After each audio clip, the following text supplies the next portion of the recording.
Top of the hour to you here at Santa Anita Park. What time is it right now? I don't know. We're 3:45 Eastern time, so 12:45 for those of you on the West Coast. I'm Scotty McKeever. We've got the golden hour here on Equine Edge Live, and it's good to be with you on this Sunday afternoon. And we've got some racing from Santa Anita Park and Golden Gate Field. So if you've never played the golden hour, it's a 45 minutes, 15% takeout. And it goes between two tracks, starting in race number 8 at Santa Anita Park, going to Golden Gate Fields, race number 8, coming back, race number 9 at Santa Anita, and finishing off at Golden Gate Fields.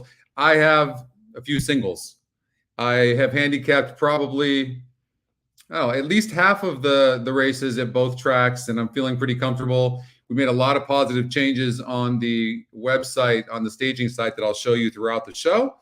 And let's win some money. I'm looking forward to it as they are headed to the track for the opener at Santa Anita Park. So far in the Pick 5 pool, $181,000, as there's your favorite at 2-1, the 4 for this maiden claiming group, 3-year-olds and up fillies and mares. So, all right.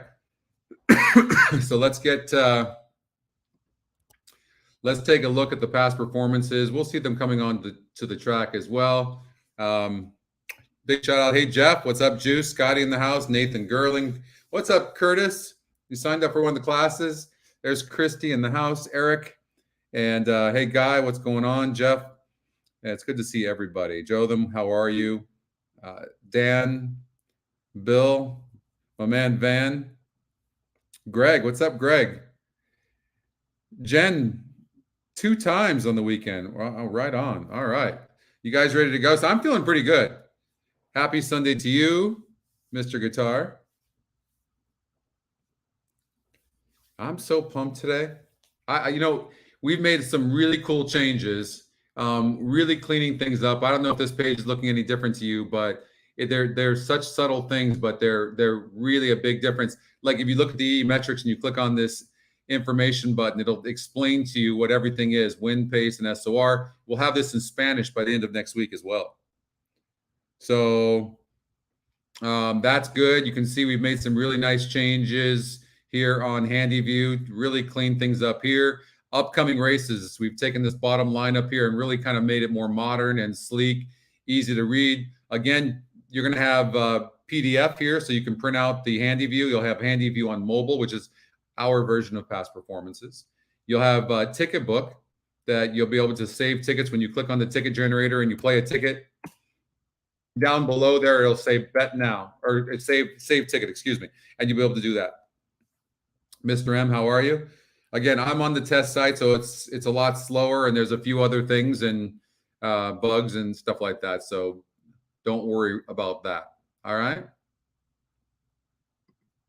All right. What's up, Wes? 6 minutes before this race, here's the ticket that the generator gave. I don't leave out the 3-horse.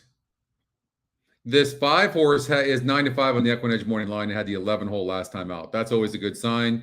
The 2-horse, You Babe. I mean, this horse has burned money. Look at 5 times in a row as the big favorite, 41%, 40. I mean, never getting there. Is this a horse you want to key? Of course, if you leave it out, then it wins. And now it draws inside as well. I don't know, man. I would rather take a chance on a horse like this that had some trouble, lightly raced, and I think this one would be a better use of your money. Good afternoon, Angela. In this race, GSR jump on the 4-horse. So if you look here, this is how you see that. It was a 56 last time out, now a 64, and 5-1. I think this 4-horse, Joe Don Looney, is going to run a good race. This 6-horse is a player in this race, but hard to trust. Really hard to trust. I don't know. And then the 8-horse is a price play. 7-2 on the Equine Edge morning line. It's a top GSR, and it's Equine Edge morning line. I mean, there's a lot going for this 8-horse Crash Corrigan, especially when you have a vulnerable favorite. So, we talked about this yesterday, and this is where you have to take a risk in single horses. I mean, this might be one of those situations where We just cover the 6 and 8 or the 4 and 8. I mean, Southern King, the system used, couple of second place finishes. I mean, certainly has every right to run good, very consistent. But I'm kind of thinking that we'll look at this 2-horse. The Equinedge Morning Line doesn't really like it that much at 8-1. The 1-horse Encroachment. I mean, here's another one that's burnt money.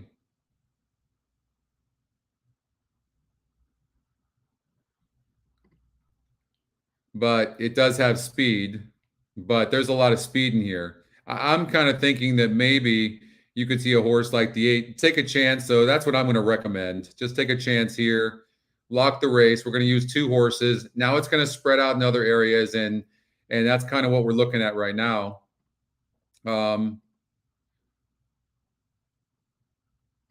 I did think this race was kind of wide open, though. I didn't like, obviously, this 1 horse. How much time do we have? So a little bit of time. What's up, Martin? Colin in the house. Yeah, I mean, it's a little bit tough, but you have the pace here on the 1.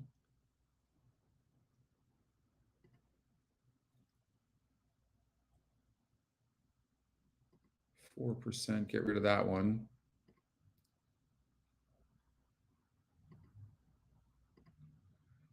Cujo's Kid is going back on the turf. Comes back at the same level. Papa Padromo's been on fire. This horse is 11-1 right now. I mean, I don't know that you want to throw anything out of his. Hey, Mike. How are you, Mike? Good to see you. You can sort the GSR as well. And when you sort the GSR, you look at a horse like the 6 horse that's 9-2, Picture of Lady. So you might want to cover that horse, something like that. So you definitely want to use a horse like that. Maybe we regenerate now based on that. So we made 2 changes. We have fillies and mares, 3-year-olds and up to kick off the card here on this Sunday at Santa Anita. 6.5 furlongs Hey, Catherine. on the grass course, and the horses are filing over, just about to cross over onto the grass now. The number 1 Poet Laureate. I did think Flat Out Joy, this 3 was a single. Last time, and that was on the 52% to win the race. It's won 2 straight races. On the turf course. She has it does get a trainer change, and she might be able to get a little bit more of a breather this time around. And the 1 horse, look at the 1, 4-5 Marie. I mean, this one could run a good race as well. Very good. I got an opportunity to see her closely when she went into the receiving barn. Look how good this horse is running. How about this one dropping from 12.5 down to 12, or from 25 down to 12.5? The number, right? I mean, that's not a good sign. You have a bad hangover? Hey, Mark. It's going to be a good day today.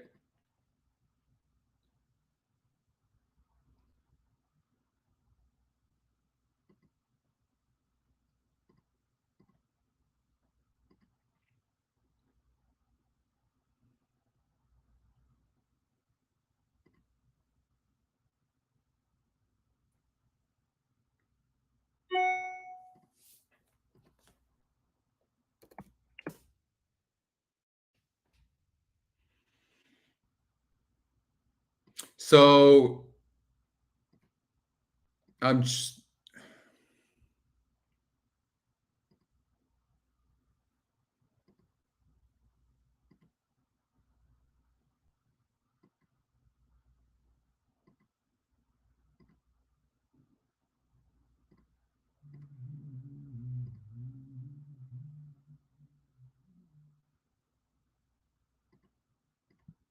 going to try to get this in here.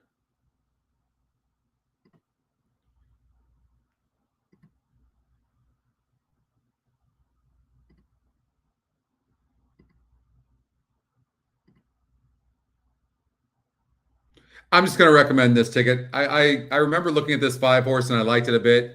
I liked the 4 horse too. I think it's between those 2 horses. We got a 50-50 chance. I think we win the other races probably. So this is the ticket for $45 I'd recommend.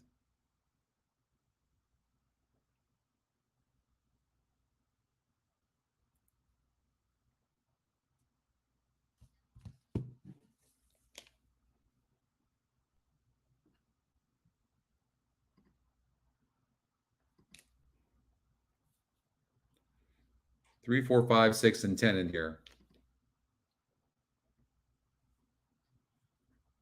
Grandiosely flaps up. K-Joe's Kid. Spring spinning to the outside. They're off. Darling Donna out alertly, grandiosely flashing plenty of early zip. Gypsy Lynn along the inside is up close, now moving up to take second. Just behind them, Sweet and Cheeky in the lime colors moves into contention, only about 2.5 or 3 lengths off the lead. K-Joe's Kid is just outside of her. Darling Donna, who broke well, settles in 5th. At the rail, it's Poet Laureate, followed by Flaps Up, racing 3 clear of Spring Spinning. Then it's another 2 to the 2 trailers. Picture of a Lady and Clearance into the far turn. And it's grandiosely showing the way. Pressed on the outside by Gypsy Lynn in second. A gap of 4 back to Sweet and Cheeky, who's clearly third. Poet Laureate moves through on the inside to take 4th. Has about 8 lengths to make up, however. And Spring Spinning is starting a rally on the far outside with the red shadow roll. They're at the top of the stretch. And it's grandiosely Gypsy Lynn between Sweet and Cheeky, a threatening presence, and cruising up to them on the outside. Sweet and Cheeky takes the lead with a 16th of a mile to go and starts to open up. It's Sweet and Cheeky and Ryan Curatolo to win it by 3. Gypsy Lynn was second. Photo for third. Wow, that's a nice hit, strongly Mike. for that spot with Spring Spinning and grandiosely. 3 get the win. Let's take a closer look at Sweet and Cheeky. 19% horse. I mean, look, when the top win percentage is 21%, you know you have a problem, right? So, but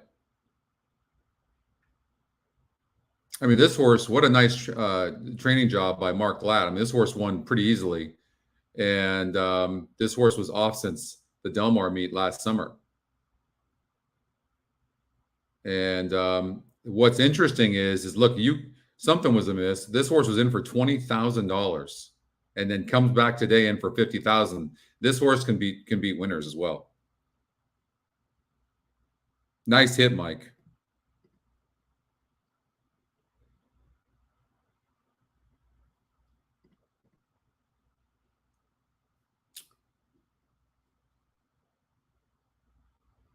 All right, we got Golden Gate Fields race number 1 coming up.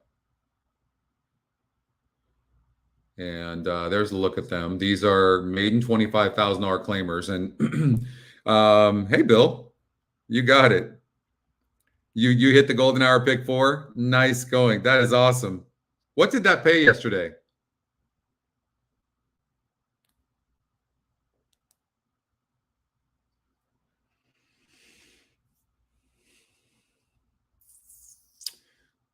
So I've got a 700. Nice.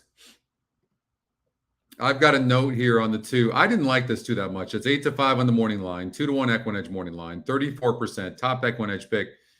It's going to come down. And here's the thing: it's dropping from. This is why it was in a 46 Group 2 back, or when it in its first start, and it was then 48 last time out. Here's the thing about stuff like this. You could get into the trap and just go, okay, you take what the numbers give you, and then we find a single somewhere, and then just cover and just hope for the best. That's a possibility. I'm going to tell you right now, though, the horse I like the most in the race is Speed Crazy, the 5. Because, one, I saw this last race, and this horse faced Mike Dad. Now, Mike Dad is going to be better on the lead. Problem is, will he get the lead? Because the 2 is going to send. But the 4 is going to sit outside the 2, and the 2 is going to run the 4 is going to run a better race for sure. Excuse me, for sure, no doubt. But the 5 was really mowing the 4 down last time out, and I figured the 4 would get bet here, and I liked the 5's getting ignored. But the 5 pretty much swooped past the 4, even though the 4 had some trouble, no doubt about it. And the trouble line is kind of saying climbing and all that, and so, but the 5 is getting an extra half furlong as well and was mowing the 4 down. So unless the 4 really improves, and that's a possibility, the 5 to me is the best horse in the race. That's what I think. Yeah, Patrick.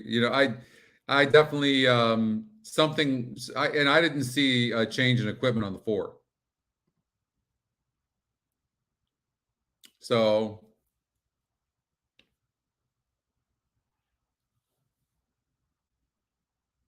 I really do like the 5 though. Speed Grazy. So we do let's see what we can find. I'm gonna recommend 2 tickets here. So we're gonna single the 5 on one of the tickets.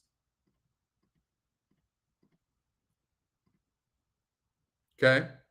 That's gonna be, oh, hold on, let me look at the other races and see if I handicapped any of these.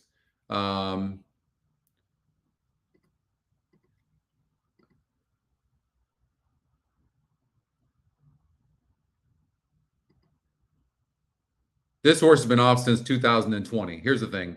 They're good connections.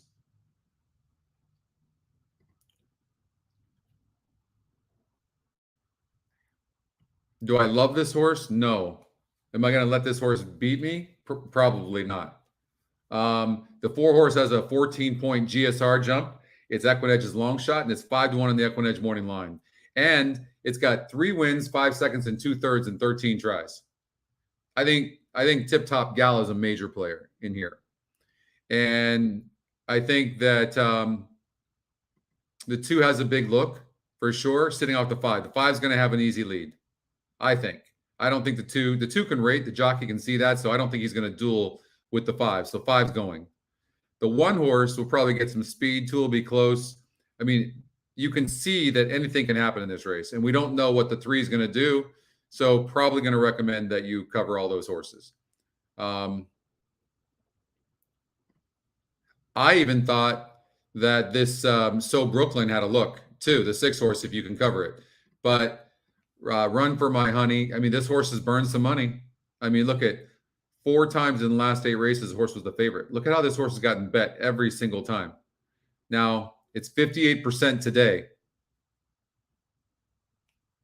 It's 58% today. In here, EE long shot price play. This is a 2-horse race. And that's what the system's using, 5 and 6. Here's the thing.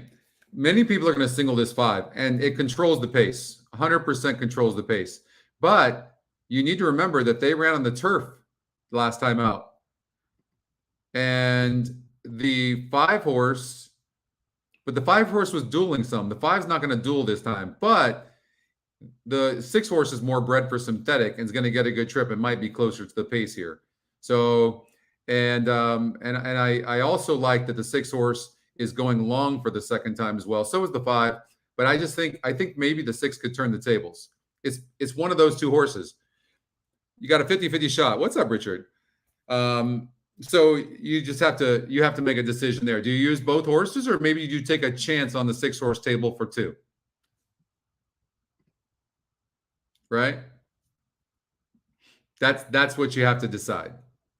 But it does look like one of those 2 horses, and it looks like the 4 will get 3rd. So we'll regenerate here.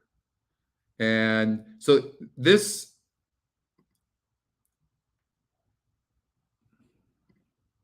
I mean, Reed France takes over here on this horse, Texas Lonhro.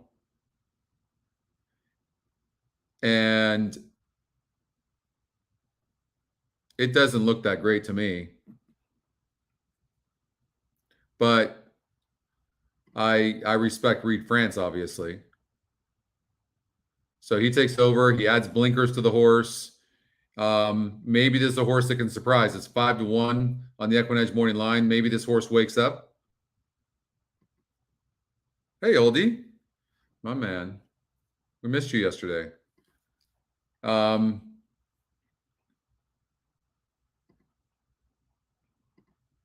Equinedge long shot. This horse 3 back. That would fit here. Last couple of races, they were too tough. So, but this horse, when it ran good, was 17%. Now it's 4%. I think more exotics for this horse.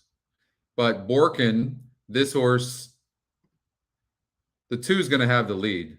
Could this 2 go gate to wire? Most likely not. It looks like this 1 horse is going to be really tough to beat.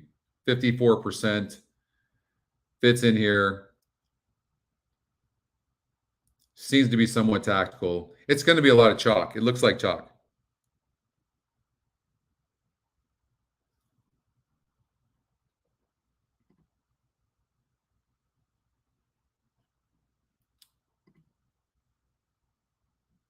So, you know, the more I'm looking at this is kind of a tough sequence of pick 5, right? And you can take the 5 horse who's burned a bunch of money, or some lightly raced horses that could improve, right? Like the 4 horse, J&M Express.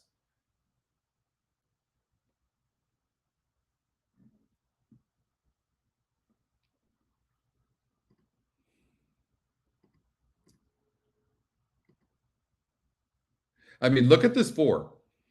It was 29-1 last time out, and Equinedge has this horse at 2-1 on the morning line. They faced each other last time out, and the 5 horse beat the 4 by 4 lengths. This 4 could improve that much very easily. First of all, it was off of a layoff, so not going to be surprised. Plus the GSR, this horse is more bred for synthetic. Goes up 10 points, gets 17%. I mean, I like the 4. And this horse has just been consistent in both these tries. So, but I'm really liking this. The 5 is a 2-1 favorite at the moment. Interesting. You guys bet this horse down? Nice, Jared. So I liked the latter part of the card, but there is some chalk in there. I think that I don't know that the 5 horse has to win this race. One of these horses is probably going to pop up and beat it. But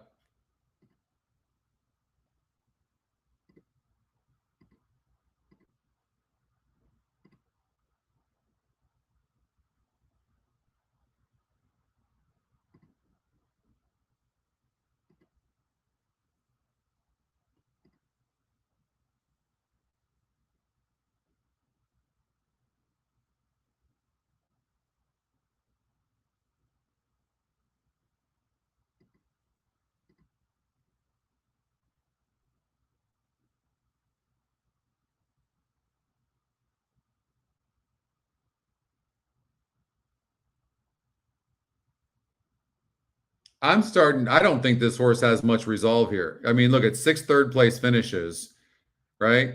I mean, looks like it hopped at the start, waited at the quarter, had a perfect trip right here against a 48 group, but this is a 42 group. You just can't ignore this horse. This 1 horse draws the rail, and it's burned a bunch of money. The truth is probably the 6 doesn't have any speed. This 2 horse is really interesting to go gate to wire, possibly.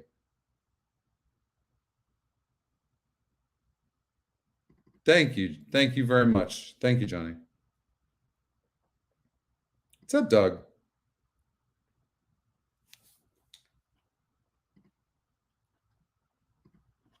So I'm recommending a single of the 5 here. We could take a chance here. I think what I will do, because I don't know about the other races, I'm just going to go like this. Now, I recognize the 5 has all the speed. I'm going to take a chance that this 6 horse can turn the tables.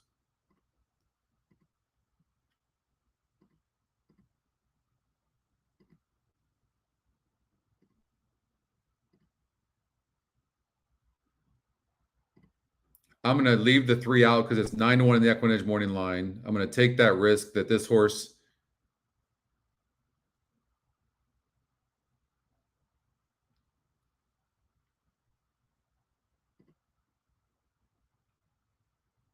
I better not leave that horse. not going to And the use red this light is horse. flashing on the starting gate at Golden Gate Fields. The runners have made their way towards the gate for race number 1. A field of a half dozen in this race, ladies and gentlemen.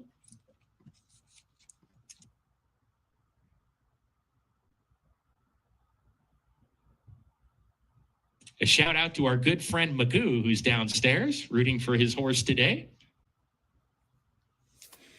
The first one to step in, Obvious, to post position number 2.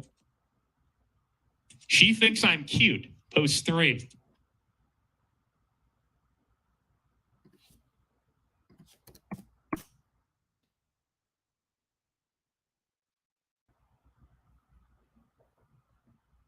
Mike Dad is coming forward. For sure. All right, that's the ticket.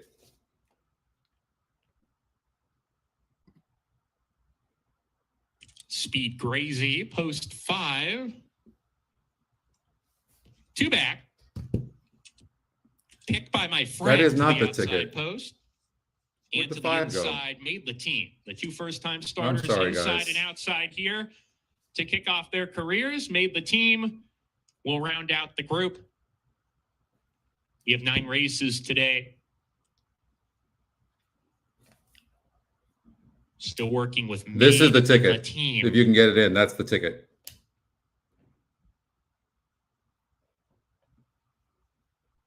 Made the team. Goes in. We're ready to go. We're off and running at Golden Gate Fields. Made the team was off slowly from the inside post. She Thinks I'm Cute up on the pace today, leads the way from the 2 Jamie Thomas runners. Obvious inside and a 3 deep Mike Dad. Obvious moving forward on the inside. The rails opened up for him to come and challenge. In fact, he snatches the lead. So Obvious is the leader down the backside and opens up the lead to a length and a half. And She Thinks I'm Cute will delegate to track. She's on a hold, stalking the pace second. Mike Dad is third, 3 lengths clear of a trio of runners who line up. Inside Made the Team, picked by my friend, and Speed Crazy is 3 deep on the course as they round the far turn. 5 lengths from front to back, and Obvious, a first-time gelding today, leads the way by a length. His stablemate, Mike Dad's coming after him from the second spot, cuts into the leading margin, and the 2 Thomas entrants together as they come to the top of the stretch. She Thinks I'm Cute is third. Speed Crazy being asked to pick it up on the far outside down the stretch. Mike Dad in front tries to put away Obvious from the inside, back in second. Speed Crazy attempts to run on from third on the grandstand side. Mike Dad's in front. Speed Crazy charging from the outside, though. And Speed Crazy hits the lead with 100 yards to go. Speed Crazy wins the opener. Mike Dad second. Obvious third. Made the team comes 6 on late furlongs before. made all the difference in the world. All the difference in the world.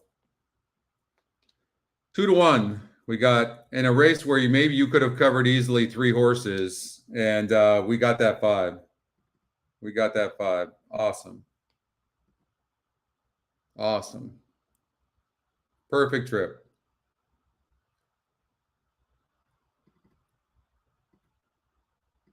Number 5, Speed Crazy first. All Second, right. number 4, Mike Dad. Third, number 2, I'm like, you guys probably see me. You guys are so used to me doing this, right? I'm like this all the time. Anna's always telling me I'm like this. She said I do it all the time. I don't even realize I'm doing it, but I'm just always going like this. But that is awesome. We got that.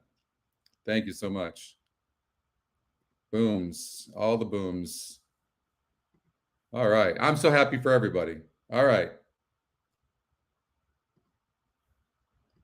It's a good single. All right. I'm glad there was a little bit of a delay in the loading because I'm on the staging site. That's why I had the issues with the ticket generator. And but again, you guys, I'm just so used to using this, I prefer to use it because I test it all the time. Yeah, as long as I don't fall over, I know.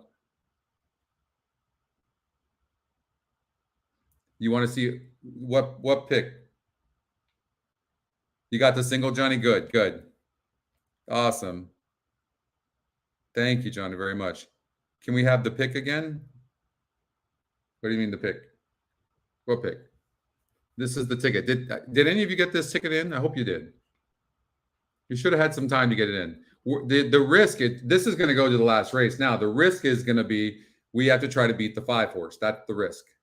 Crazy Dreams is going to have the lead. Gonna have an easy lead.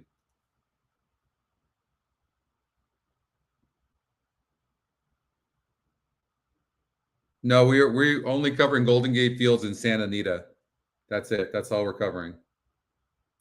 This is the Golden Hour show. Although I do love racing at Canterbury Park. I love their turf races too. But no, we get the support from the Stronach group like this. We got to make sure we support them. Thank you very much. Thank you.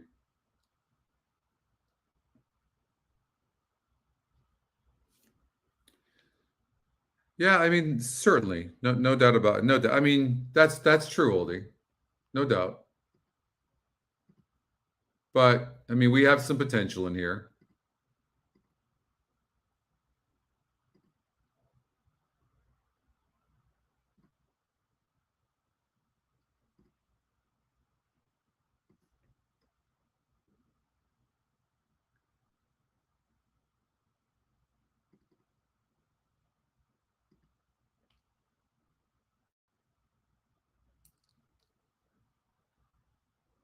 Yeah, I love Canterbury.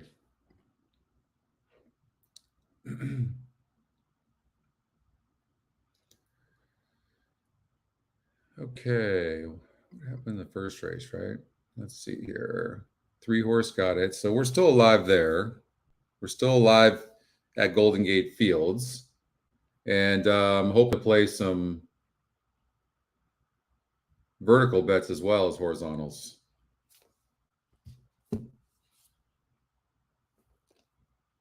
That's right, Catherine. Oh, I hate that, Oldie.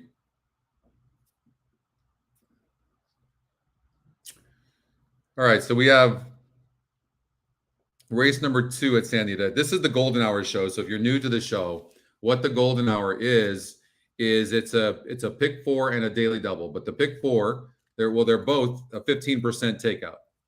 And on the pick 4, it starts in race number 8 at Santa Anita, then goes to race number 8 at Golden Gate Fields, comes back to race number 9 at Santa Anita, and then goes to finishes off at Golden Gate Fields race number 9. What makes it special, besides the 15% takeout, is it all happens those 4 races in about 45 minutes. Like for me, it's like a timer. I know that after a long show, all right, once the Golden Hour starts, it's going to go pretty quickly. And it does. And that's what makes it really fun. Yesterday was $225,000 in change in the pool. And so these pools have been really, really good. And so we had a few people hit it yesterday on the show for 700 plus. And hopefully we can hit it today.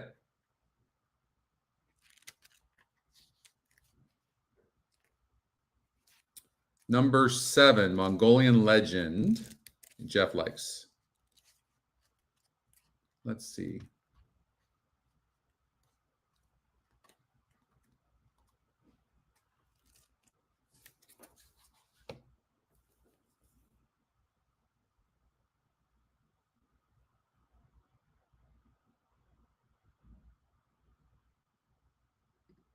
Okay. So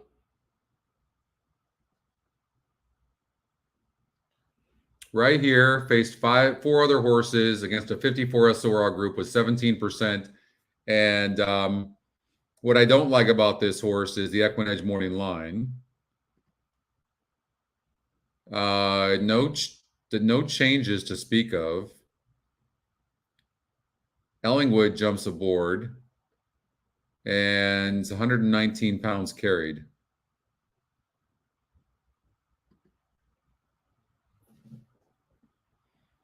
That's a new tool that we just created. If you see, you can click on any of the jockey names or trainer names, and and then we're going to just continue to add more and more information on these pop-ups. So you'll be able to see a lot of different things. How a jockey does going 8 furlongs on the dirt, stuff like that. Stuff like that's coming as well. You know, how a jockey does on first-time starters as it applies. So really cool stuff coming. This Mashad Flats, Tyler Bay has been riding really good. Mark Black claimed for 10,000.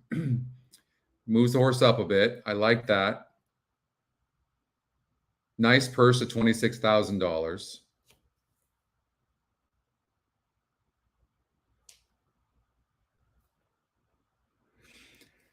That's a really good question, Aldo. I don't usually. By the way, this horse, this Mashad Flats, has been in the money. It's the speed of the race and been first or second in all 5 tries. That's pretty impressive especially for a 12-5 claimer. But you claim a horse for 10,000, and if you win this race, you're going to get 60% of the $26,000, right? It's like $8,000 or something like that. No, more than that. 60%. So what? 14,000, 6 times 2, 12, 15, 6, something like that.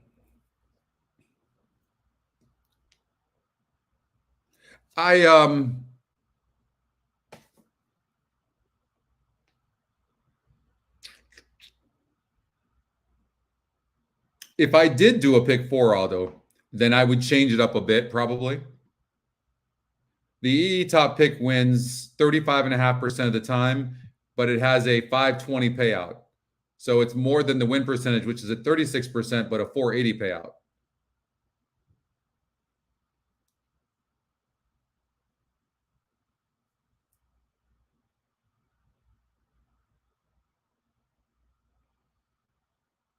$15,600, yeah. Thank you. So, I mean, this horse does look really good. We covered. So we're covering who in here? 1 and 6. No, that's Golden Gate. Never mind. Hold on here.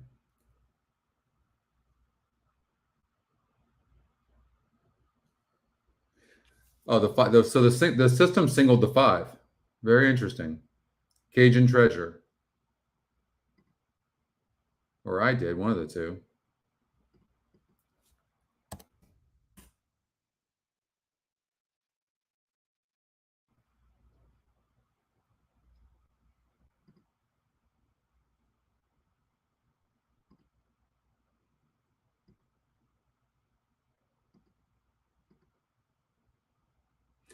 You know, if I really liked the pick 4 Golden Gate, yeah, we'll look at that. We might do that. I struggled with these first 5 races here at Santa Anita a little bit. So if I really liked something a lot, like really a lot, then I probably would do that. Like, I like the 4 and the 8 in here. I really do. And I think these are 2 main contenders. And I think the 6 is a vulnerable favorite, but a contender, right? You can see my notes. And in a race like this, if you can get away with using 2 horses like we're doing, you're killing it. Especially when they're 6-1 and 8-1 on the odds makers morning line. But I don't necessarily like in love with those horses, right? And this is a race where we use 3 horses, and I like them best for sure. What the hell was that?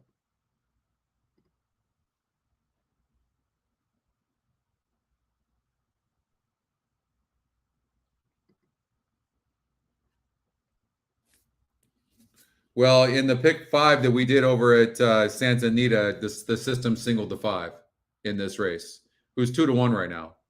So that's who we're rooting for. You know, you might do a cover bet. You could do a cover bet with. You could do. I would probably do the 1 and 4 over the 5. Is how I would play that. If I was doing a cover bet. Load. Following Very Irish.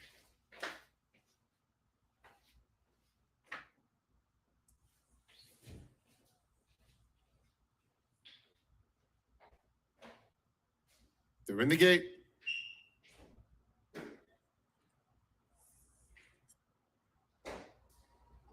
And they're off. Cajun Treasure sprints away from the field in the early stages. Continental Divide and Mashad Flats both have speed.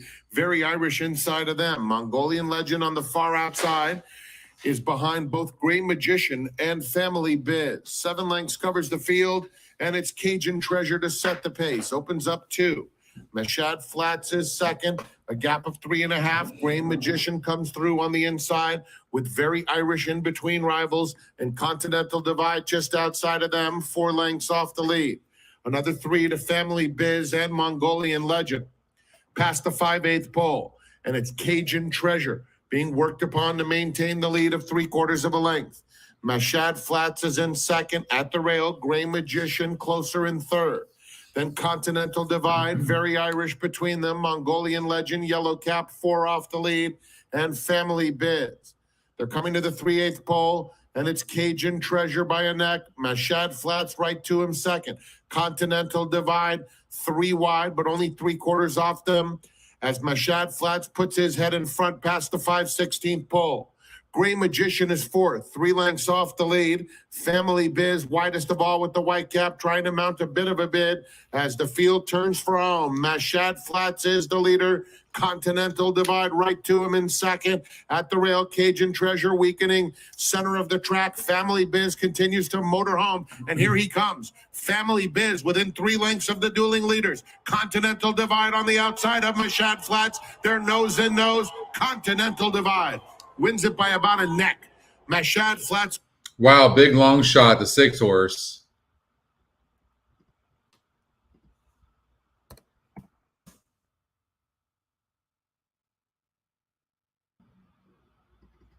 Nice going, oldie.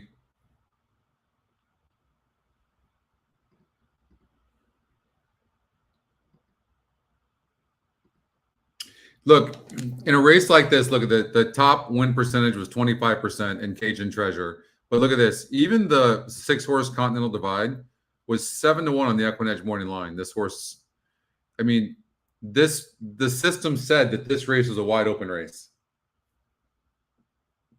You know? And that's one of the reasons why it struggled.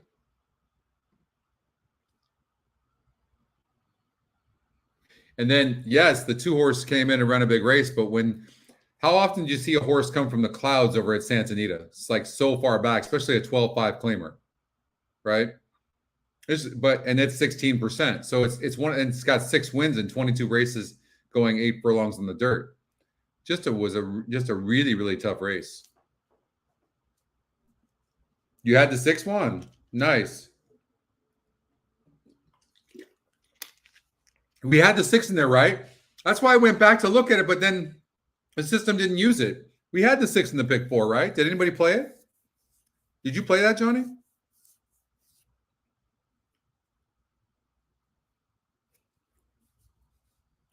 I'm glad you told me that. I could have sworn that we had put that in there in the pick 4, but then came back to this and it's not here.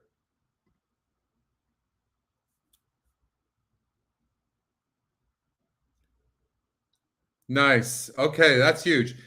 Send us your ticket, Johnny. Show us what you've got. It was an $80 budget. Okay, thanks, JR. I thought so. Oh, gotcha. That's what the difference is. All right. That's what it was. And it used the 4 and the 8 in the last leg. Okay. I was wondering. I'm like, what happened? Yeah, there it is. There it is. There it is. Okay. Locked that, and that. Yeah. So it was $63. It came out to 63, right?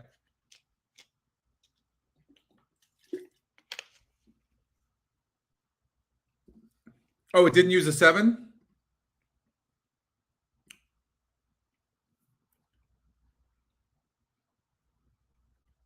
Let's see if it comes out to 60.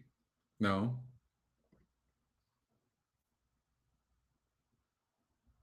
Nice. You had, oh, okay. Yeah, $63. It was an $80 budget, but it came out to 63. Oh, I'm stoked. You guys just made my day. All right.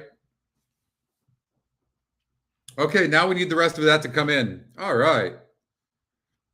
Gives us something to root for. Sweet.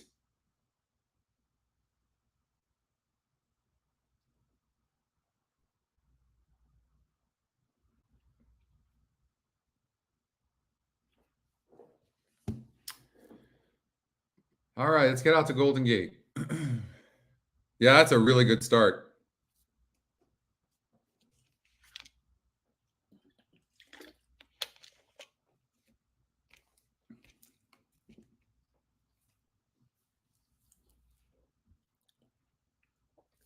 Nice, man. Okay. 1 and 3 here. Look, I don't always do it. Okay, so, and I've been struggling with my own betting of late. So, but look at when you see this 7-1 on the Equinedge morning line. Even John White had the horse at 6-1, and 6% is not so bad when you're talking about the top win percentage is only 25%. Where's the better value? 6 times 18 or 25 times 2? So, I mean, it really is the problem for me. The problem is that unfortunately in the rest of the races, the sequence, I didn't love anything, right? This is going to pay big. Pick 5 and pick 4 are both going to pay very big, no matter what. But you got the second longest shot on the board there.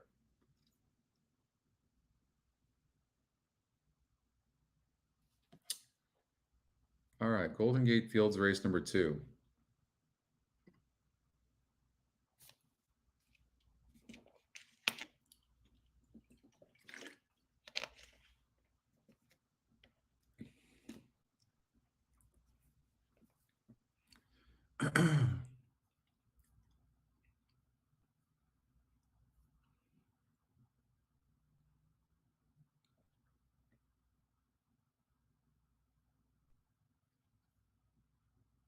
All right.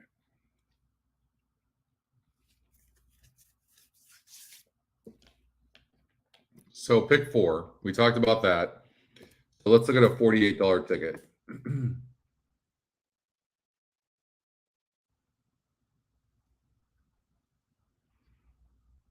So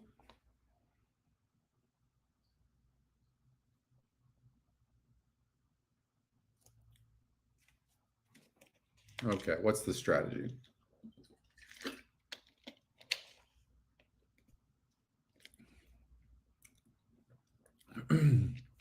Thank you, Aldo. Okay.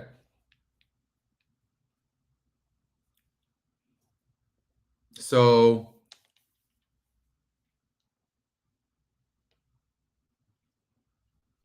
we talked about this, right? Tis Vicious. I mean, this horse has burned a ton of money and it can win in this field.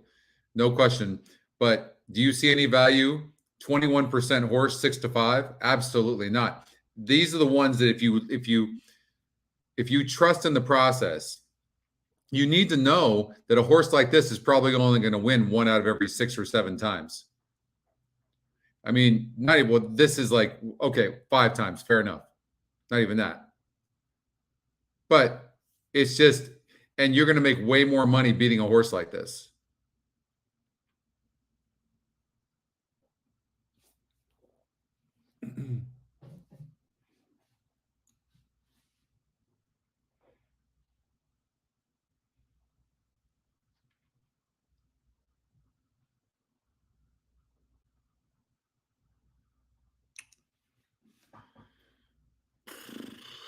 Okay. I don't want to play this.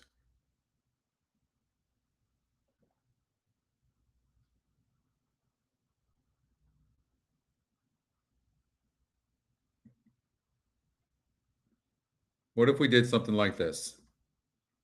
Get rid of this horse and get rid of the 1 horse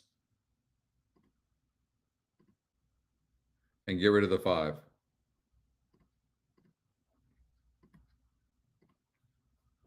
It's not conventional. It's not for the weak of heart. And then single.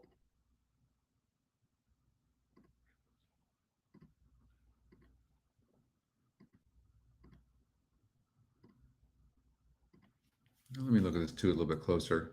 Initially, I really liked this horse.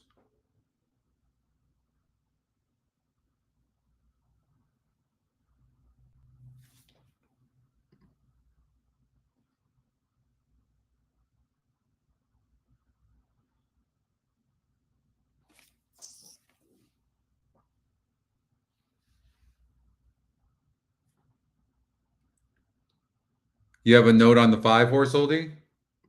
In hold on, which race? In race 4? Really? A Farrell's Girl?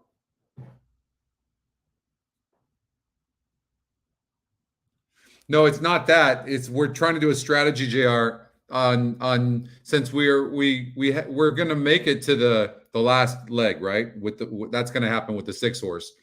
We know that we can lose to the 5. So I'm just trying to come up with a strategy. Oldie says this 5-horse, the Farrell's Girl, is a single. I thought this horse was just one of the horses, but I definitely thought it deserved a look. It's the speed of the race. It had run 3 straight races prior. Then they put it on the turf, and the GSR went down 13 points. So it never gets any. I will say this: it never gets any respect with the win percentages for some reason.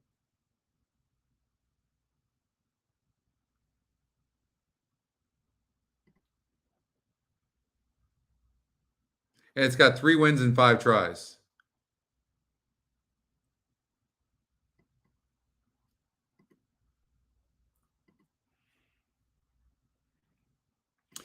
This race is very confusing from this perspective. So in those 3 tries, you see the SOR. This horse, three wins, 1 third-place finish, and the SOR is a 59. So, and then you look at a horse like the 4-horse, the SOR is a 62. So been facing a little bit better horses. Then you look at a horse like the 2, 65. How about the 1? But that was only 1 race the horse got third, a 72. So this 1 probably sets a good trip because there's some speed in here. 2 notes that say notes, not just 1. Both say monster with the Farrell's Girl. Really, Oldie? I mean, I like this horse too, but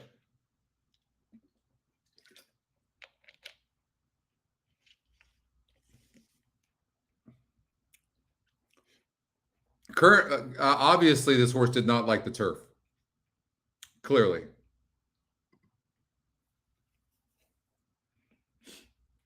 You know, so I like the 4. Oldie likes the 5. So I say maybe we just use those 2 horses because I respect Oldie's opinion and he's got that note on the 5. So we use those 2. And by the way, a big shout out to Oldie for sharing that information, right? A lot of people wouldn't do that. That's pretty cool. That class act.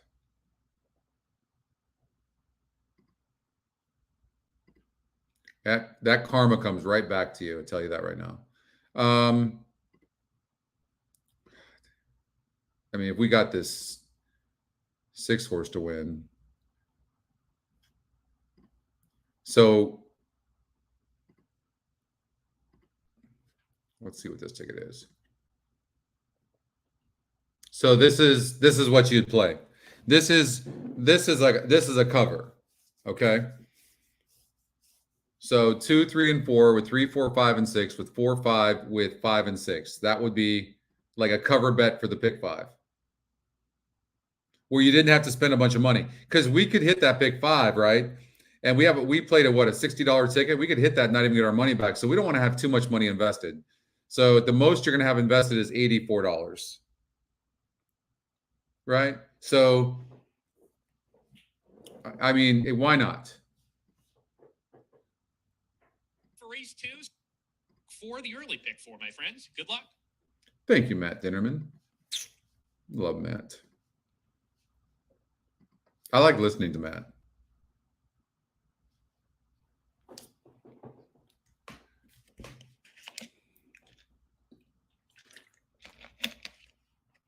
So when I always talk about, it's one thing having a top win percentage, right? Like the 1.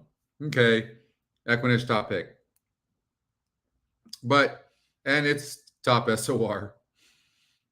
But what I like about the 4 is you got a 5-1 Equinedge morning line. It's an Equinedge long shot. I don't think the 1 has to win. I mean, it draws the rail. That's not exactly a great place to be. It could check back in the beginning. It's a good breaker, though. But I'm just saying the rail is not a great place. It was 3 back because the horse got the lead. But this horse is not getting the lead here. That's the problem. And I don't know. I think this horse is better on the lead than it is coming from behind. But we'll see. It's a player. But I think every horse in this race can run. And the red light is flashing on the starting gate at Golden Gate But Fields. The runners have made their way towards I the put a gate note for on the race 2 horses as number 2. well. I thought the horse had a big look, and I'm leaving him out. And we have him here. We don't have to sweat this race, but we have all 6 or all 4. No, hold on here. All 6. Can is loaded to the inside post, full of life, post 2. I honestly have no idea who's going to win this second race, so let's just enjoy and hope that the 4 wins the race. That's what we're hoping for. Texas Lonhro. Or the post 3 2. goes in. We'll Here's take Tom's that. birthday. All right. Good luck, you guys. Diamond Willow, post position number 5, second to last. And to round out the field, Tiz Vicious. Here's Tiz Vicious coming up to the gate. Yeah, you saw that. You're the only one that saw that, Tom.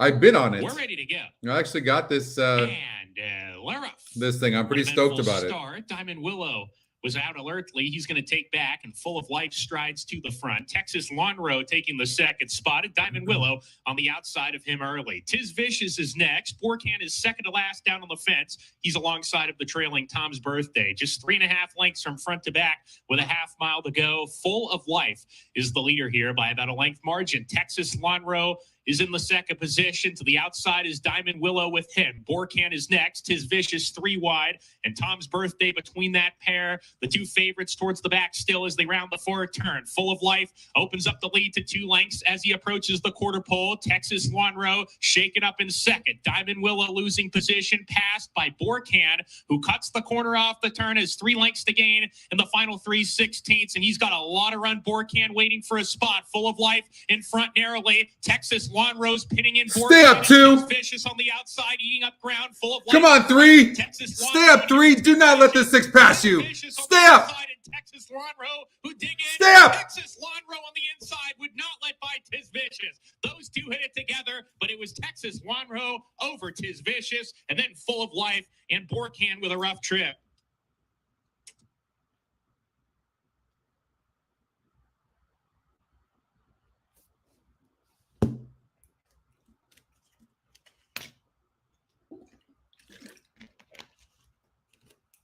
That's huge. That's huge on the pick 5. It's huge on the pick 4.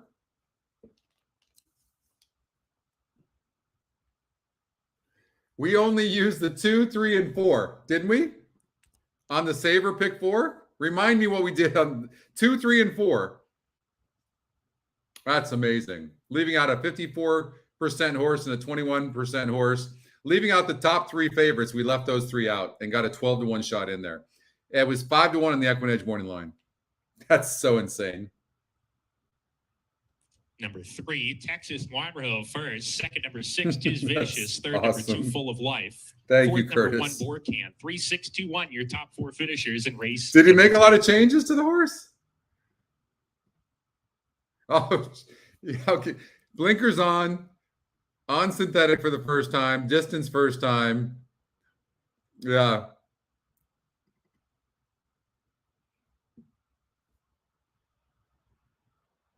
Oh, you got the tri art?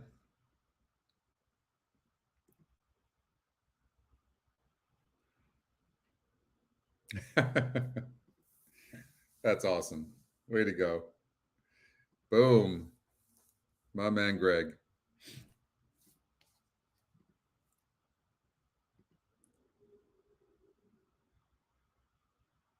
Nice. All right. Not many people have the cojones to leave out the 1, 5, and 6. I can And promise this you that. race is now official. Don't have it. Thank you, Jared. You guys did it. At least some of you I know did it. That's pretty cool. And though. now entering the winner's circle is number 3, Texas. 12-1. Big. I mean, to leave out, to get that, to single a horse and then get that. I mean, we're going to the last race. So we're going to have some options. I can tell you that right now. Hopefully, we have the 3, 4, 5, and 6 in here next race. So, okay, so this race we don't have to sweat. We have it all in there.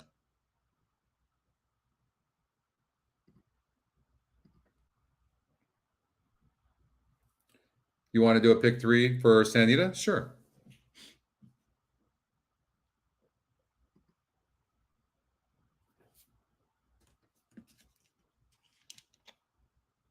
Okay, Doug. Be safe.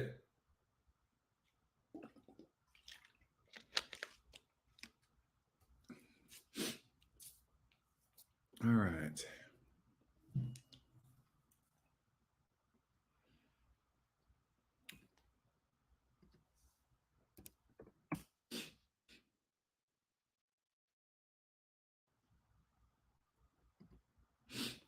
So this is the pick 3. It's $9.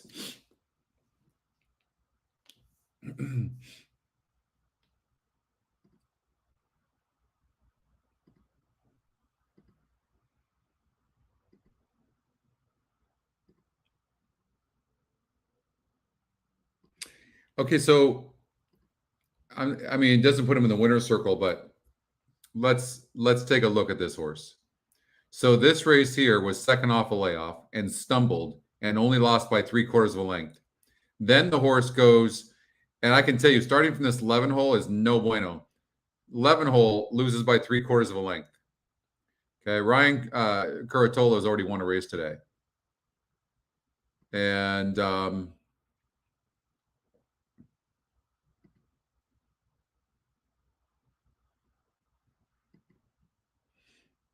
do that.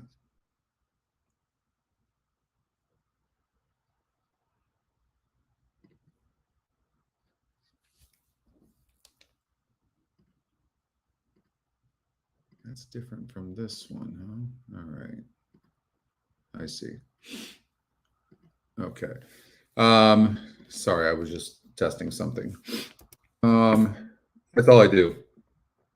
24/7 on the site, testing, looking at every border, color, font size.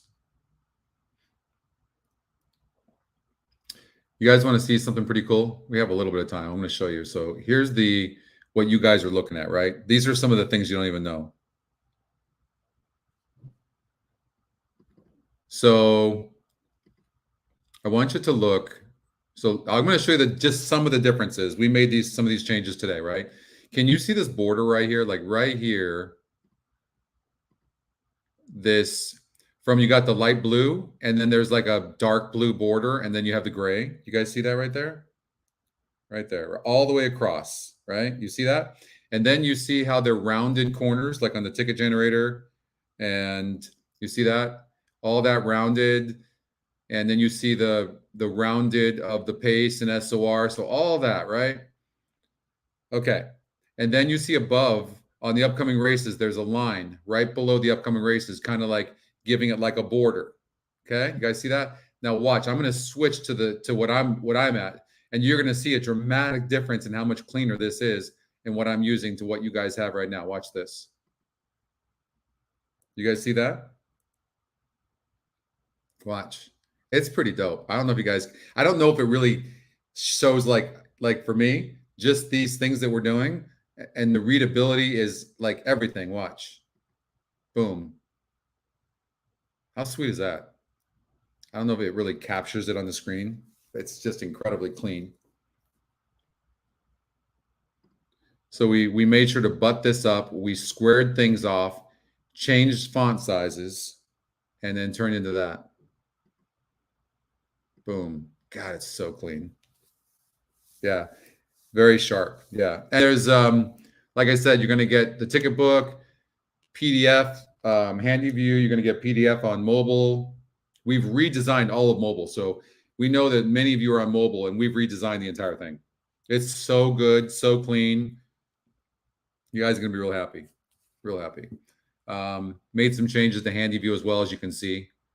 So if you look here, Santa Park race number 4, you click on Marie. This is what you guys are looking at. And then that's what it looks like now. We put the close button over here on the left, where this one's on the right like this.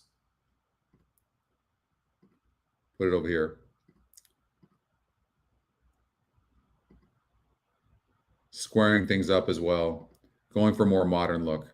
But anyways.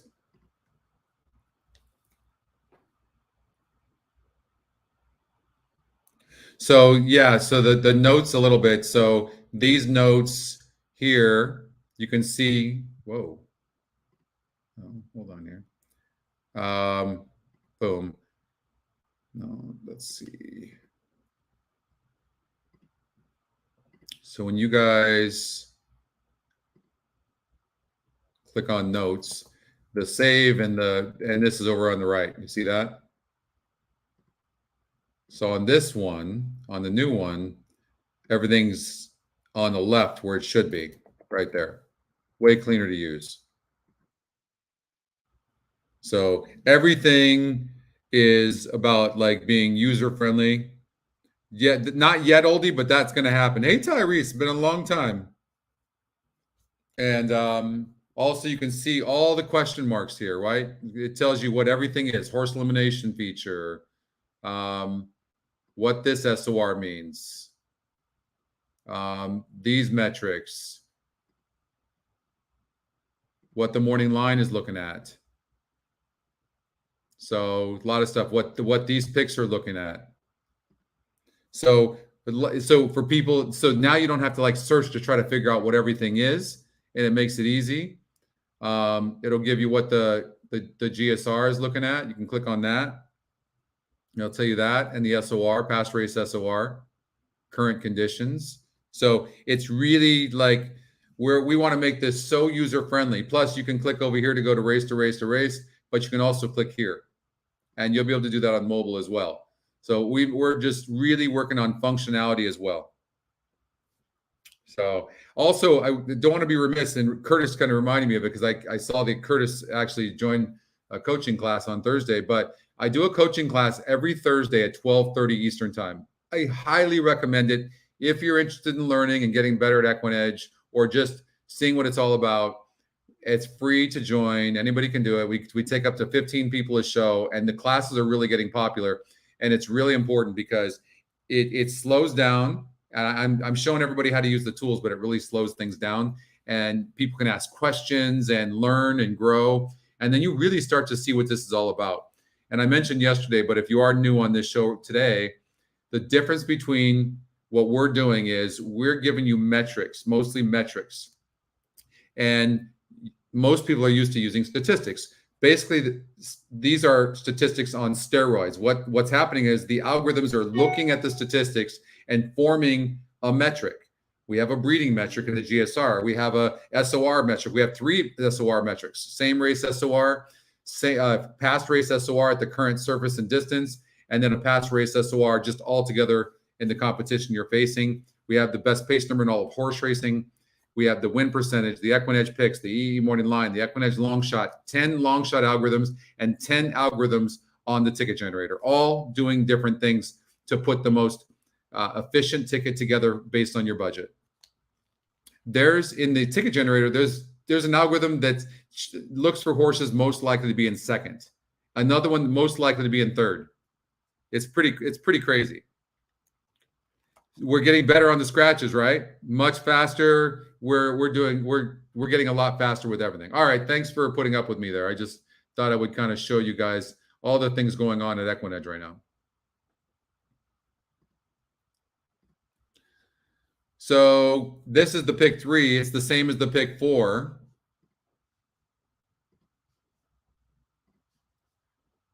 So I like, believe it or not, I used it obviously, but I thought the 3 horse deserved to look.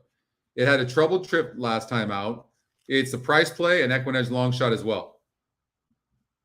So I don't see why you wouldn't use a horse like this, especially in a race that looks wide open. I mean, when you have a horse in the 2-horse that's been the favorite in the last 5 races, 49%, 43, 38, 38, and 41, and losing, I mean, I can't get down with this too. I used it, but I'm just saying, like, I think the 3-horse, I think the 3 will at least be in the money, but I think the 3 can win. So we've got the 2, 3, and 5. Let's see what happens. But for me, I like the 3 and 5 best. What's up, Aaron?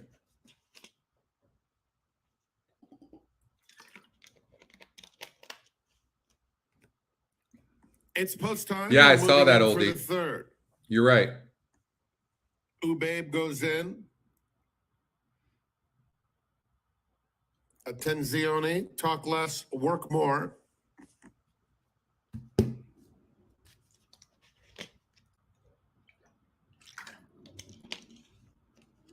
Come on, 3. Manny in the house. Manuel. Buenas tardes. Blue Star to the outside. All right. They are loaded. Frank Miramani has the call. This is the 3rd from Santa Anita Park. In the gate. And they're off. Smooth start for Talk Less, Work More, but Ooh Babe is the quickest as they come by the stands. And Ooh Babe will set the pace. Talk Less, Work More up alongside. And Attenzione comes away in 3rd. Down on the inside, Limited Heatwave now takes the 3rd spot, followed by Big Frank the Tank, and Blue Star is 6 lengths off Ooh Babe. Ooh Babe shows the way, leads it by a length. Talk Less, Work More is in 2nd, and Limited Heatwave hugs the rail in 3rd. Attenzione, Big Frank the Tank just behind this group, has about 3.5 to make up. Now it's 4, and 2 more to Blue Star. Swinging onto the back stretch behind Ooh Babe, who has a relatively easy lead of 1 length. Talk Less, Work More 2nd. Attenzione on the outside. Limited Heatwave keeps pace, takes the 3rd spot now. A gap of 4 back to Big Frank the Tank, and then it's Blue Star. Ooh Babe the target with a half-mile left to run. Talk Less, Work More is still in hand 2nd, and Limited That's a good Heatwave one. hugs the rail 3rd. Attenzione the first to come under a ride 4th. Now 4 lengths off the lead. A gap of 4. Back to Big Frank the Tank, who has lost some ground.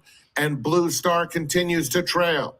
A 1/4 mile to go. Ooh Babe the leader. But here's Talk Less, Work More right up alongside. These 2 at the top of the stretch are head and head. And Talk Less, Work More takes the lead.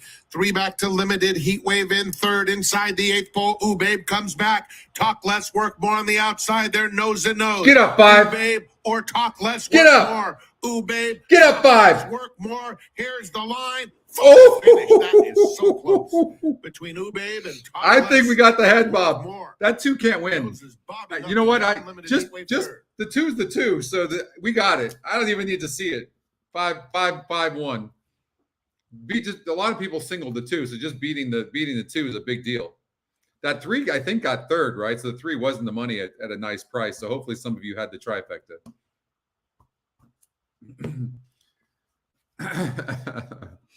9 to 5. I think we got the head bob. Who's the jockey in the 5? Wonderful job.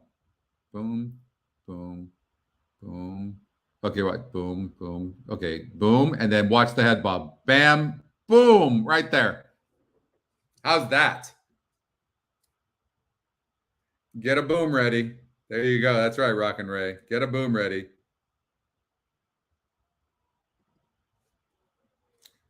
Five. Call it, Frankie. 5, 2, 3. 5 y 2 y 3.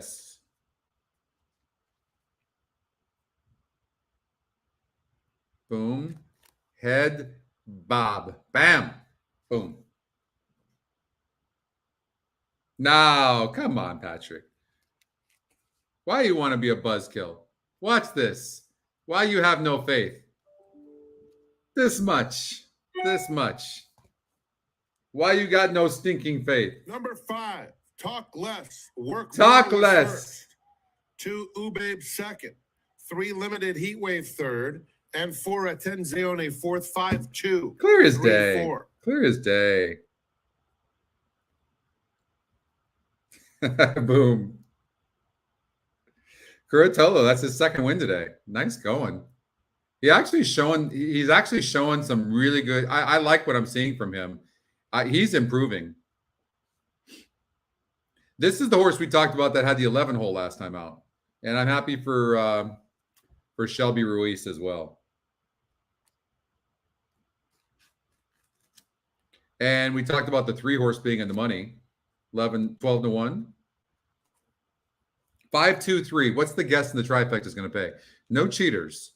Okay. 5, 2, 3. I'm going to say $24.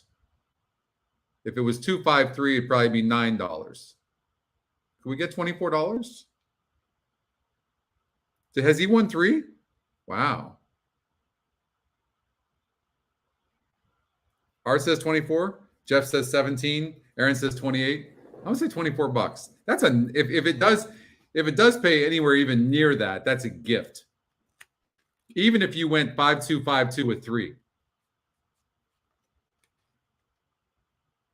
All right. 2130. Is that what that is? Not bad. Free money.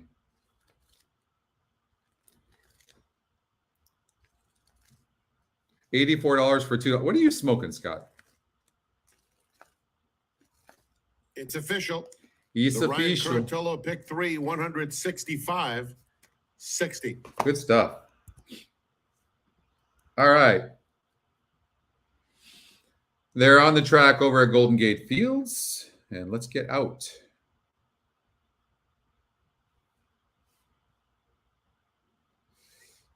Good. Good, good, good.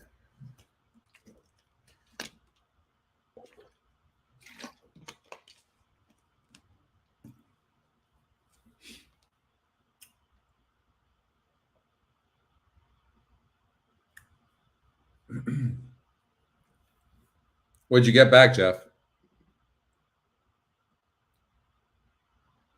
That's right. I forgot you had that. That had to be really good with that 6 horse. Had to be very good.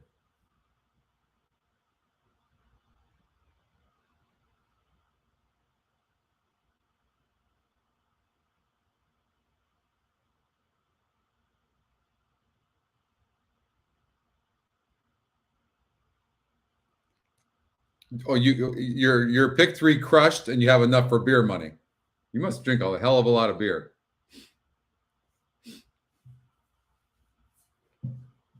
One to 5 right now on your big favorite.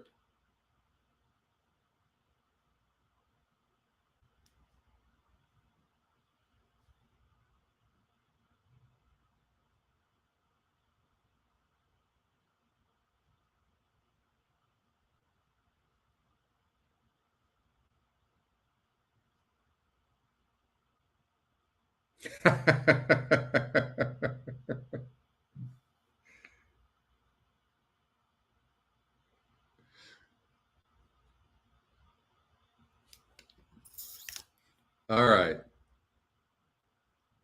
Let's check out the race. It's nice.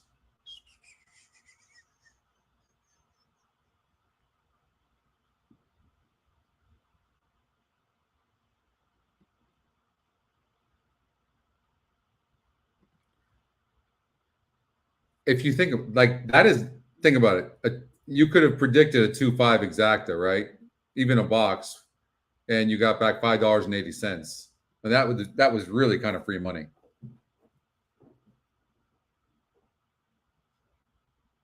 Yeah, inquiring minds want to know, Jeff.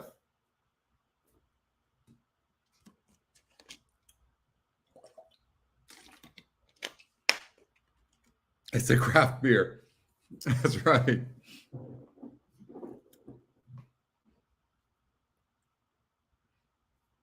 Okay. Golden Gate Fields. I'm just stalling a little bit.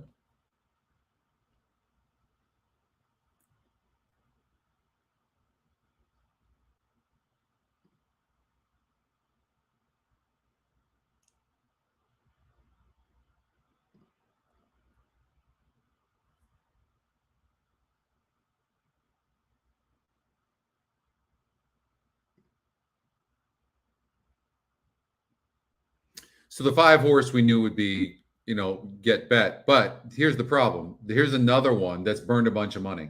Remember, I was trying to do this last week and I was eliminating horses like this all day long and they kept winning. But we're beating them. We're beating them now. We beat them yesterday. We're beating them today, even more so today. But 1 to 5 is ridiculous on this horse. When this horse 4 second place finishes, 5, 6. Look at this: 7 second place finishes, and 1 third place finish. That's crazy. I do remember that.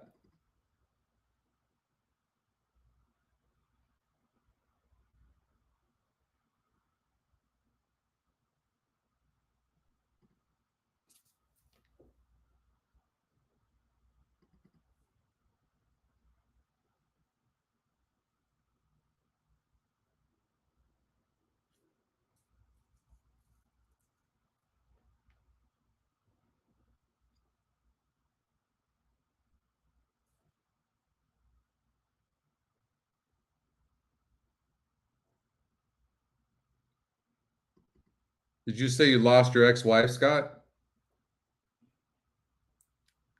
Or your ex-wife is just from San Francisco?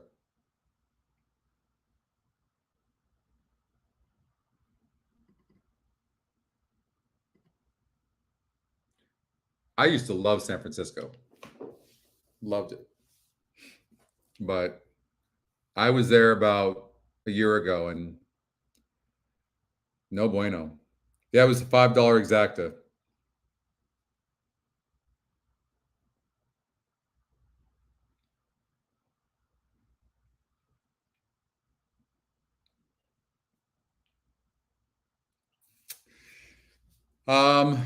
I'll tell you what's really interesting right now. You won't like it on the pick 5, but on the pick 4, you sure would.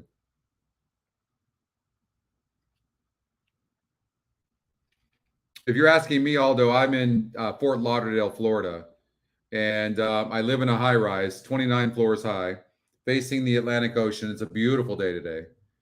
And I have a small place, an apartment that I own, and just living life and enjoying it. That might have been TMI, but it felt right. Oh,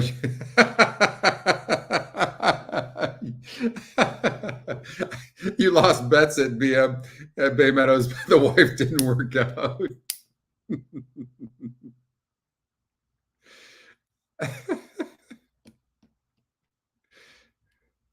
What do you mean, who moves my couch? Doesn't everybody hire somebody to do all that? I moved here about a year and a half ago from Newport Beach, California. But the kids are married, and I just like, I'm gonna make a change, and I love it. The floors, there's 31 floors total. There's what's called a GPH, which is like baller status, like really baller status. And I think it's like $2.5 million. There's like 2 of them up there, I think. $2.5 million homes. And then you have the pool and the gym and all that above that.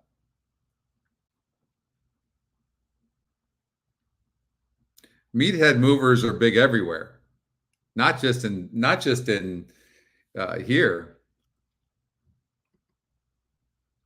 2 minutes before race number 3. Okay, so we don't have to sweat this race, I don't think, right? What did we do? Okay, on the pick 5. Oh, we used everything on pick 5 and pick 4, didn't we? We're coasting here, huh? I raised my kids in Huntington Beach.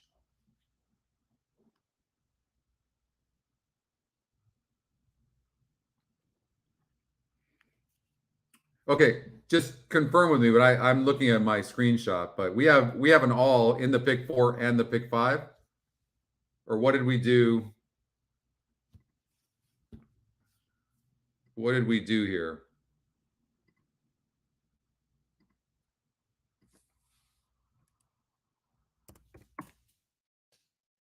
We do have an all, Bill?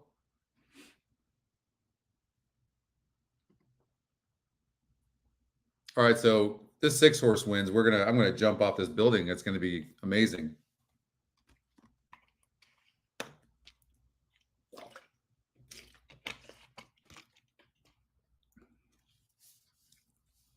All right.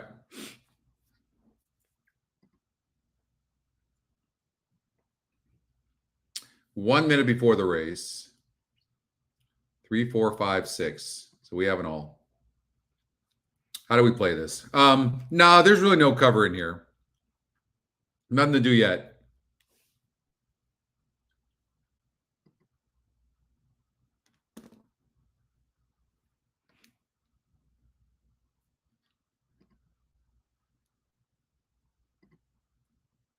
Do you guys know how huge getting this 3-horse was to win? Massive. Just massive. It's so big. Can't even tell you. I mean,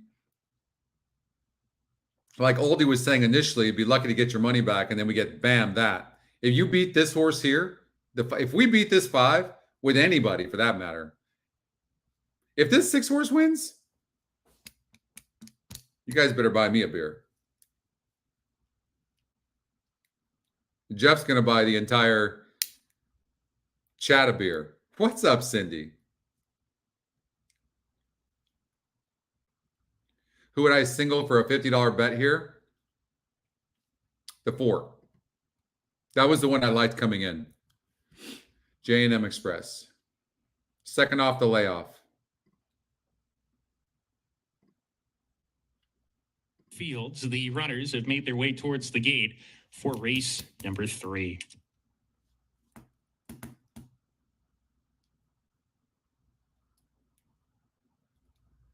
A Laguna Tuna. Laguna's beautiful too. Laguna wasn't too far from my place. Yeah, Colin says take the 6, but Big Jolt to pose this position. 5 is burn 3, money. first Come on, time one up more to the time. game. Burn money. 3 second-place J&M finishes and 3 Express. tries at the surface and distance. You don't want to My win. honey. Second to last to load. Run for my honey. And so, Okay, Van, you got it. Round out the field. Sounds like a plan. As a matter of fact, they've got barbecue up there, the pool, the gym, everywhere up there. Everybody just come up to my place, and we'll have an Equinedge party. We're ready to go. We're ready to go. And we're off. Good beginning for all the runners in the race. On the inside, Big Jolt up close. J&M Express taking second.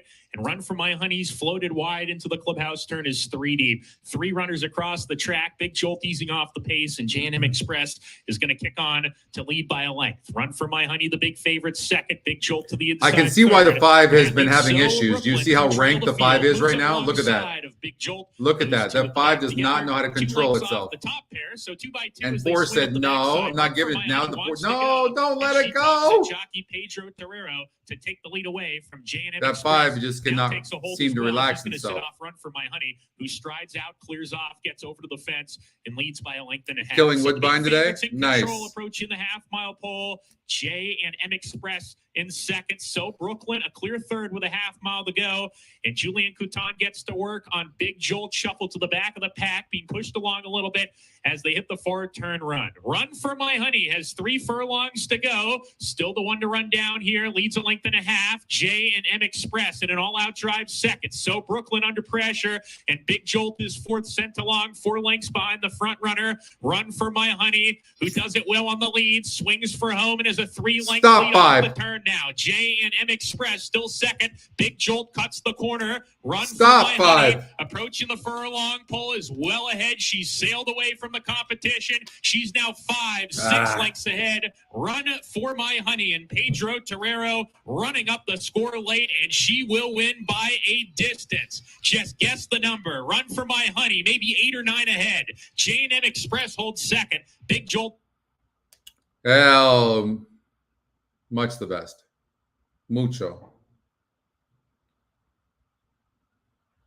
I don't think so, Jeff.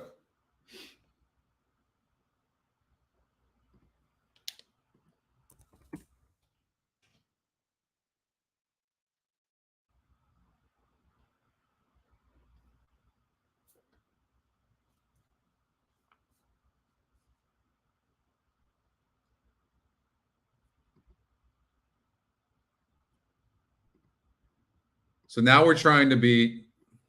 Now we're trying to beat some favorites here in race number 4.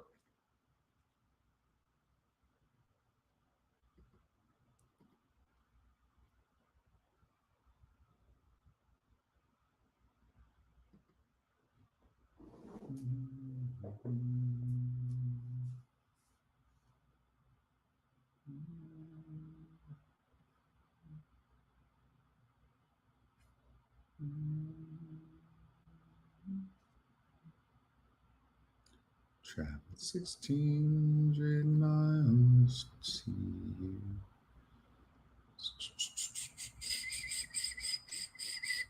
And I'll tell you right now, 5 horses in the last one. All right, I'll be right back. Claimer were taken out of that field of 6. And I heard you earlier with your co-host, Michelle Yu, talking about claiming season now that we're on the doorsteps of Del Mar. And that's certainly the case here. And it kind of plays into the role of number 1, Marie, the current 4-5 favorite on the board.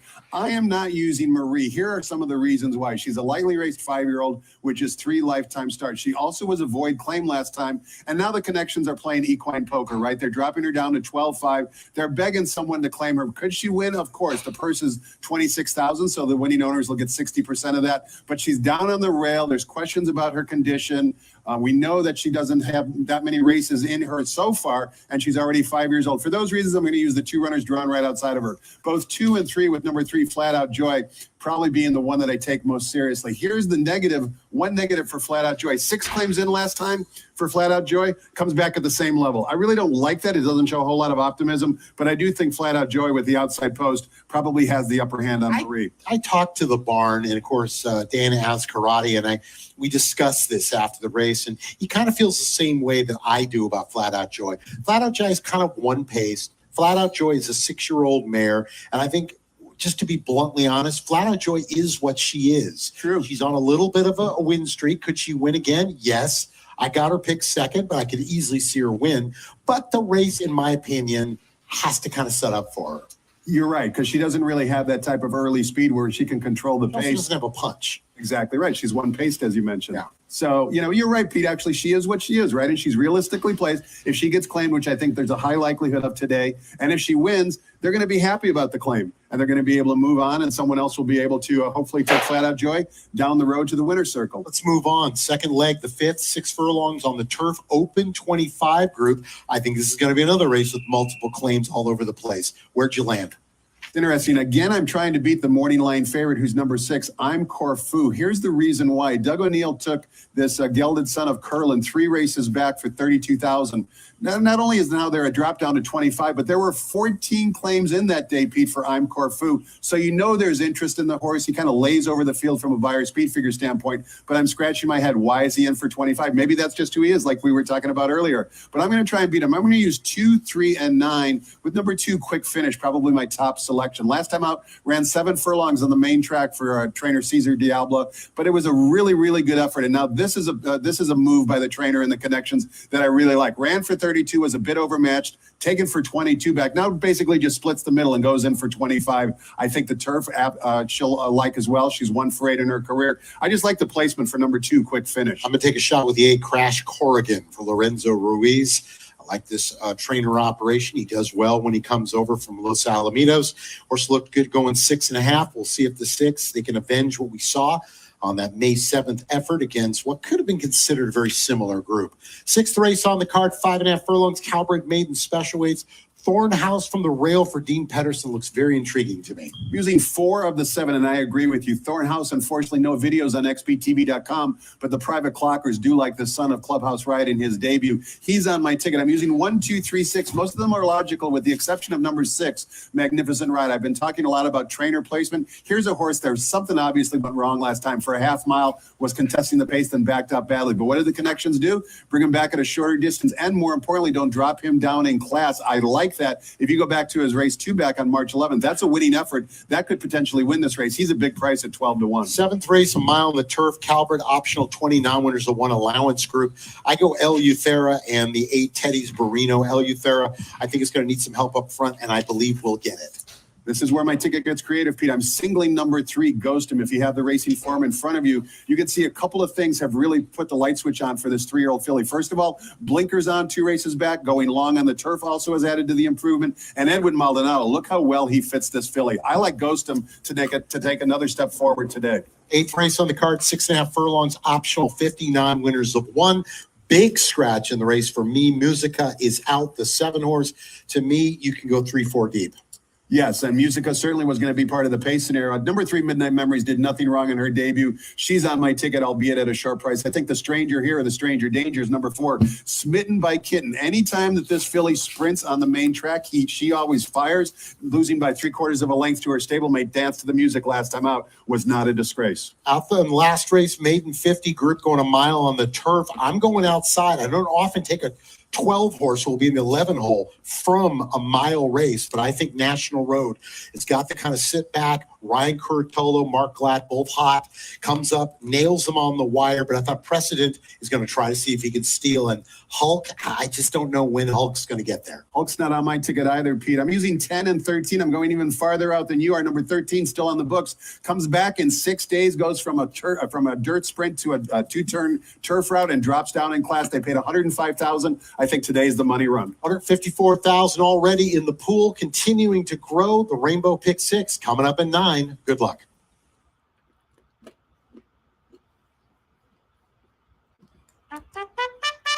Well, let's look at them come on the track.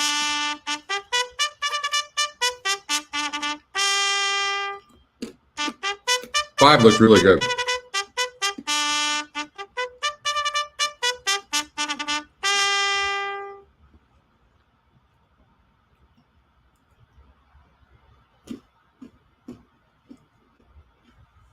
Field heading onto the track for the 4th race. Start of the Rainbow Pick 6. 61,000 in the jackpot carryover.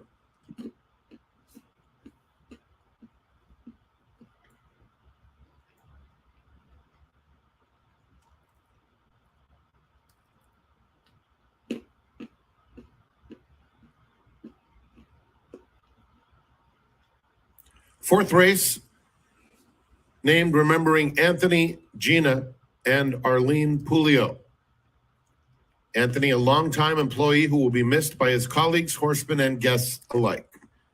7 minutes to post.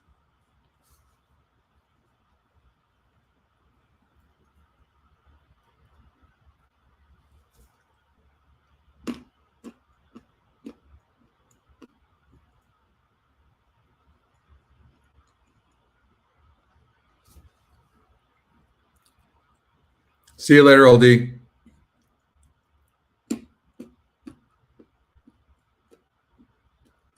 That sounds really good, Catherine.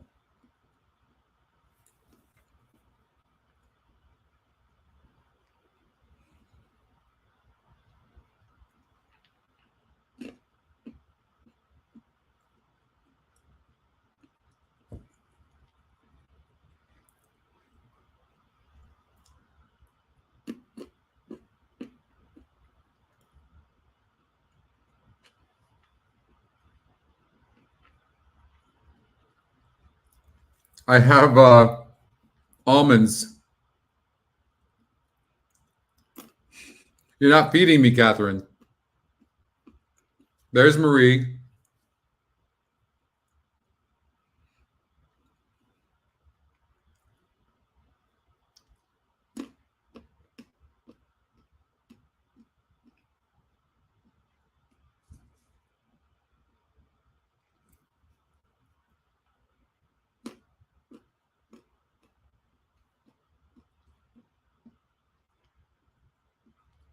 These are some really nice looking horses.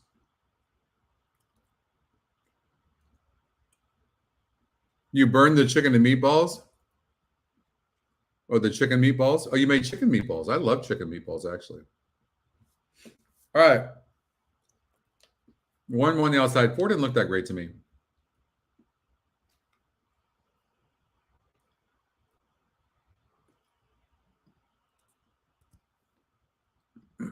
All right. That's the field.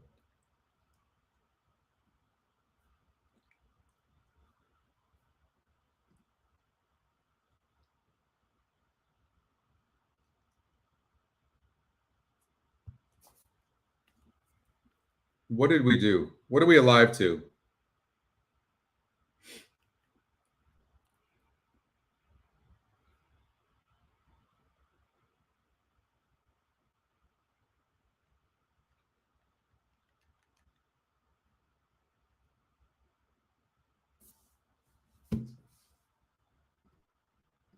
Okay.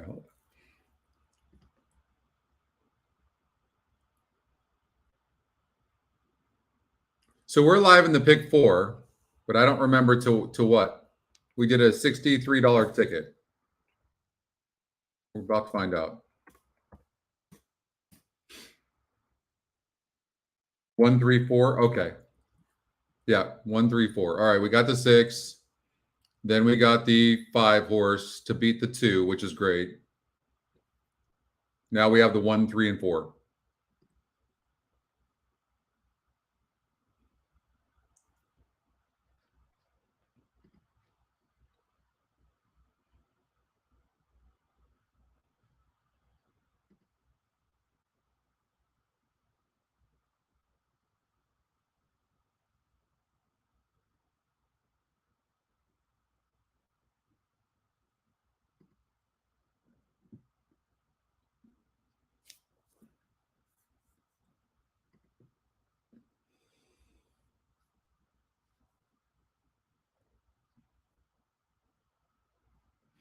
Pretty amazing. This horse could win like this, right?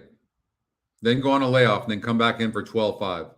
I mean, if the for sale sign's not on this horse, I don't know where there ever will be one. I mean, you got to be kidding me.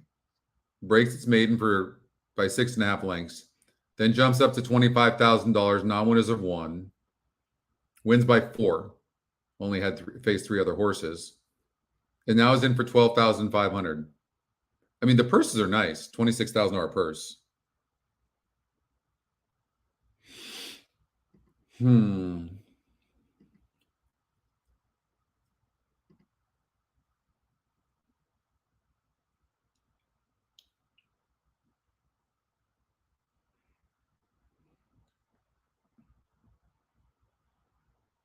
This horse is 4-1 and 15-1 on the Equinedge morning line. It was 1% to win last time out. I don't know what happened in that last race, but this horse barely lost against a tougher group than what's lined up here. I don't know. But horses like this don't normally put this stuff back to back unless this is a completely changed horse. So, and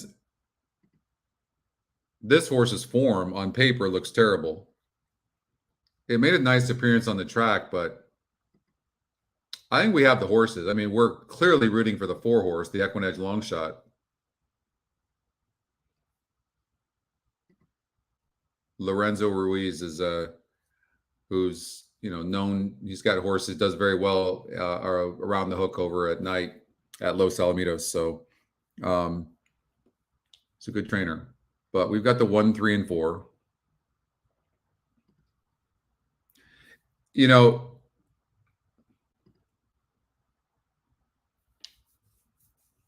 I guess this is a logical spot. Dan Escarati claims this horse for 12.5, and the horse is in for 12.5.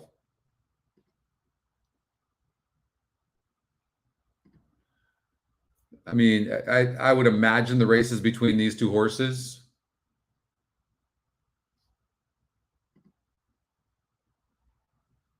Very impressed. Let's look at them a little bit closer.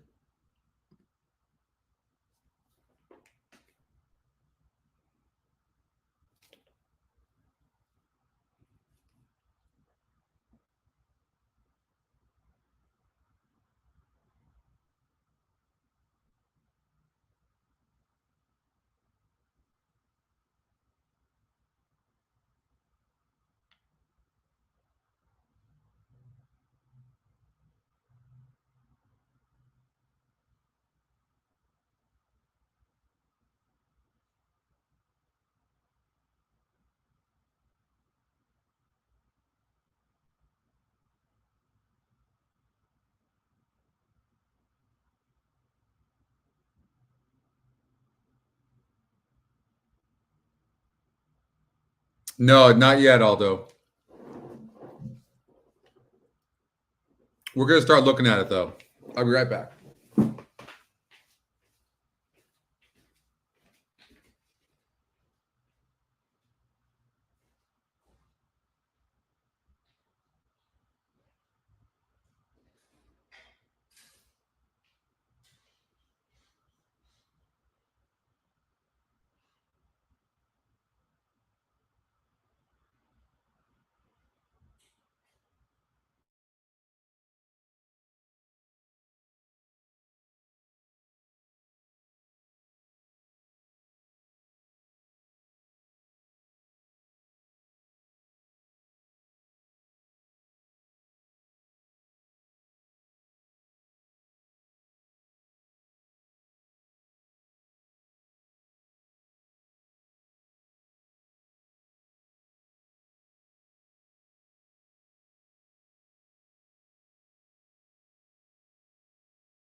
In the gate for the fourth.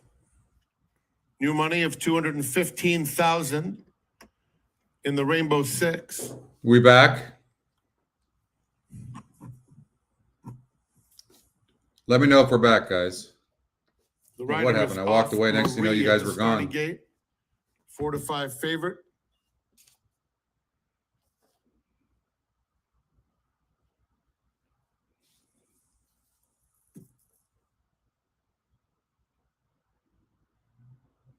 Yep. Okay. Thank you, Tim. Thank you.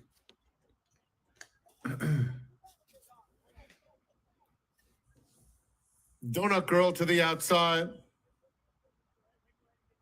Marie reunited with Tyler Bays.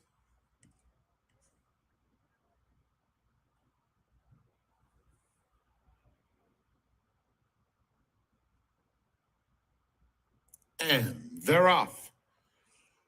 Righteously is out very quickly. Marie along the inside moves in to take second. Then it's Gem and Jill racing in between horses. Flat Out Joy is moving up on the outside now to take second. Donut Girl trails. Down the backstretch, Righteously leads 3/4 of a length. Flat Out Joy in the center. Marie moves through willingly at the rail to engage. And just behind them, it's Gem and Jill. Now about 1.5 lengths off the lead. 4 clear of Donut Girl. They come to the 3/8, 3 of them across the track. Marie at the rail, Righteously in between, and Flat Out Joy. Flat Out Joy on the outside, Righteously in between, and Marie. They're all heads apart. Gem and Jill has 4 lengths to make up. Donut Girl is far back. They turn for home. Marie hugs the rail. Flat Out Joy on the outside. Righteously weakens a bit in between them, but is still fighting on. It's Marie at the 8th pole, 2-length lead. Righteously, Flat Out Joy in the center. Marie opens up 3 close to home, and Marie strong in victory. Marie by 3. Righteously second. Photo for third, very close between Gem and Jill. Flat Out Joy. 4 would have been nice.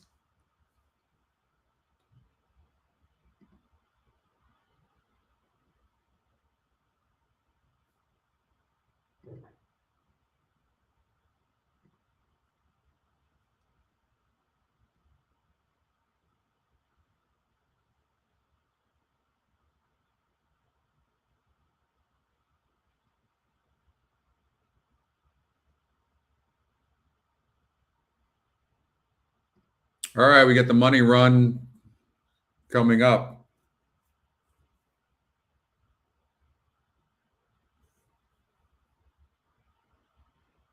Oh, that's right. We got late pick 5 too, don't we?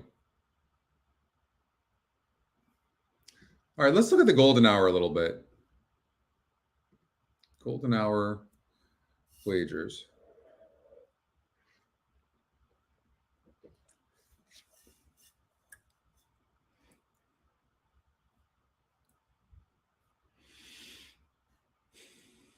So it's a $1 denomination. So we'll do it for $100.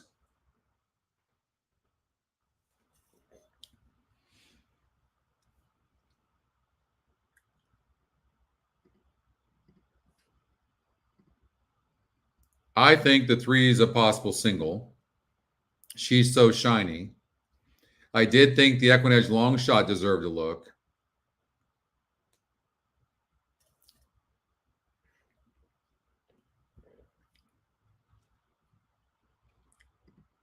You should always sort all the metrics.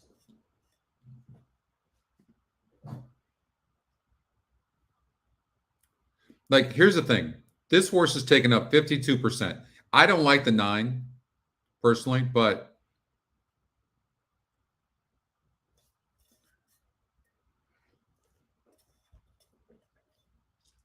I mean, it definitely fits in here. Equinedge's second pick. But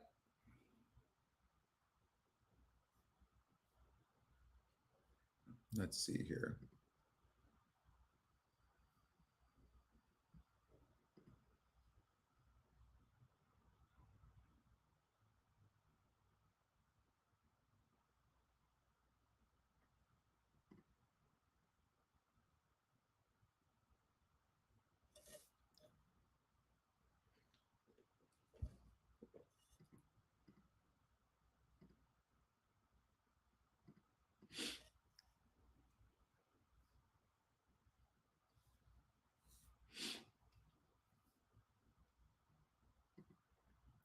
This horse is the speed of the race. 52% to win.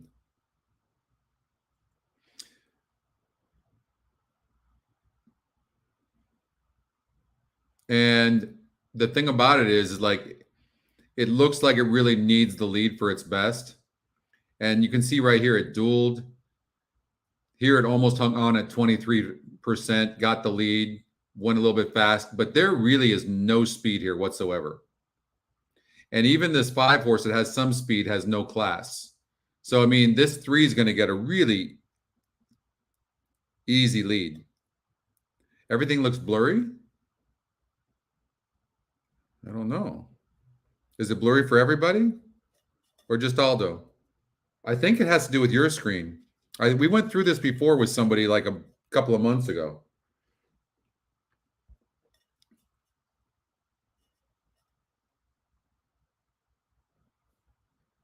My tickets? Refresh your screen, Aldo. See if that works. I'll refresh mine as well.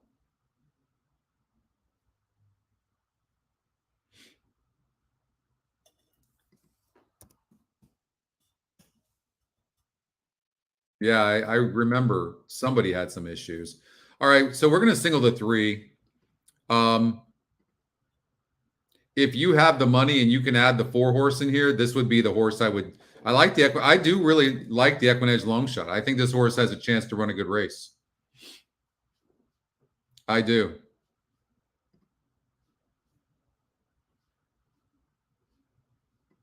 Too many drinks.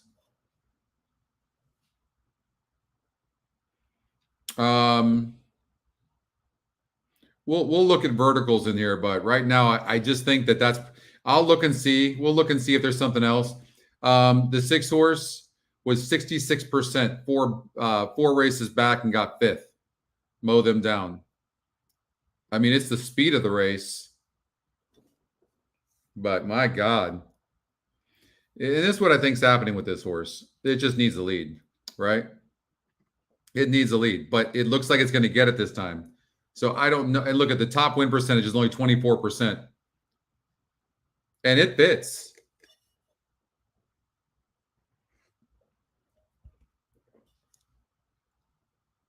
That's weird.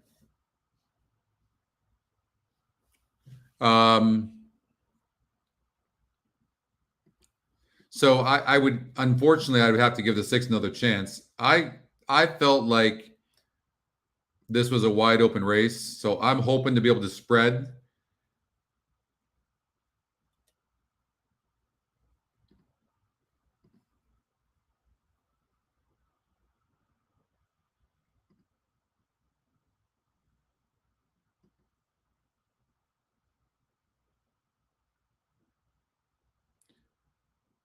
So this is a crazy, crazy race because, I mean, the 2 favorites who make up 24, so 56%,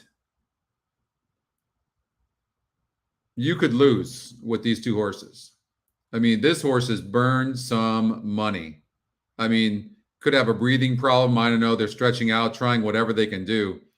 It's not like this horse is dropping in class, but it could get the lead. But man, oh man, this could pay some. If you could beat the 3 or the 7 in this race, you could get paid. The same with this 5. I mean, look at this horse. 3 straight third place finishes in a row. And prior to that, it had done nothing. I mean, it was in a $5,000 claimer 3 races back, got third against 5 other horses at 5-1. I mean, whew, it's ugly. The Equinedge long shot. I actually think this horse can run some.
Okay.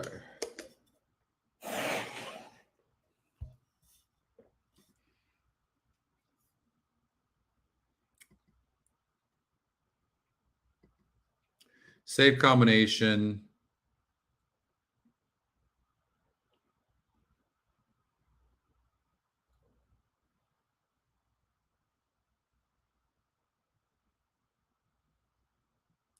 How much time do we have? She likes this track. She's 3 for 7. Oh.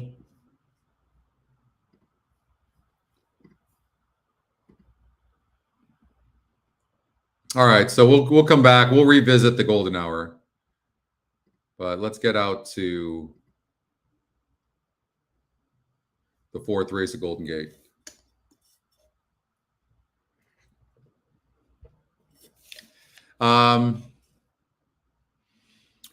So Oldie said he loved the 5.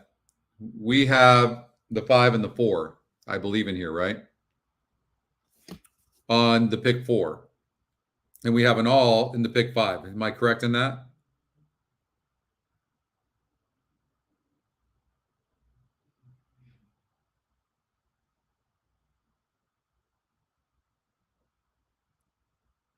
Look at that team help right there. It's the best group ever, I'm telling you.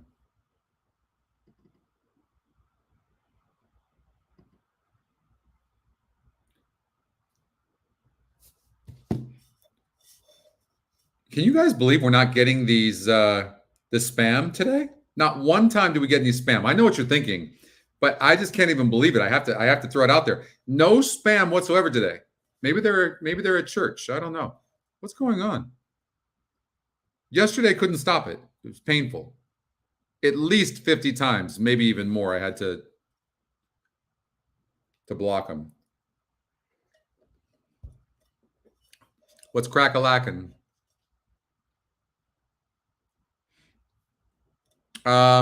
We've got, we hope the 4 wins.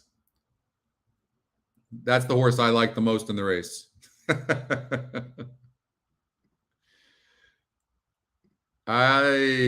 Oldie said the 5's a monster.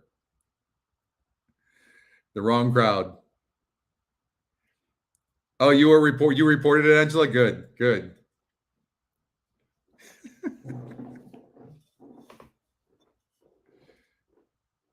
You're going to choose horses over porn every time? I'm with you. I'm with you.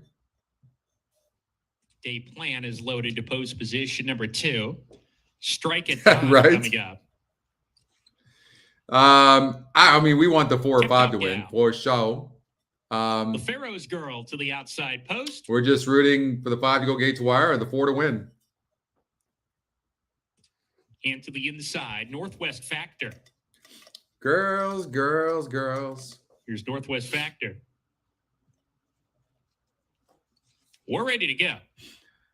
And we're off. Smooth beginning for all the runners. Day Plan and the Pharaoh's Girl both out alertly. The Pharaoh's Girl hard set for the lead. Day Plan sticking to her. And Day Plan now goes out and takes a narrow lead on her stablemate. The Pharaoh's Girl takes back to second. Northwest Factor, Tip Top Gal are next. And here comes Tip Top Gal making a move between horses. And God, I hate 3 that runners move. line up Hate that. across the track. Day Not- Plan with her just head in front. mind-boggling. The Pharaoh's Who's Girl the jockey is on the 3 floor? wide. Tip Top Gal between the Wong-trained pair. Let's just go in Northwest between Factor off the horses and contentious duel. pace. And at the back is Strike It Dawn as they round the far turn. Day Plan, narrow lead outside the Pharaoh's Girl. They're on the outside to engage, and they round the far turn together with Tip Top Gal on a loose rein between them still. Northwest Factor inside has some run, waits for a spot to go, and Strike It Dawn peels outside. She's being asked to pick it up, though. Top of the stretch. Day Plan off the turn. The Pharaoh's Girl under pressure. Tip Top Gal can't quite keep up. Northwest Factor has a clear path to run on if she's good enough, but Day Plan scampers away. Day Plan by 3 with a 16th to go.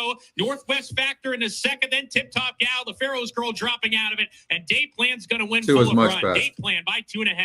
Northwest Factor second, third Tip Top Gal, then Strike It Dawn. All right, then the Pharaoh's Girl. We're reliant on the 6th horse in the last race now, aren't we?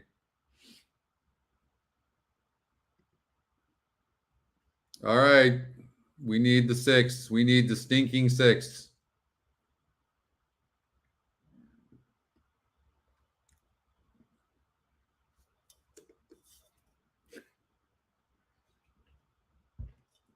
Oldie liked the 5, but 5 no bueno. Evan Roman outrode Anton Georgi.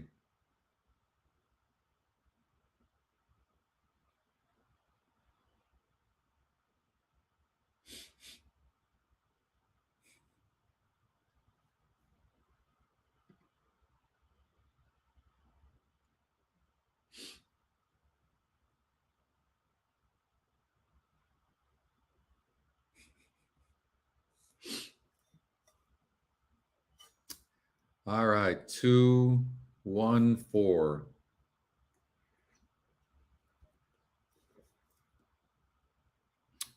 Sure. Let's do it. Santa Anita, late pick 5.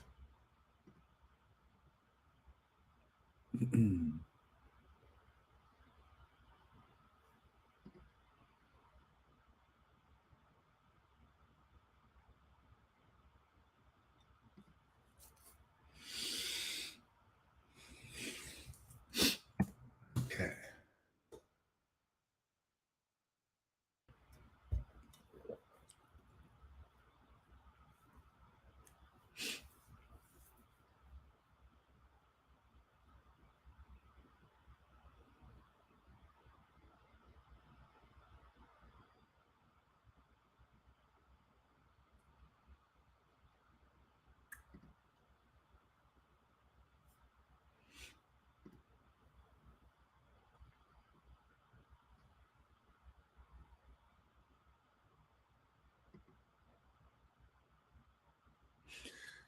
Now, this horse can win, right? But let me tell you what my thought is on a horse like this. So this horse at the 9 hole was sitting a good trip. It did go a little bit wide, okay? And it had a perfect trip and lost the race. Now it draws, inside. I want to look at the race and see what the story was and who it lost to, but it is important to note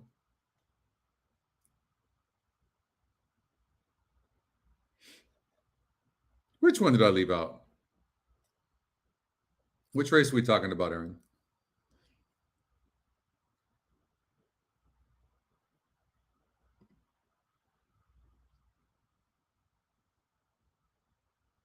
So 7 horse, first time starter, won the race.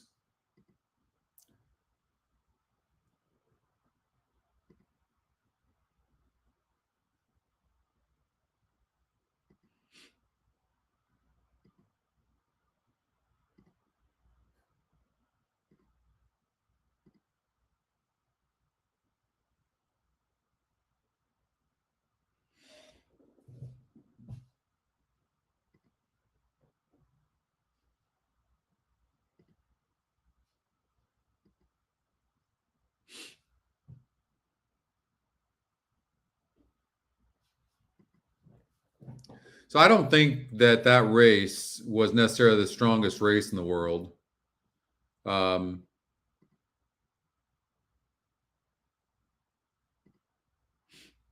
think the 2 sits a really good trip. The 3 horse, we always talk about these. Oh, he's talking about Kung Fu? Yeah, the 6. Thank you, Kevin.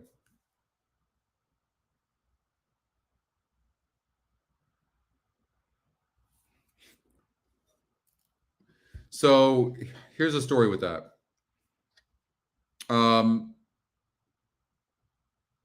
So when I looked at this horse and you see in yellow.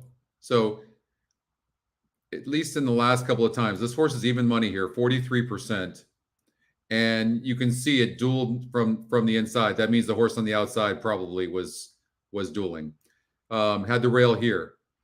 Now, what I'm deducting here is that this horse needs the lead for its best. And here it looks like it kind of rated a little bit, but not really. So I just think that this horse, the 5 horse, is faster. So the 5 horse is going to the lead. 6 horses burn some money, and I think they both tire out and somebody comes from behind. That's just what I'm seeing.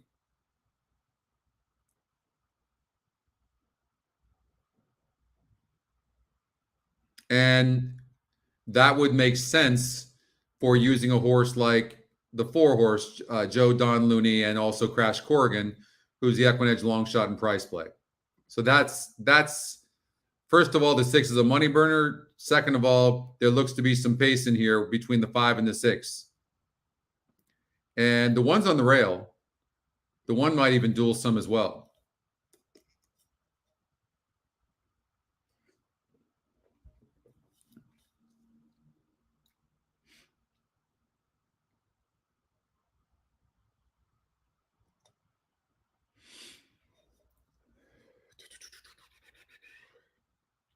One of the things in a tough race you can do is look at like this. Look at the Equinedge morning line, 7-2 on the 8, right? Even the 3 is 7-1, 5-1 on the 4. You can see the 2 horses 8-1, 18%. So the system didn't like it as much.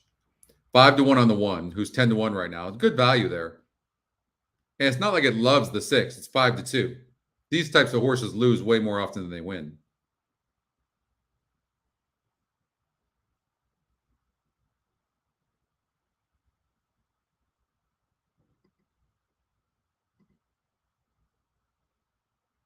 And look at the GSR on the 8. It's just big. I mean, 77. Equinedge long shot price play. EE Morning Line. We talk about this all the time. GSR 77. These are the types of horses you want in a race where the favorite might be vulnerable. 8 looks like a major player in here. Rispoli's aboard as well. He won sprinting here on the turf yesterday. I mean,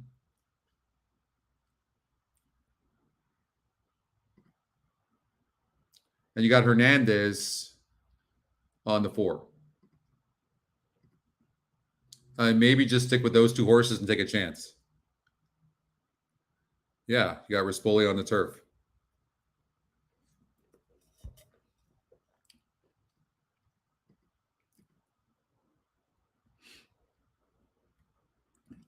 I want to get this out now. I like the 2, Johnny Paycheck, to sit a really good trip second time out and win. That's what I'm leaning towards.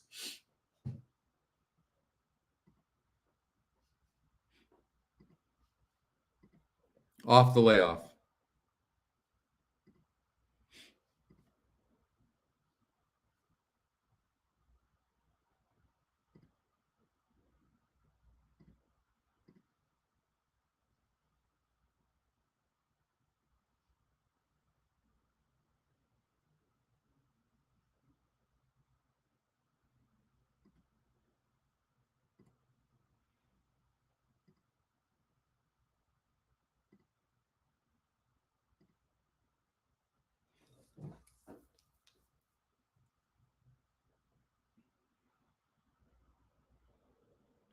So you have to look at a horse like this and see whether you think it's vulnerable or not. Steadied was 24%. Now it's 44%.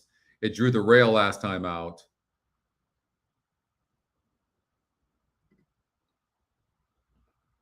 And it's got a big SOR. Big. I mean, it's been facing better horses, and it's going to have to chase this horse that's much cheaper and moving up in class. Going to stop. And the 2 is going to sit right there, but the 8 could be right there as well, pressing. And Mike Smith. And then if they really duel, here comes this horse. But I think I think I really like the 2.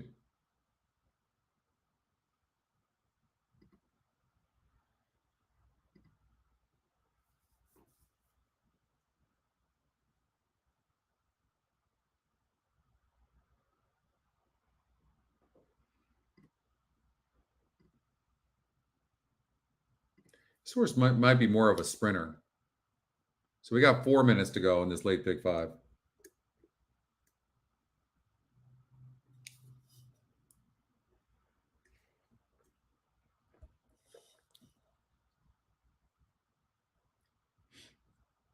And when he knew Flavian Pratt was leaving, why the hell he went too, I don't know. I mean, he definitely overrated himself. He really did. I don't think Rispoli's that great of a jockey. I hate saying that out loud too, because I don't like talking shit about people. But I think that's kind of our job as handicappers, to kind of identify which jockeys we like and which ones we don't, as far as how effective they are when you bet on them. For me, you guys know that I've just had horrible luck betting on Rispoli. But he draws a good post. There's a lot of speed. Horse has some class. A lot's looking, it looks a lot like that he could win another sprint race. I mean, that horse, Crash Corrigan. Looking forward to seeing this race.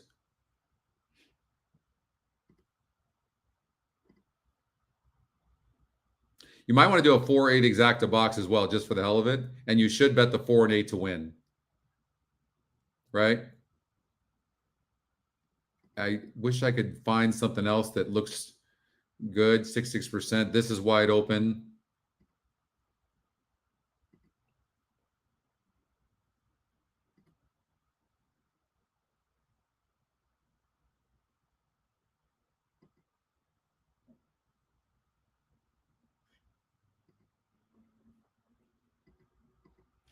I'm going to, because these races are so tough, I'm going to recommend this.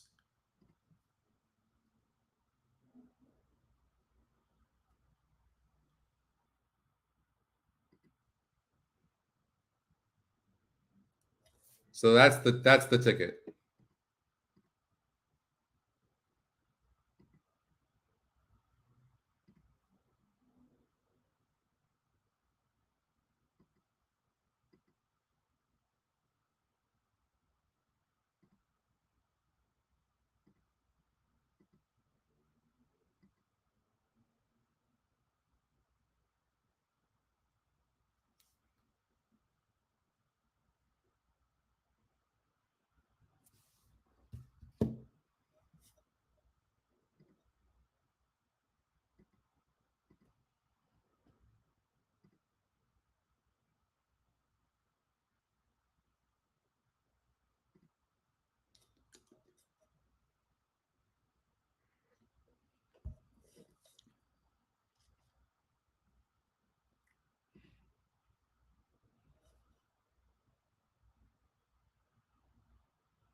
This is the Equinedge long shot.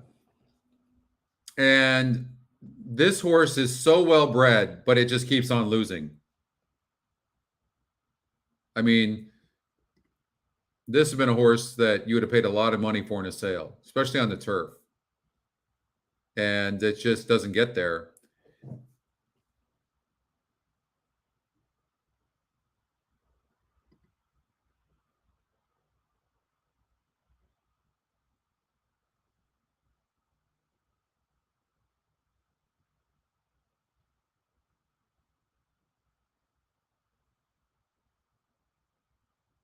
This horse seems to need the lead for its best.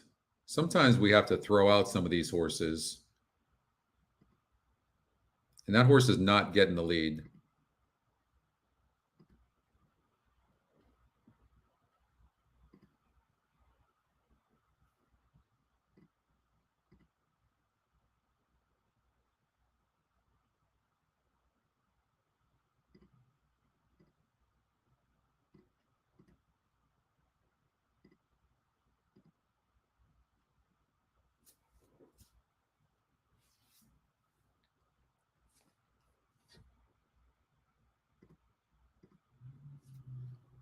All right, that's the ticket.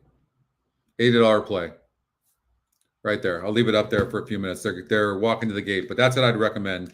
I would bet the 4 and 8 to win here, and I would probably bet the 8 even more. And I do a small exacta box as well, just in case. But by the way, this is a really hard sequence. Okay, it's not easy, even in this race. I kind of like the 4 and 8.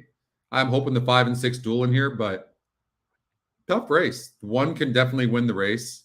Cindy likes the 1. I can see it. Quick finish. Can definitely 18%. Like, I can see that.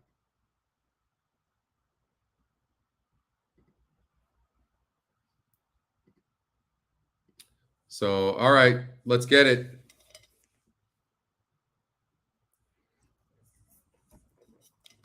It is. Joe Don Looney. Jared's going with Cindy's horses, the 1 and 8 exacta box. Good 2 luck, more. Cindy, in here. Crash Corrigan. 8 looks fantastic. And Ottawa Fire to the outside.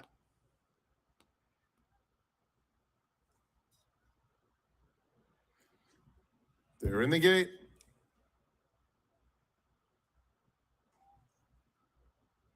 And they're off. Vroyski stumbled at the start. Quick beginning for I'm Corfu in the yellow colors. Here's Encroachment coming through along the inside. These two stride for stride with High Heater a close-up third. Ottawa Fire is 3 lengths off the pace in fourth. They're followed by Joe Don Looney racing on the inside of Vroyski, who's 6 lengths off the leader. Quick Finish is down at the rail, racing about 1.5 lengths or 2 in front of Southern King and Crash Corrigan at the back of the field. Encroachment opens up around the far turn and has a 3-length advantage. I'm Corfu, the favorite, is second, followed by High Heater in third. There comes Ottawa Fire with the white blinkers, about 5 lengths off the lead. Inside of him, Joe Don Looney, then Vroyski, and Quick Finish. They're at the top of the stretch, and Encroachment still has a 3-length lead. I'm Corfu trying to close the gap, is doing so, but On the front end, Encroachment's not giving up, and it's Encroachment still full of run past the 16th pole. And Eric Nice Garcia going, gets Cindy. the win on Encroachment in front-running fashion. Crash Corrigan from far back got second. Encore Fu was third. Southern King ended up fourth in a photo with Joe Don. That's a nice one. 1-8. That's really, really nice. Good job.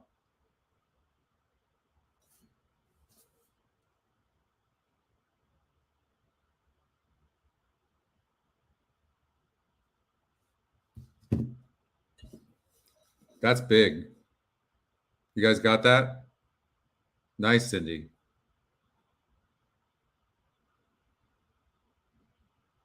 Nine to 1, too. Charles got that. All right. Look at you guys. That was really big. Number 1, Encroachment was first. 8, Crash Corrigan second. 6, Encore Fu third. 3, Southern King fourth. 4, Joe Don Looney fifth. 1-8-6-3-4. Nice, Charles. Way to go.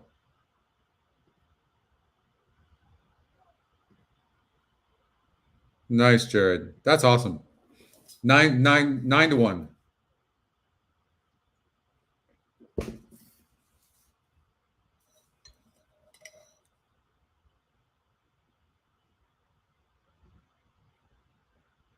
That's nice. $110. Good day so far. It's been good. Encroachment, huge. We knew we could try to beat the 6 horse, right? 4 didn't run bad at 16 to 1.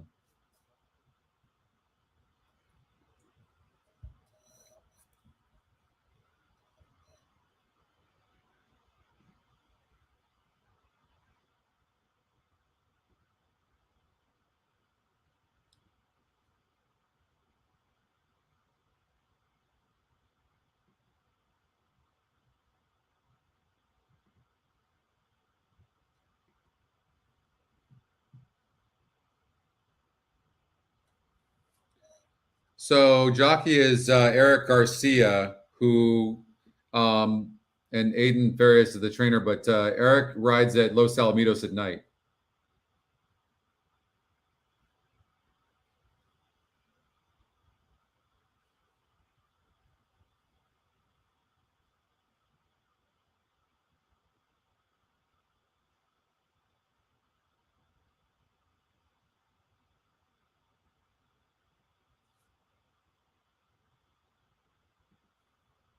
Nice going, Cindy.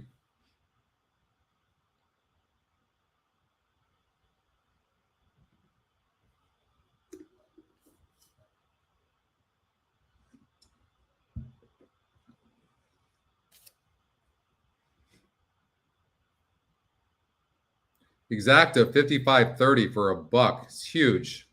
Trifecta 74.65 to the 6 horse. Not bad either. 149.30. Nice. In the Run Happy Winner's Circle, Encroachment, a 5-year-old bay gelding by Uncle Mo out of Border Dispute. Owned by David Hinkins, trained by Adon Farias, and ridden to victory by Eric Garcia. Encroachment, bred in Kentucky by Paget Bloodstock. Running time 108.65 Very seconds. good ride. The 5th race named for Laura and Todd. Off to the races.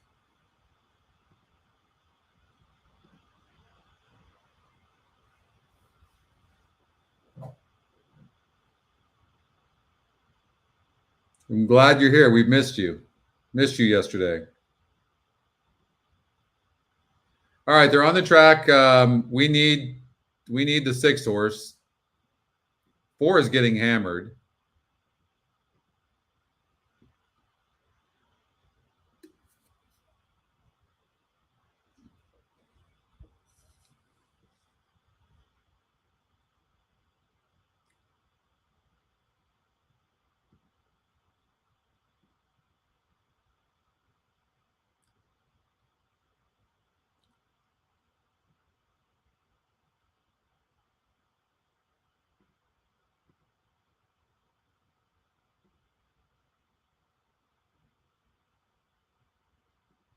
The thing I don't like about this 4-horse, well, besides it's burned a shitload of money, is like people are betting this because it bobbled at the start, 3 to 4 wide. Unless I'm watching something wrong, they all come out of this 522 race, okay? And I only saw the 5 and the 6. I didn't even think I saw the 4-horse in the picture. Now that was on the turf, and this horse, turf or synthetic, same, right? Really, the horse that you have to watch out for, I think, is the 6-horse right now. And this horse is 6 to 1, 41%. You want to talk about value.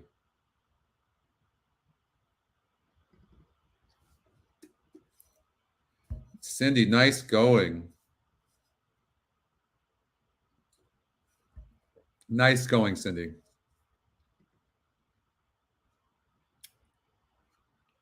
What a team. Good teamwork. You got this, Aldo. Let's get this 6 home.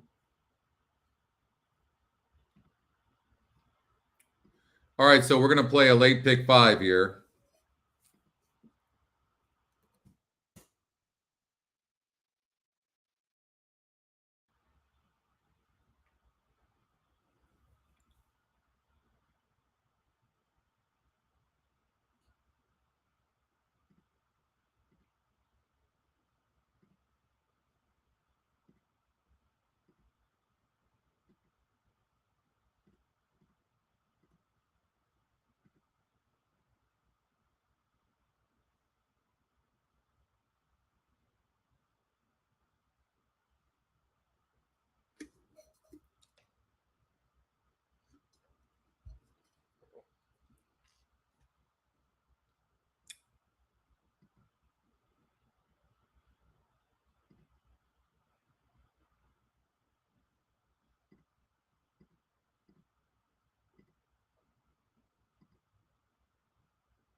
So I made a note on this horse, the 4, State Forest. It's a price play, Equinedge long shot, and it also has a good win percentage. And it's got a good record at the surface and distance of 8 furlongs in the synthetic. So maybe a horse worth really looking close at. It's probably going to be on the lead.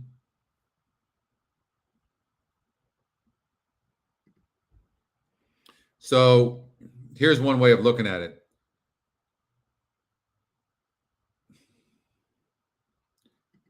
The 2's going, the 2 can rate. It's proven it can come from behind, which makes the 2-horse a strong fit in here. It's Equinedge's top pick as well, but it does give it a strong fit because it's flexible. It can go gate to wire. It can come from behind. So the 2-horse definitely fits. But if the 2 decides to stay and let the 4 go, then the 4 can prove to be very difficult in this spot. But I mean, I would love to key in on a horse here, but I don't know that we can.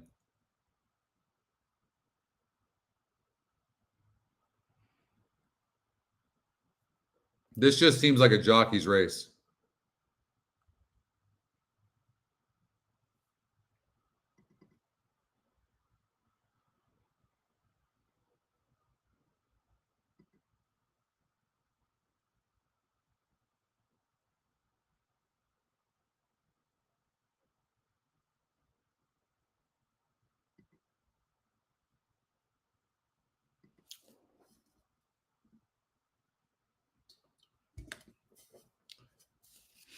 We got 4 minutes.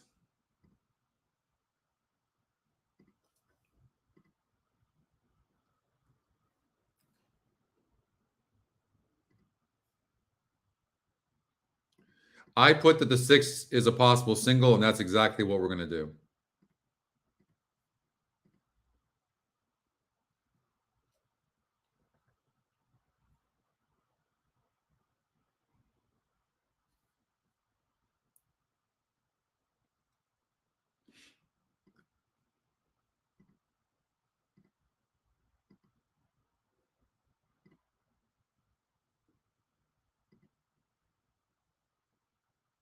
There we go. $24 pick 5 over at Golden Gate Fields.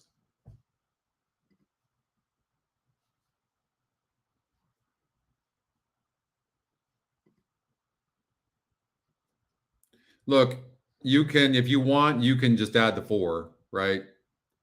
You can do that. $36 play. I don't love the 4, but it's only $12 more if you want to play and add the 4, okay?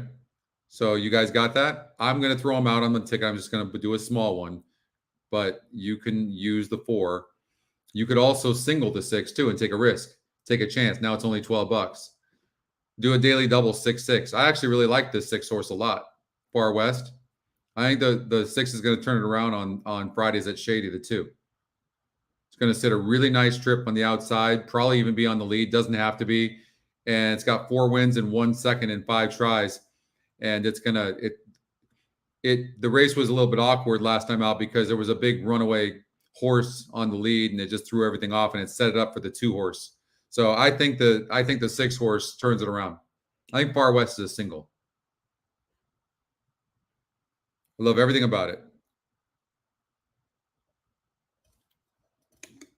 But anyways, I do like the 6 horse here, but I can't ignore the pace advantage the 5 has. Okay. And when you're talking about chalk and then chalk here, it's just not a lot of money. So, maybe, don't play too much or maybe play it multiple times if you want. Okay. You could do that, or you could just do the 6. Okay.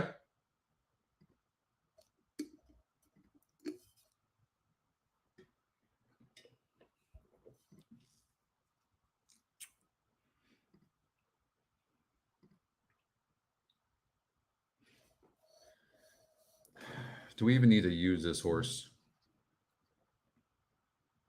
Look at the money this horse has burned. But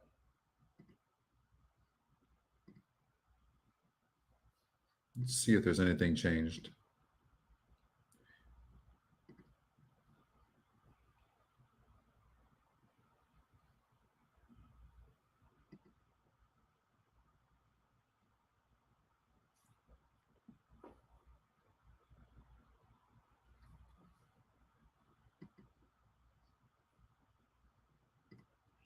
So Pedro Torrero gets off of the 5 and the 7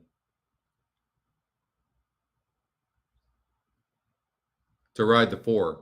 I like this 4. I'm hoping this 4 can go gate to wire.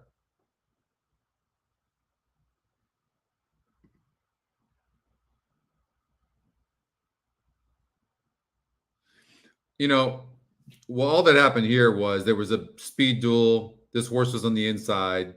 It's going to run better than this. It'll definitely outrun its odds for sure.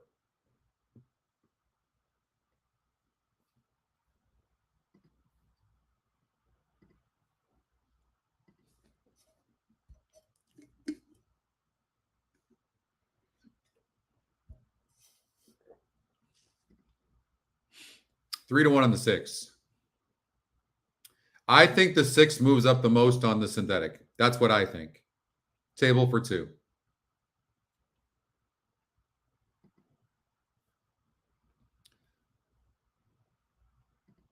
I mean, maybe throw a pick 3. 6, 6, 4. 6, 6, 4. And if it comes in, it might pay decent. And the red light is flashing on the starting gate at Golden Gate Fields. The runners have made their way towards the gate for race number It does. 5 to kick off the late pick 5. I mean, you playing these small tickets and winning big like that, you can keep on doing that forever and have the best time in horse racing, Cindy. You're amazing. Really proud of you and happy for you. You deserve it. You bring it, but you play smart. Good Focus is loaded into the gate. All right. So we need the 6. Here's Tam's time. We need the 6. One time for Aldo. Come on. Bid on the prize.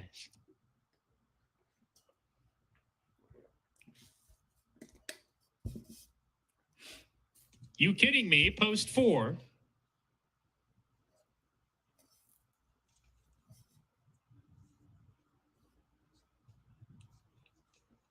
Two back, Crazy Dreams.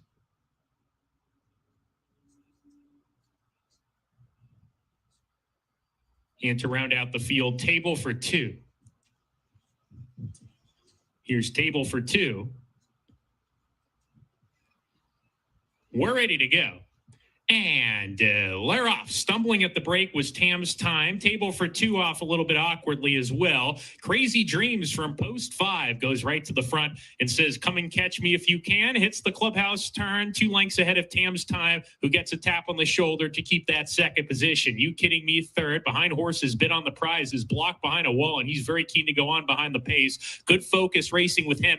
And Table for 2 is at the back of the pack after the awkward getaway from the gate. He's 5 lengths behind the front runner, who is the favorite, and a big one at that, Crazy Dreams. Crazy Dreams a length in front. Tam's Time in the second position in the red, white, and blue. You kidding me? Kept clear on the course is third. Bid on the Prize inside of him. Farther in. Good focus down on the inside. 4 runners now line up 2 lengths off the clear leader, Crazy Dreams. And Table for 2 is a length and a half off the other 4 who are right ahead of him, approaching the half-mile pole. Crazy Dreams, no excuses today. Continues to pave the way and have everything his own way as he hits the forward turn run. Still leads by a 2-length margin, and now Evan Roman just pushed the button and said go, and he opened up 3 right when he did that. Now 4-length lead around the far turn for Crazy Dreams. So Evan Roman just stepped on the gas, and he says, come and catch me, with a quarter mile to go, and Crazy Dreams is well ahead. You kidding me? Second. Tam's Time third alongside of him. Good focus, had to slam on the brakes on the far turn, dropped out of it. Table for 2 begins to muster up a rally. There's a furlong to go.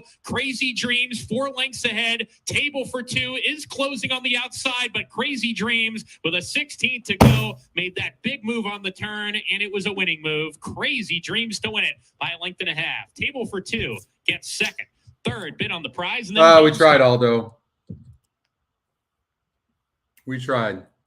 They gave that horse an easy lead.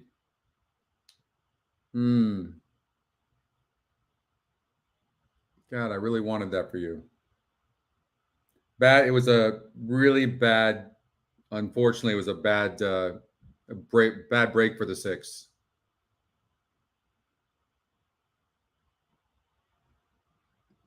Oh, yeah. 6 ran good.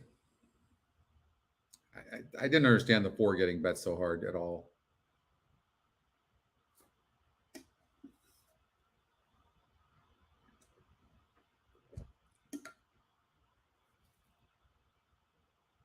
Ah, such a drag. I know. You have a good attitude, Aldo. We're going to get him, okay? We're going to get him.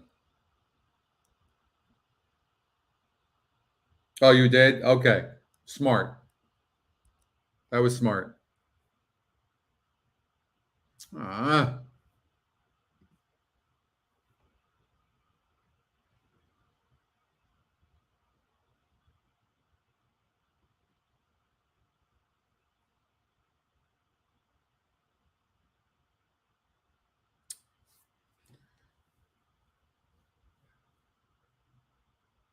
So look, we've seen how many second-time starters like this lose, especially like you can picture the trip was good, and then look at the jockey trainer combination, 8% with Mark Latin and JJ Hernandez.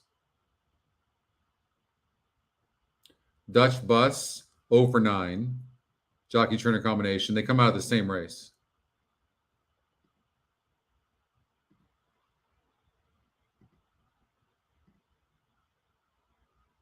I just don't think I honestly don't think that 5:13 race was that strong. I looked at it. I don't think it was. If you do that, you would do it like this. You go boom, boom, boom.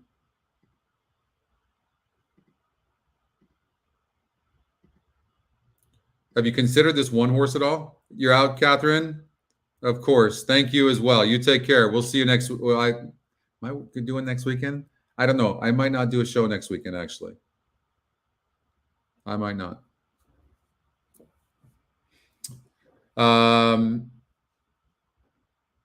Look for your emails.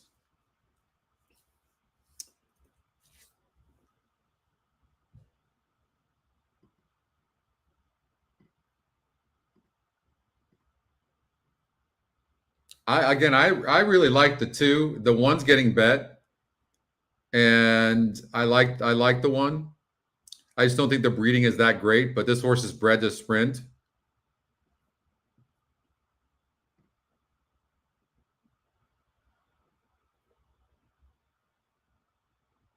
I mean, if you look at this April 25th work, 2 of 29, it's a pretty fast work.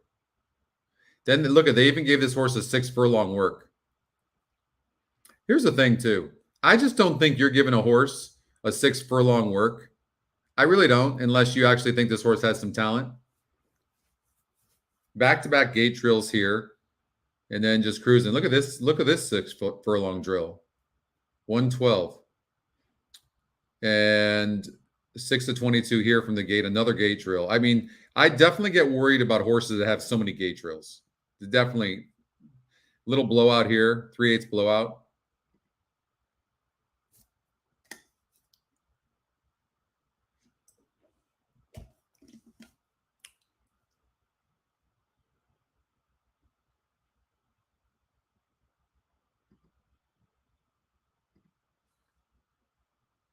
Five's getting bet. Carol's Comic, which is the Equinedge long shot. I put a note that the 4 stops regularly. It does. Not getting bet, and it just stops.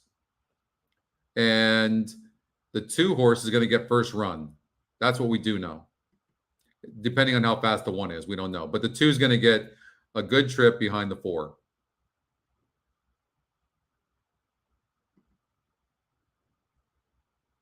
Here's the horse that loses ground a lot. Seems to be best on the lead, the 6 horse. So I would probably throw the 6 horse out. I would imagine that one of these 3 horses is going to win.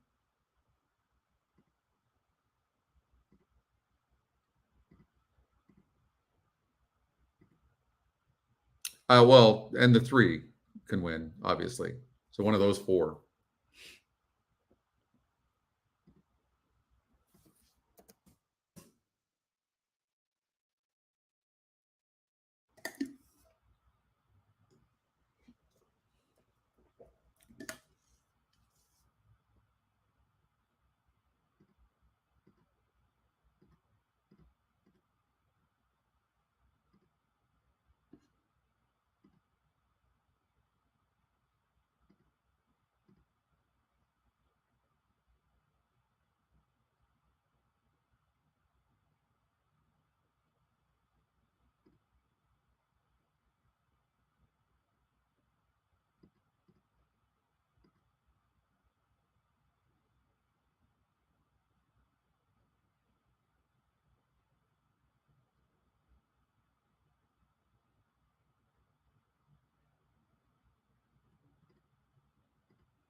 So what I'm doing is I'm looking to see whether this 2 horse, and I think this 2 has to have the lead for its best.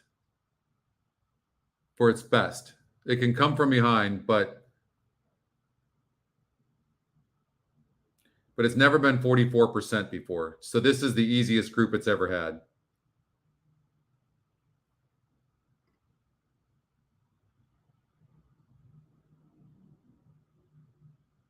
Well, it faced a 54 group here. You see what I mean? Like, look, you face a 54 group, you barely lose. Then you go to 68 and 60, and you're not even close. That's what we're looking at. And this horse is 44% to win. The more I look at that, like, honestly, like, now this horse got up to a 52, was all out to hold on, to hang on. So can't like that much. This is the horse that seems to have the upside and draws the outside post. You know what? That's the horse. All right, let's look at this 6 horse a little bit more carefully. This horse has burned a bunch of money. It has 0 speed. The 8 horse is tactical, sits outside. Just want to make sure the 3 is cheap. Okay, we're singling the 8. I changed my mind. All right, I think I found something here. Boom, boom, and boom.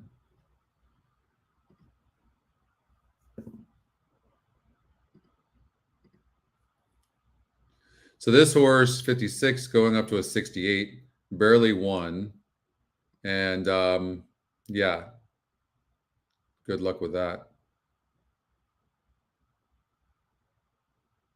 Off a layoff. Workouts are good, no doubt. So the only reason you would use a horse like this is if you felt like the favorites were vulnerable. I mean, this horse has been off since April. What we could do is go look and see how the horses have done that came out of that same race, its maiden race. 4 minutes. All right, so the 8-1, first time was 36% to win. 4-horse was 33%. Hasn't come back to run yet. That was also a Sean McCarthy horse. So I'm assuming these are the old Baffert horses is what they are. 2-horse. I mean, it lost by 10 lengths. Not 10. No, it was in front by 10.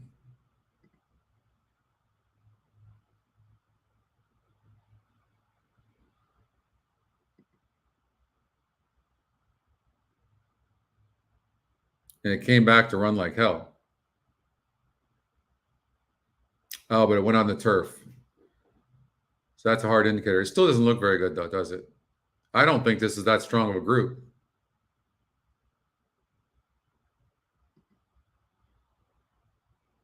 It was just those 2 horses, pretty much. Okay. It looks all right.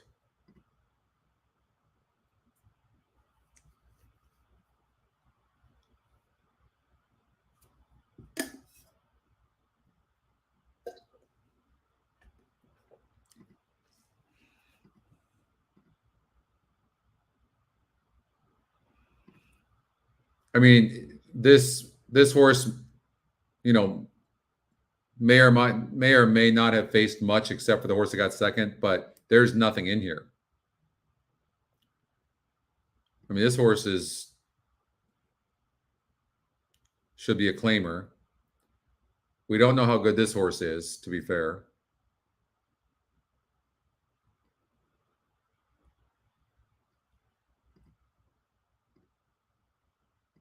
So let's see who this horse beat.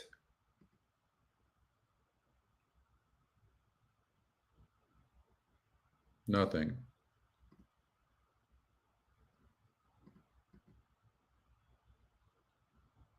Well, this horse actually came back to win by 14.5 lengths.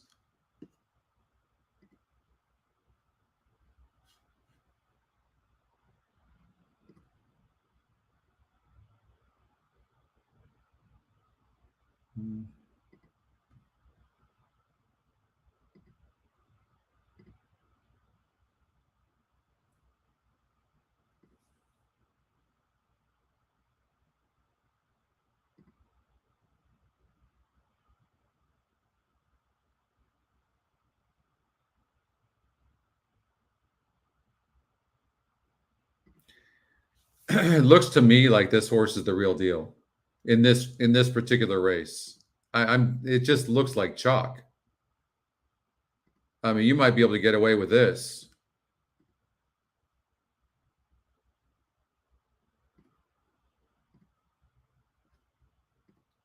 And then spread out in that last race. Go ahead and use the 9.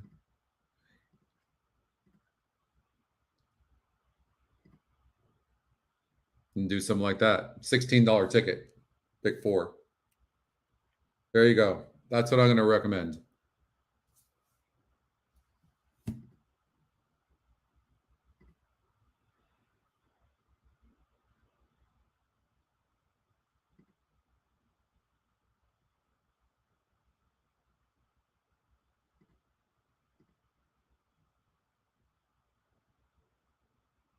So this says checked hard at the turn. Pretty impressive, right? The 5.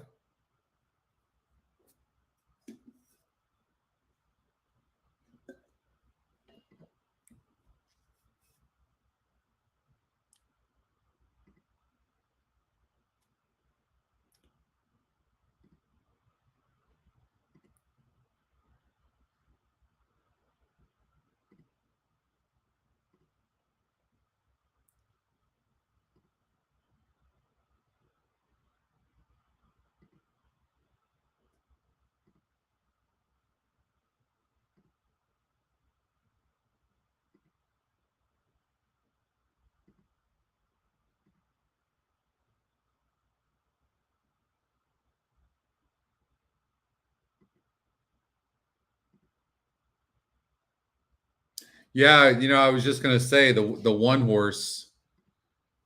When you're struggling and you're looking,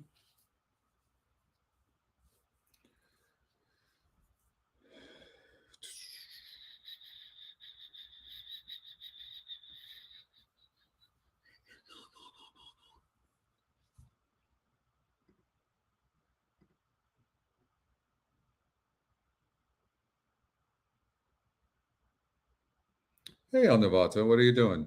How are you?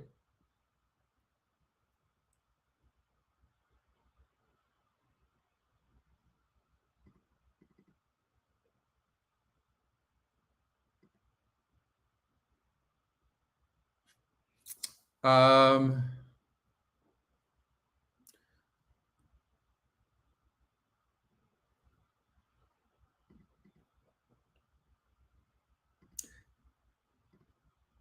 I don't think the 3 is facing that much, to be honest with you.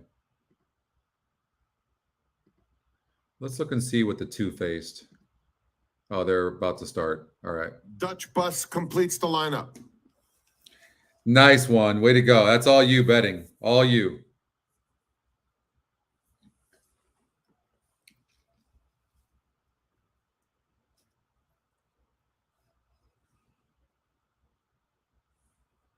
Dutch Bus goes in. Fantastic.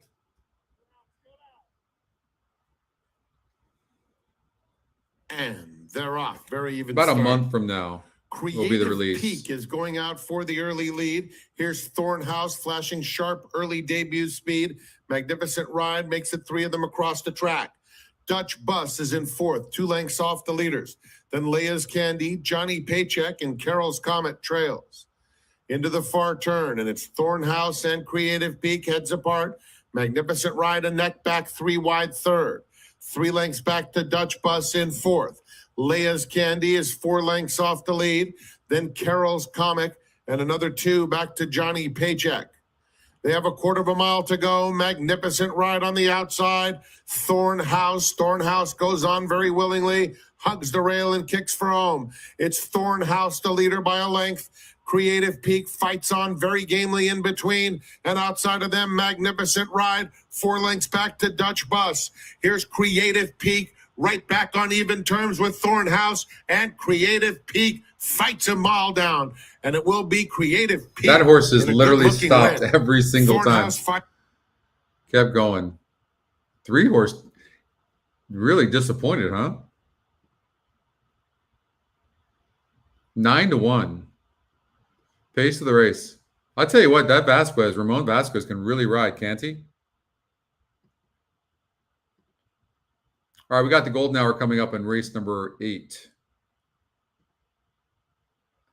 And what did we do in race number 5? Favorite one. God, we needed that 6, didn't we?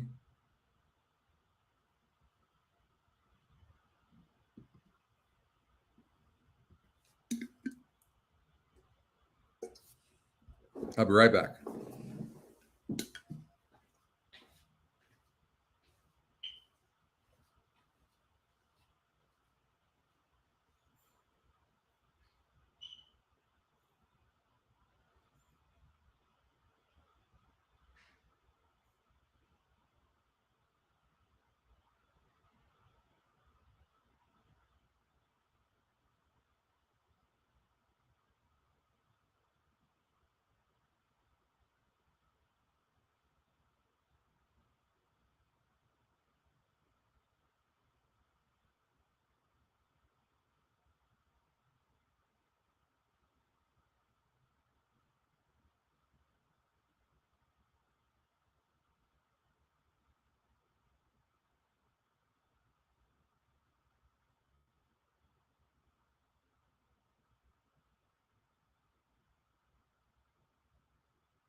It's all right, guys.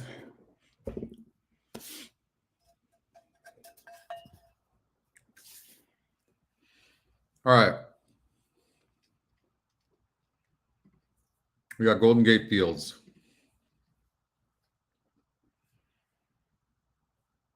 I love the 6 horse. In fact, they're sucking me in right now because there's no way that horse is going to go off that price.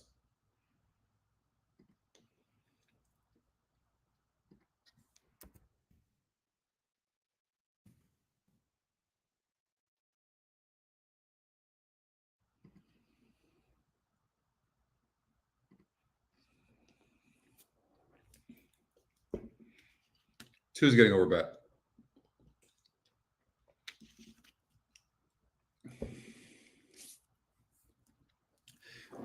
I hope the 6 doesn't actually, Doug. I hope the 6 just sits and lets somebody else go from the outside. That's what I hope.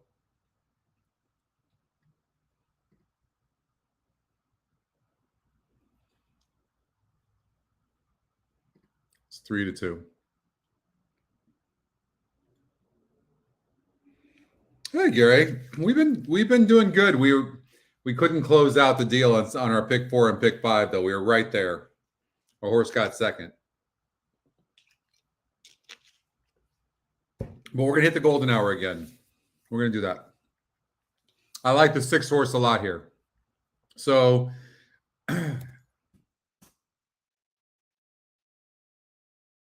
let's do a pick 4.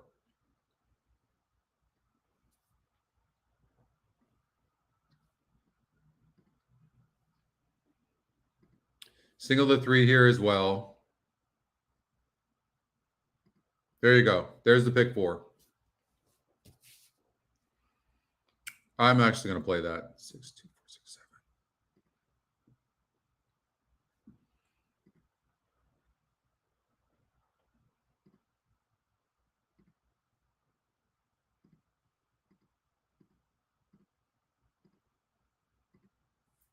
Three, 2, 3.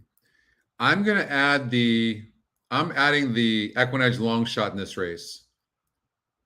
Premium on Saturday with the 3. Okay.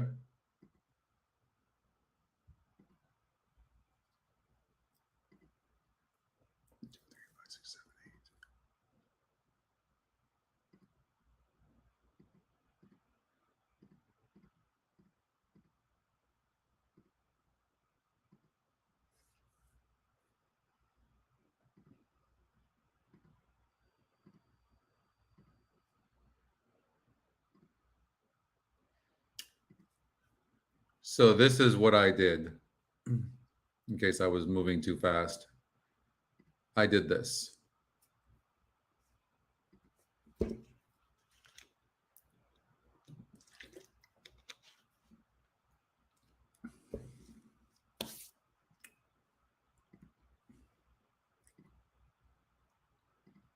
Cindy likes this horse. Implicitly.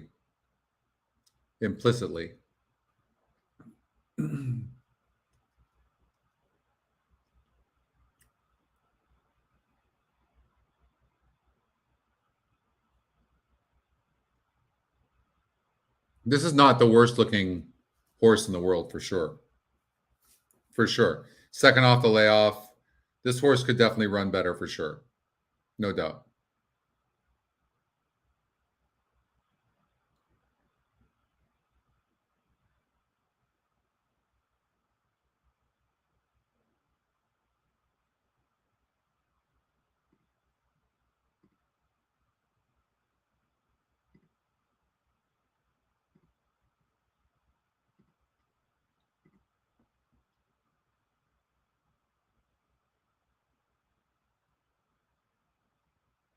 Far West has taken his spot in line. Fridays at Shady, post 2.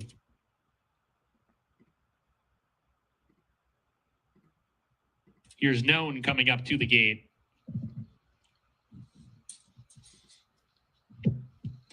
Implicitly, post position 5. 2 back, Magic Tiger and Sunny Spot. working with Magic Tiger to take his spot in the gate. Magic Tiger.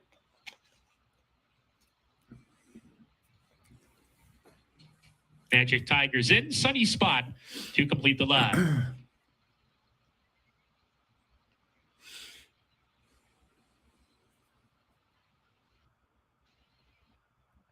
Waiting for Sunny Spot. I'm not sure this year Here. Happy Sunday to all the if viewers. I'm going to be a tuning in Breeders' Cup. around the country and also around the world to Golden Gate Field. Sunny Spot. Just about it.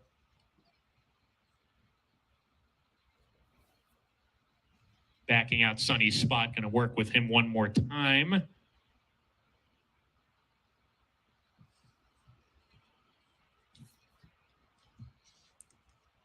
After today, ladies and gentlemen, we've got 3 more racing days here at Golden Gate Fields, including a week from today, Sunday, closing day of the Winter Spring Meet. We'll have mandatory payouts on that day. Dave Weaver from TVG will be here Saturday and Sunday of this next week as well. 9 races on Friday, just true for today. We're likely to have 10 on Saturday and then a number of them on Sunday. So we'll end the racing week real strong next week. For now, we kick off the late pick 4 on this Sunday at Golden Gate. Sunny Spot's gone into the gate. Cristobal Herrera back in the saddle, and we're ready to go. And they're off. Beautiful beginning for all the runners. They broke in a line.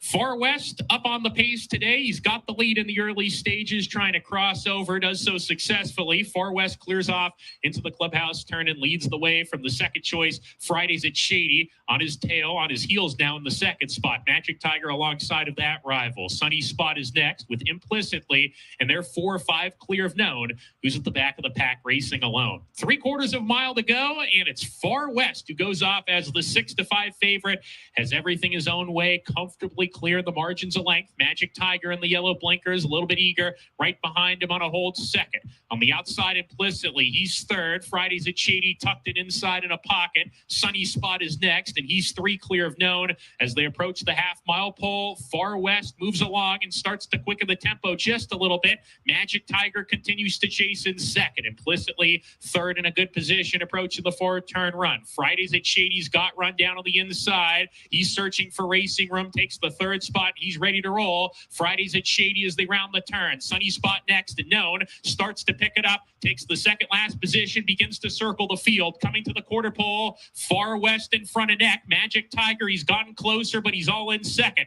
Fridays at Shady, third as they come off the turn, and then comes Known down the lane. Far West puts some separation on Fridays at Shady, opens up the lead to 2.5 lengths. Fridays at Shady tipping outside for the final furlong. He's 2 lengths behind in second. There's a 16th to go. Far West still clear. Fridays at Shady won't catch him, and Far West will take them the distance. Finishes nicely. Far West by about 2.5 or 3. Fridays at Shady second. Magic Tiger next. Photo finish for 4th.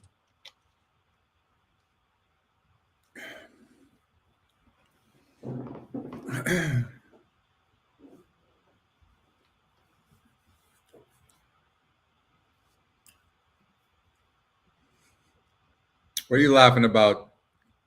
What are you Number laughing 6, about, Andrew? Far West first. Second, number 2, Fridays at Shady. Third, number 7, Magic Tiger. Photo finish for 4th. Please continue to stand by until the photo finish result for 4th has been posted and the race is declared official. Thank you so much. Oh.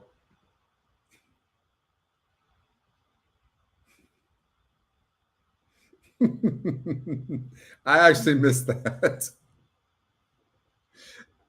Nice one, 4th was Tom. number 3 down. 6-2-7-3, your top 4 finishers in race 6. You got it.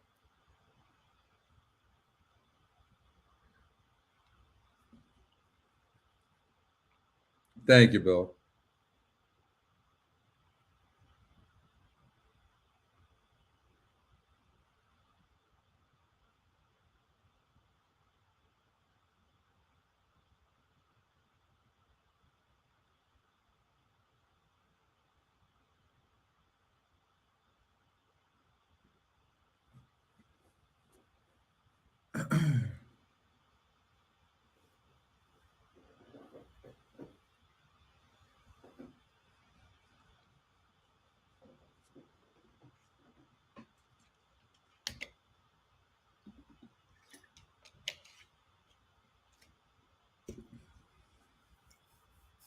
I'll be right back.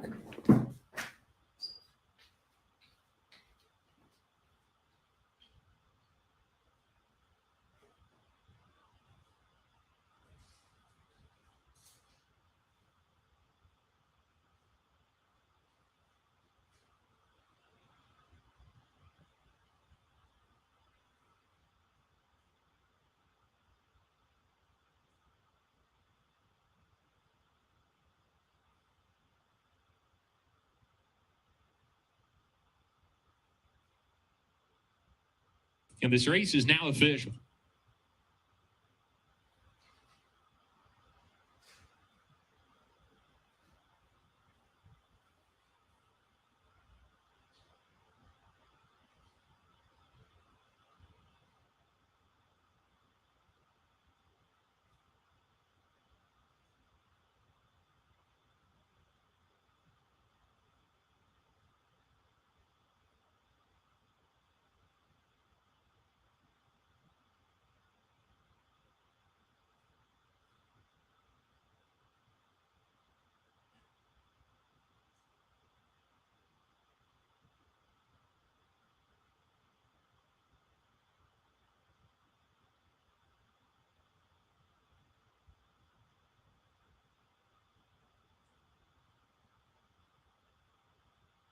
And now entering the winner's circle is number 6, Far West. Far West is a 6-year-old dark bear brown gelding by Bodymeister out of Street Talk by Street Cry.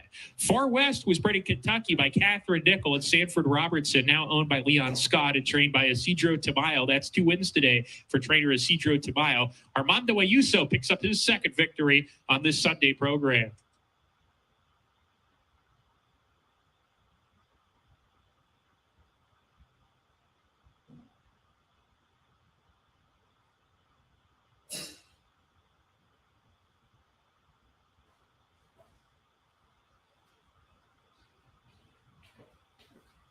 Number 6, Far West, pays $4.40 to win, $1 exacta, $3.40, 50-cent try, $4.95, $2 double, $6.40. Pick 3, $9 at the nickel, 10-cent superfecta, $2.45.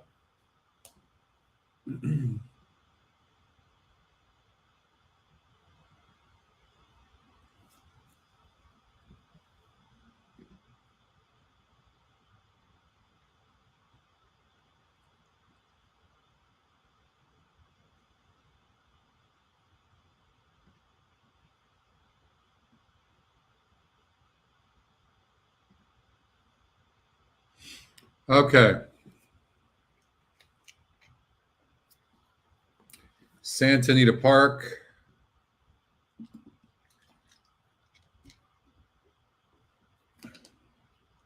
Five minutes to race 7.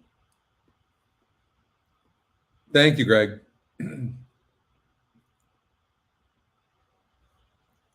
I know, right? Well, that's the first bet I made all day.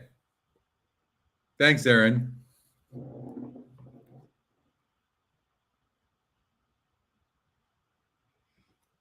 No, Cindy's been on fire. I believe we singled this 8. Teddy Barino, right?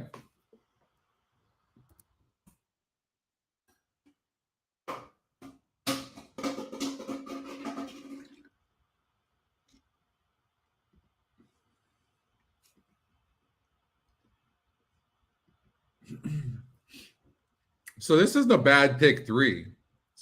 8 with 3 with 6, 7, 8, 9, 10, 11, 12, 13. $4.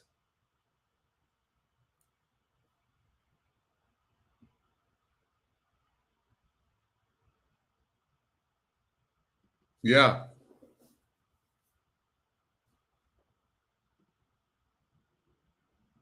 Dan, by the way, I didn't get that swag yet, but it's supposed to be here on Tuesday or Wednesday next week. So I got you. Okay. You know, I started looking a little bit closer at this 8, and I feel like I found something. I think this horse might be decent. Whereas the other ones, Look, this is why. Look at this 2-horse, and this is what you see. A lot of times you don't want to give credit to horses like the 2-horse who are losing by 6 and 7 lengths because they were racing against better horses. I mean, no. That's what makes me like this horse the most. I think Mark Glatt's already won 1 or 2 races today too. So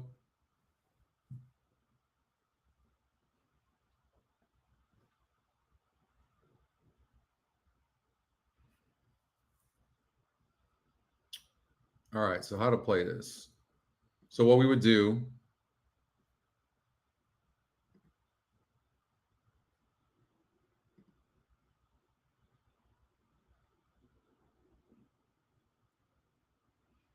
for sure, a daily double, right? 8, 3. Betting the 8 to win, for sure.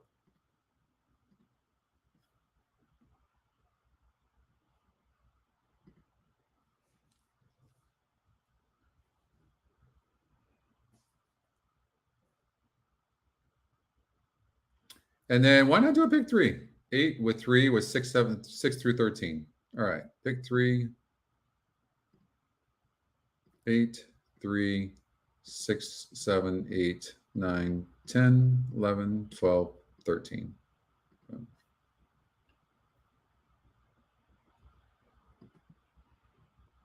Let's see what she has to The say. mares racing on the turf course here at a distance of a mile. And looking at the number 2, Eleuthera, warming up. There's nothing I can talk you off of Eleuthera. She looked lovely. Homebred for Paul Redham Racing, who are battling it out right now in the owner standings with Hronis and Red Barons.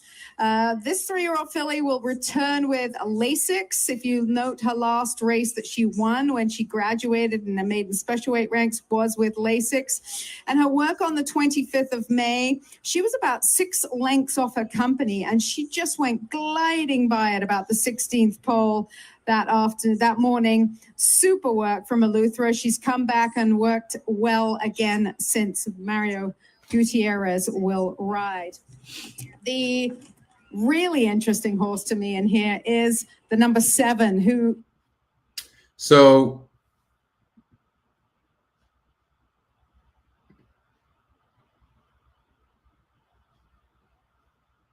from what I can see, this horse has had some layoff lines, for sure.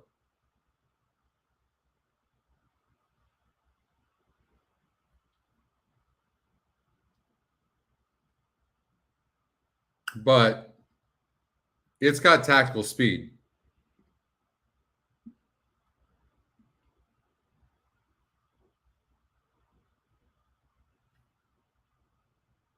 The 2's the horse to beat for sure, but we're going to try with the 8. Time for the 7th. They're moving in.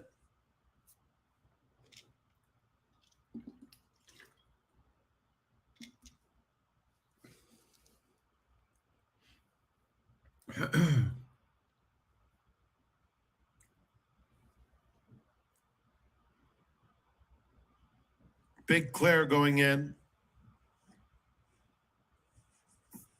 Ghostum will be next. Hot on the Trail.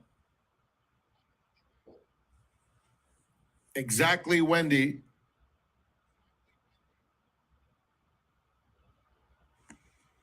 Teddy's Barino to the outside. 2 behind.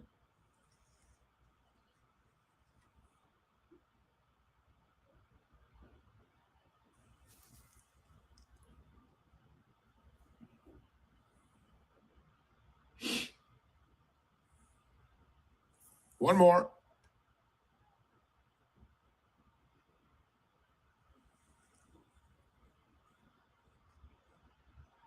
They're in the gate. And they're off. Very smooth beginning. Eleuthera, Ghostum showing early speed. Teddy's Barino on the outside. Nora's Princess at the rail. Song of Fire and Hot on the Trail are next.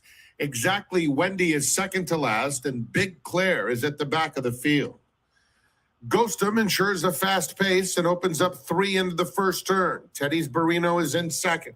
Then Hot on the Trail. Eleuthera is down on the inside, in hand fourth, 4 lengths off the lead. 2 more to Song of Fire, a similar margin to Nora's Princess, inside exactly Wendy, and Big Claire. 8 lengths front to back, down the back stretch they go. And it is Ghostum in front by a length and a half. Teddy's Barino now 2 behind in second, then Hot on the Trail third with less than a half mile to travel. Eleuthera still comfortably in hand fourth. 2 more to Song of Fire, Nora's Princess. Exactly Wendy is trying to pass some rivals while wide, and Big Claire also starting to pick it up from behind. Coming toward the quarter pole, it's Ghostum. Teddy's Barino moves to engage second, Hot on the Trail, 3 wide in third. Eleuthera is just behind them, awaiting some racing room in fourth as Teddy's Barino comes to take a narrow lead at the top of the lane. Immediately tackled by Hot on the Trail. On the inside, Eleuthera trying to get through. It's Teddy's Barino at the rail. Eleuthera is in extremely tight and having to wait. Hot on the Trail. Big Claire has surfaced with big strides. A driving finish that goes to Teddy's Barino, holding them all off. Big Claire, Hot on the Trail, and Eleuthera battle out second, third, and fourth in photos. Song on the Fire finished fifth.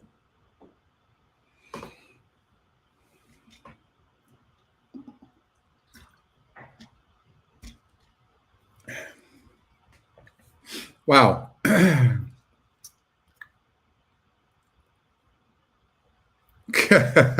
We had to. Photo finish.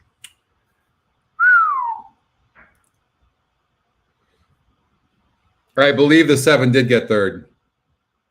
I know I was all about that lean. I was not like this, man.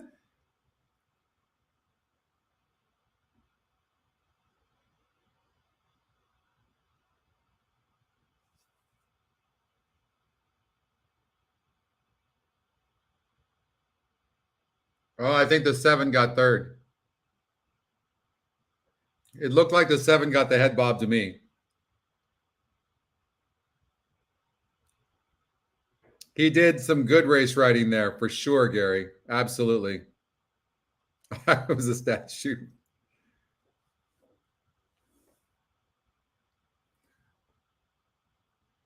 I'm gonna say that the 7 got third.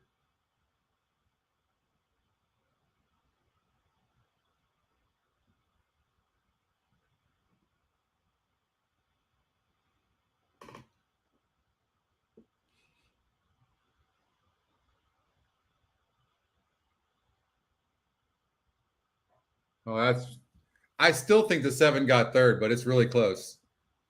Thank you, Gary. Thank you so much. No, I think it came in 8-2-7-6. That's my guess.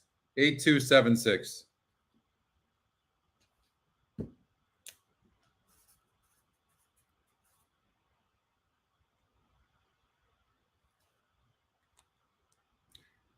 That's 4 horses down to the wire like that. That was crazy.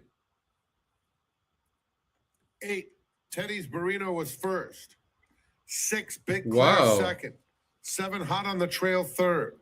2, 8, 6, Eleuthera 7. fourth. 5, Song of Fire fifth. 8, 6, 7, 2, 5.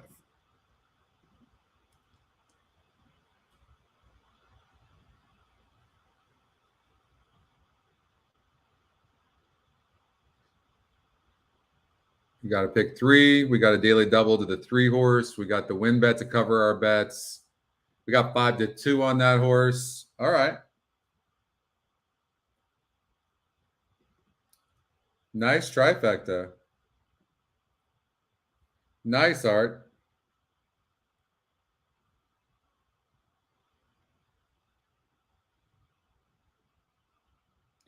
%23 on the 6 horse. I'm telling you, these new win percentages they really are good. They'll find you prices.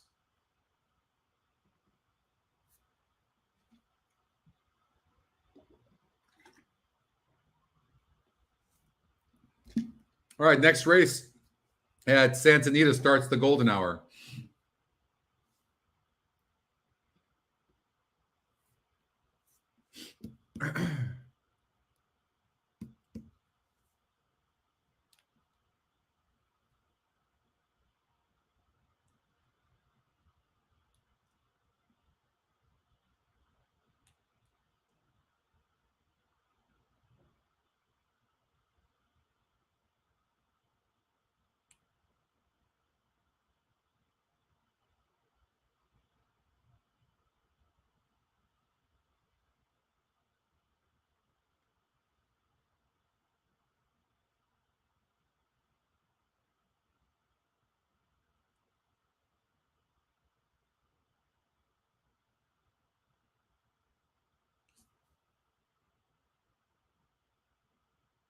The 7th is official.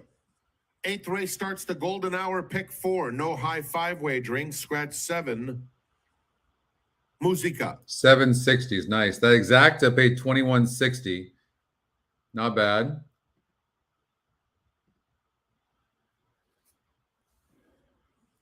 Nice Entering the Red Happy trifecta, winner's circle is 66.55. Teddy's Marino, a 4-year-old gray filly. Oh, by nice, Grayson out of Rich. Miss Rebound, owned by Red Baron's Barn and Via Consuerte, trained by Mark Glatt. The show bet would have got Mike Smith. $10 to win and 20 to show. Teddy's Barino was bred in California by Red Baron's Barn and Via Consuerte, the winning owners. The running. All right, let's see here.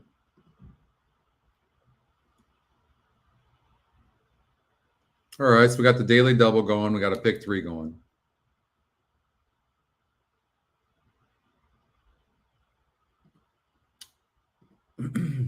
Okay, Golden Gate Fields, race number 7. Next race starts the golden hour, pick 4. I love the golden hour.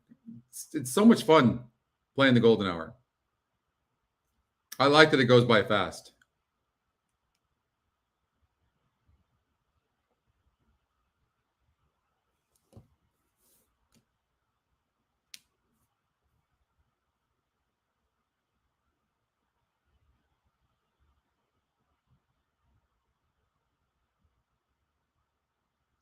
So, wow.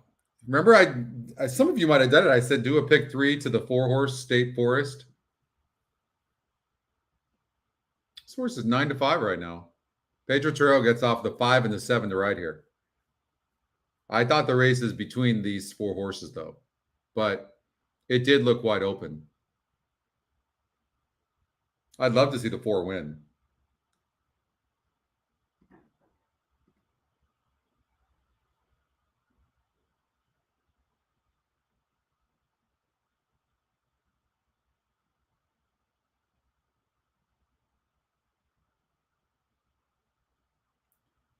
So we are alive. I forgot we're alive in the pick 4, aren't we?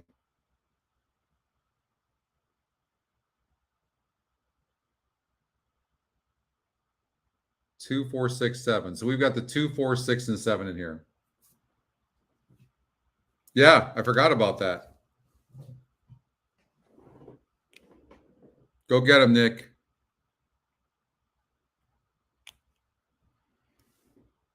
So let's see. The 6 a cutback. Yep, cuts back from 8.5 on the turf. The GSR drops from 66 to 61. The horse is getting easier competition. The last win it had was against a 44 group, but it did it easily. That's what you want to see. Then 2 back, it got second against 7 other horses. Nice. Nothing wrong with that. On the turf, though. And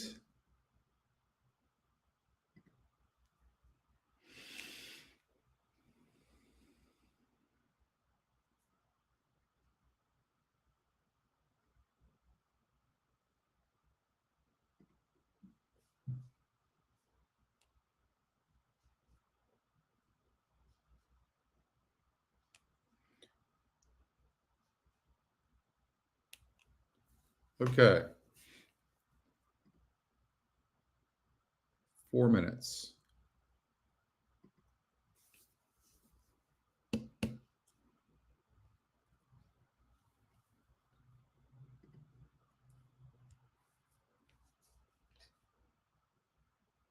What I'm doing is I've I use these 4 horses. We use these 4 horses. I like the 4 the best.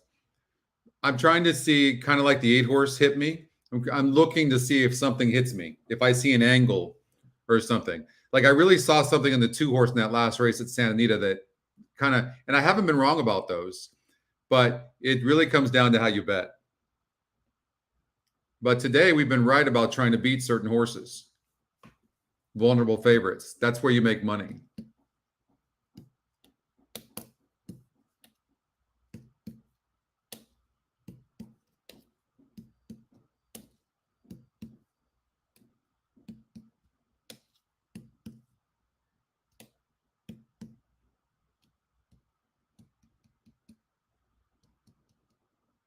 I'm convinced this 4 horse needs the lead though, but I think the 4 is going to get it. And the reason is I think the jockey on the 2 will sit on the horse. That's what I think. And here's the other thing.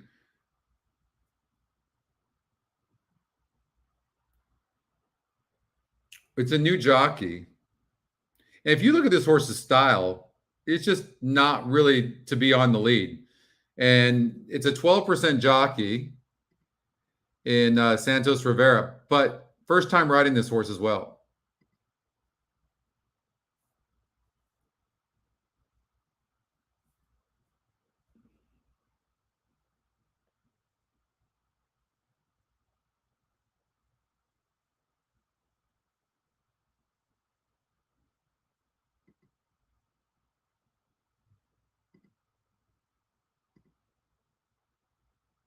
This one's burn money. There's not going to be a pace duel up here. Right? So 6 horse. I mean, think about it. Look at it had the 5 hole, 2-1. Look at this. And ends up getting 4th. Had the 6 hole, ends up getting 4th. This is the like look at this. Like this is crazy, right? Here it ran decent on the turf.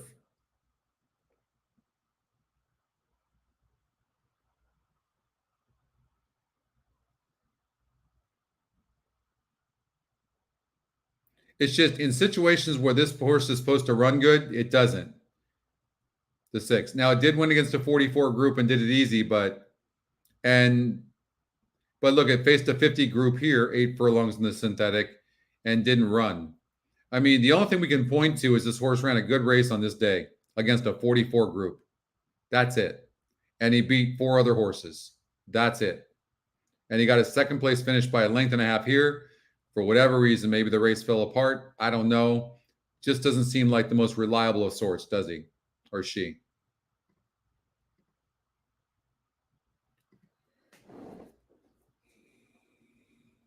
I could, and this horse is 6-5.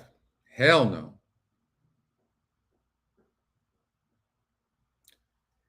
Look at this, 8 furlong synthetic. I mean, this horse is an 8 furlong synthetic specialist with 2 wins that were back in December and November.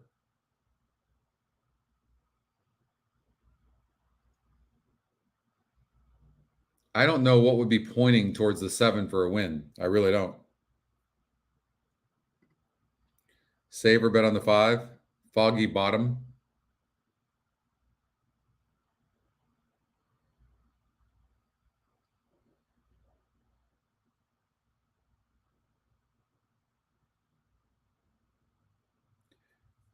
This is not the worst looking long shot in the world, actually, Doug.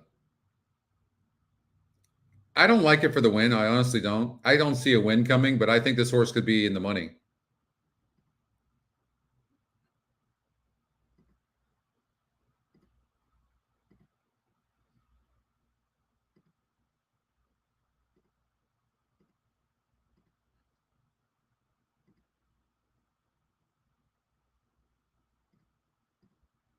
I'm going to do an exacta box 2-4 as well.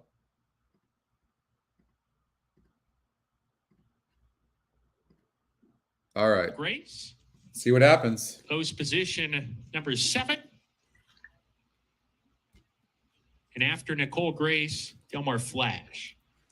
I think 4 is going to the lead. Still working with Nicole Grace to the outside post. They're going to open the front of the gate for her.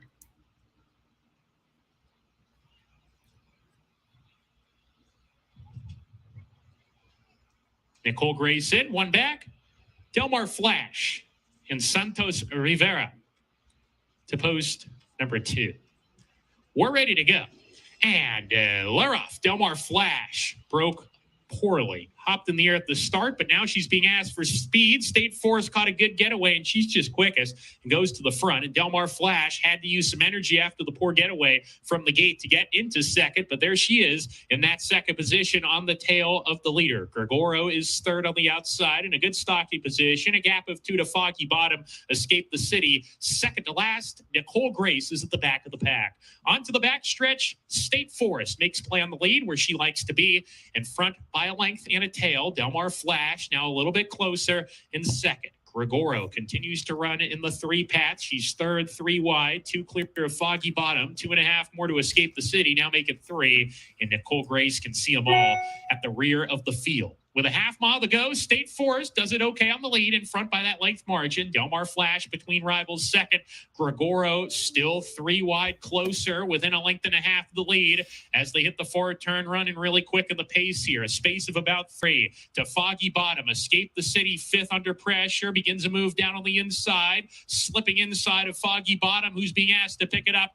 And Nicole Grace is well out of it as they hit the quarter poles. State Forest off the turn, still in front. Del Mar Flash all in second. Gregoro fuels the stick from third, starting to lose contact with the top pair, who come off the turn still a length apart. On the inside, State Forest maintains the lead. Gregoro's re-rallying on the outside. Del Mar Flash struggling a bit, and State Forest with a 16 to go keeps going. State Forest went Come on, right 2, to the get lead. second. Stand for She had to second. stop. Stand for second. Wire, Oh. 3-way photo for second.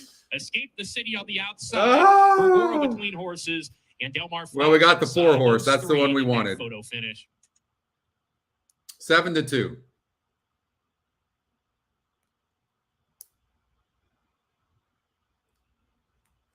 Seven to 2. I think the 1 ended up getting second, though. Ah.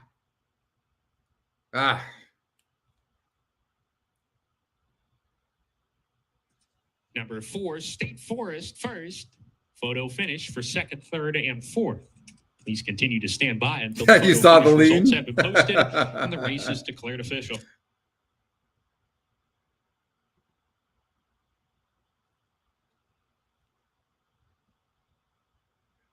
Thank you so much. I appreciate that. Thank you.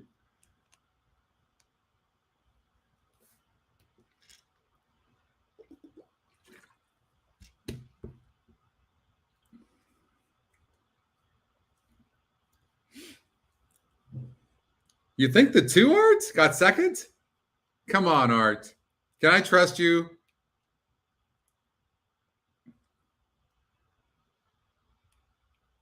Let's hit this. Yes, let's hit this for sure. We got the golden hour pick 4 next, too. Really, Jake? Come on, please. One time. Oh, nice, Van.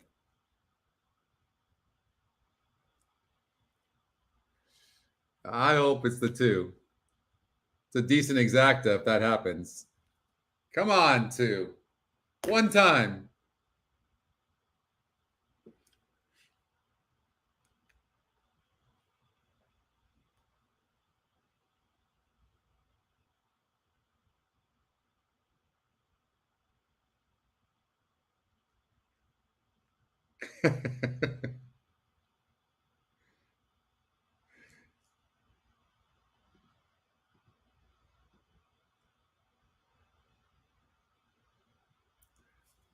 Jared says 4-2.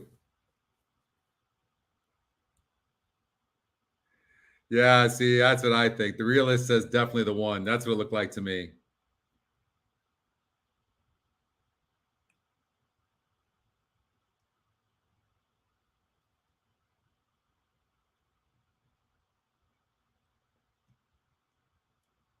You know, the advantage does go to the inside horse, though, for sure. I mean, that was a 3-horse photo for a second. Angela says 2. God, I hope you're right, Angela. Can I trust you, Angela? Aaron says 2 all And day. now in the winner's circle is number 4, State Forest, a 5-year-old bay mare by Forest Command out of Stately and Mum by Stately Cielo. State Forest was bred in California by 4 Quarters Corporation, who now currently owns, trained by Brendan Galvin. That's 2 wins today for jockey Pedro Torrero. Pedro Torrero with that mustache. Come on. Dos.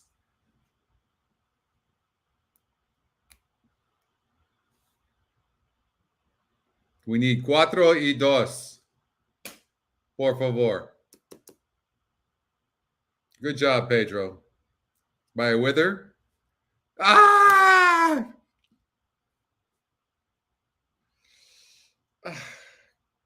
God.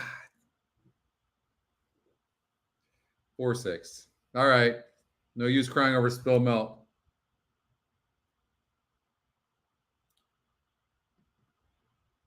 Running second was number 6, Gregoro. Third, number 2, Delmar Flash. Fourth, number 1, Escape the... God, that was close. That would have been a nice exacta too. But I did bet it to win.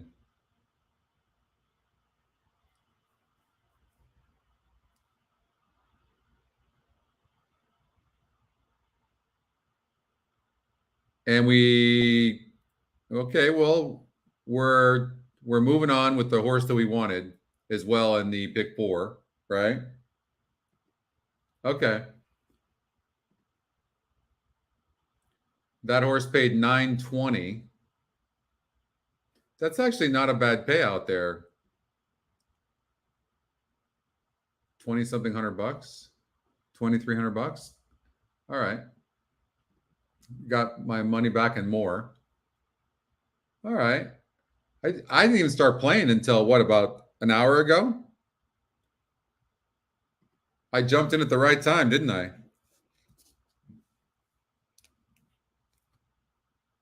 You had the 6, Angela, and you're saying the 2.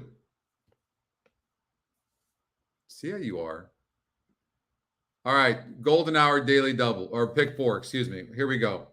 $1 denomination, so we're doing it for $100. Golden hour. All right, with 3 horse is a stinking single,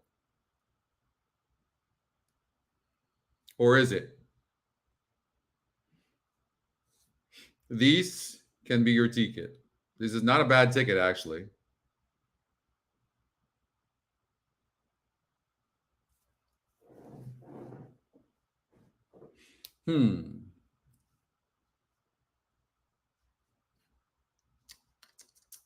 Think outside the box here. Think outside the box.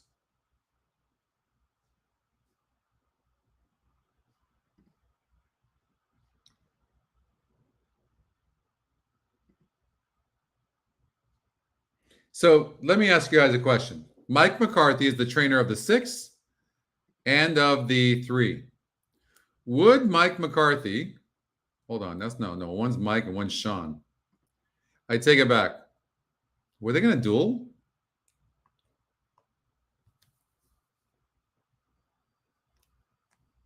I don't know.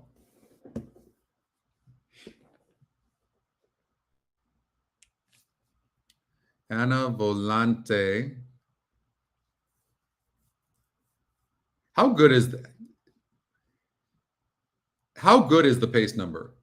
Right? Have we watched a race today where the pace number was even close to being off at all? It is the most insane algorithm. So good. So accurate. I would say it's been, what, 80%, 90% accurate all day long since we started the show. How amazing. If you think about that, how much easier does it make your handicapping knowing that you can count on knowing how the pace is going to play out most of the time? It's insane. So damn good.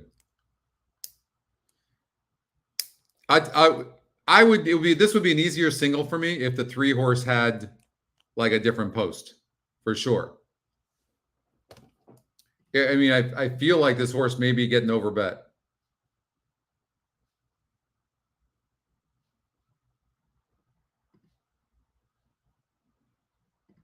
But here's what's going to happen. The 6 is going to get the lead, and the 3 is probably going to sit and make a run. That's what's probably going to happen. The 1 is live, Doug? 1 is live. Lady Aces. It's the fastest horse in the race, too. Okay, 3 is going to sit. I actually like that the 1's in there.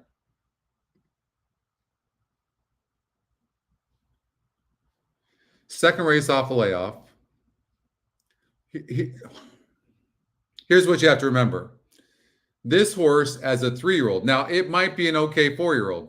Fine. But it did what it did in 3-year-old races.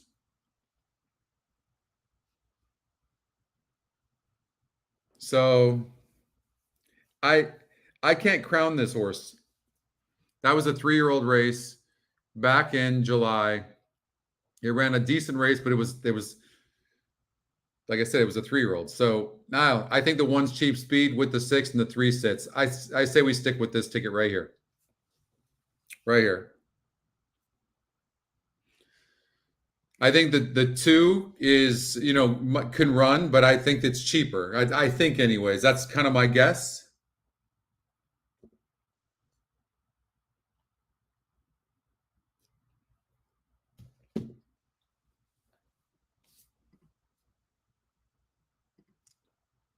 Golden Hour wager. Golden Hour. Here we go. 3 y 3 y 4 y 6, 7, 8, 9, 10, 11, 12, 13. All right. I'm practicing with my Spanish. I'm going to Spain in a month. 2, 3, 5, 6, 7, and 8. Boom. Okay. That's it. Except now what we need to do is try to find an exacta. Let's just assume that the 1 and the 6 stop. Who finishes? Can the 5 finish? Can it really move up? It finished against a 44 group and it faced 4 other horses against a 56 group. I'm going to say no. So that means that this race is going to come in 3-2-4 or 3-4-2.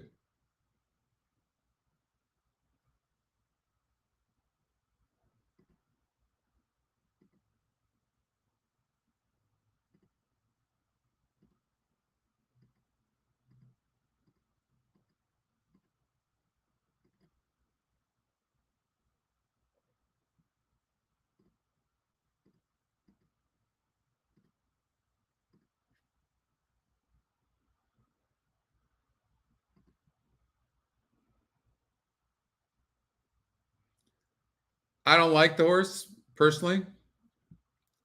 I think it has a lot to. I don't like horses that have been racing against 3-year-olds and then coming up. This horse faced 4 other horses last time out. It was a 60 group, and yes, it got a 3rd place finish, and it might run better, but it's mired on the rail in a sprint race with a horse that's fast in the 6. I think 3 sits on the inside, sits a good trip, and they stop, and the horse passes them and wins. I think this horse. I went back earlier in the show and we looked at this race, and I think that this horse is a good horse. I think it's legitimate, and there's not much in here. I think this is, in fact, maybe even easier group than the horse that finished second to this horse last time out. So I think. And I think the way that she was written. I think she's the real deal.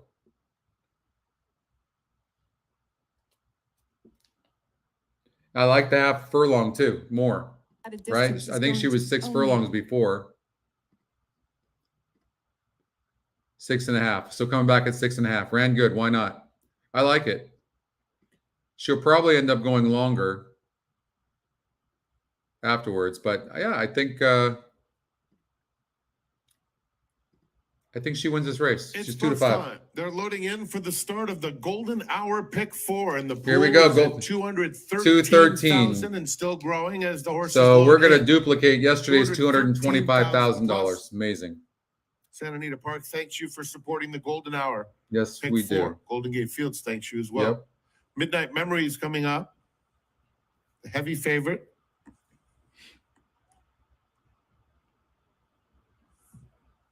Ana Volante. We want the 6 to fly out of there. Oh, 3 And stumbled. they're off. Rough beginning for Midnight Memories.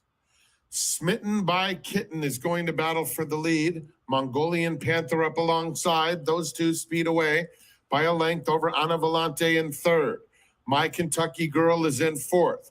Midnight Memories will have to really do some running today at the back of the field as she was just passed by Lady Aces. It's Smitten by Kitten, passing the half-mile pole with a half-length lead. Mongolian Panther is in second.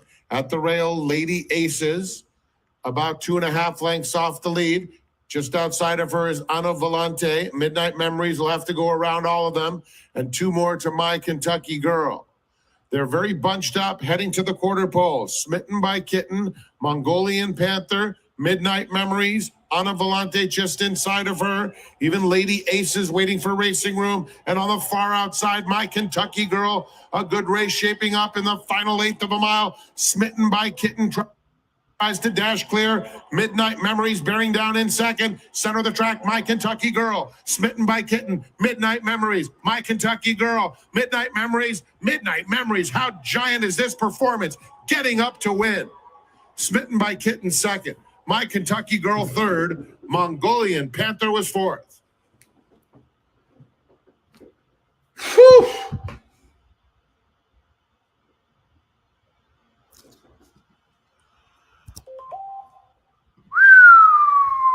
Didn't we have that trifecta as well? 3-4-2, right? 3-2-4, 3-4-2. Did we get the right one? Who got second? Was that the 4 who got second? Did we get the right? We got the right horse, didn't we? At 8-1 for second. Tell me we got Total 3-4. finish. I'm still blown away by that effort by the 3. Wow. That's the 4. Yeah. Holy crap. 8-1. Trifecta. Bam. 3-4-2. Wow, what an effort. Whew.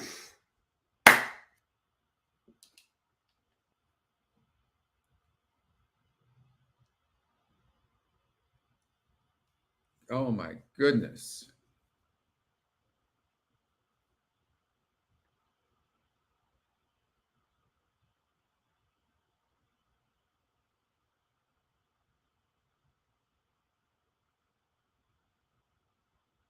Unbelievable. Wow. Thanks, Jake. Thank you so much. Huge race. Yeah. Bam. That was so good. So good.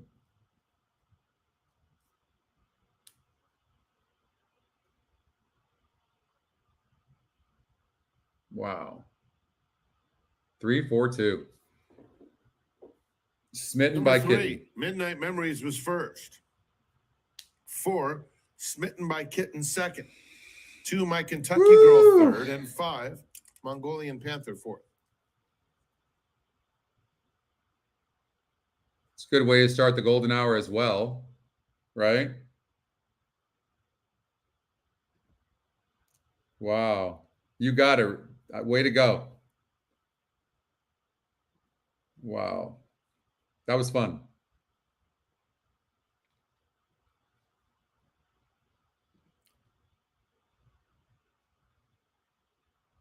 In the Run Happy winner's circle is Midnight Memories. 3-year-old Dark Bear Brown filly by Mastery out of Tis Midnight.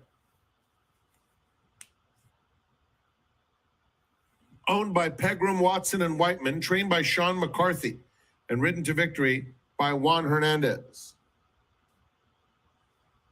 Midnight Memories was bred in Kentucky by her owners, Mike Pegram, Paul Whiteman, and Carl Watson. Thank you, She's now Cindy. a perfect Thank 2 you, for John. 2. The running time, 1 Yeah, minute for sure. 16.56 seconds. I'm so glad that 4-horse came in second at 8-1. This is what's so cool about the Golden Hour, like I was saying, is a 15% takeout. And what's great is that, look, we're already in the second race in like, what, 10 minutes, I think Golden Gate's going off at? It's official. It's official. It's official. Exact. $4.90. What the hell is going on here? All right. Let's see what we got. So single at pick 4 there. We got the San Diego. We got the. It's time for the ninth 8-3. in 25 minutes. We have a program scratch at number 2. I did a daily double too, Overruled. didn't I? Okay, that's right. Daily double here. Now we have the pick. Don't we have a pick 3 as well?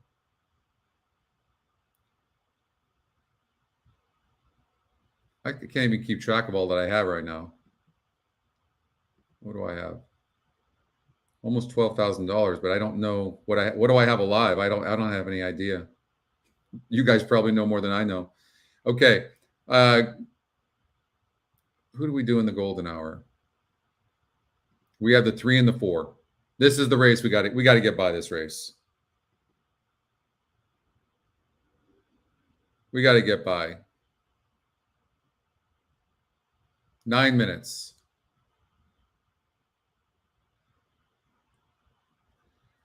Premium on Saturday would be huge.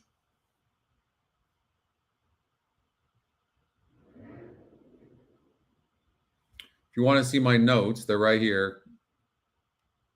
The 2-horse has no speed and is a bad breaker. 3-horse gets much easier here.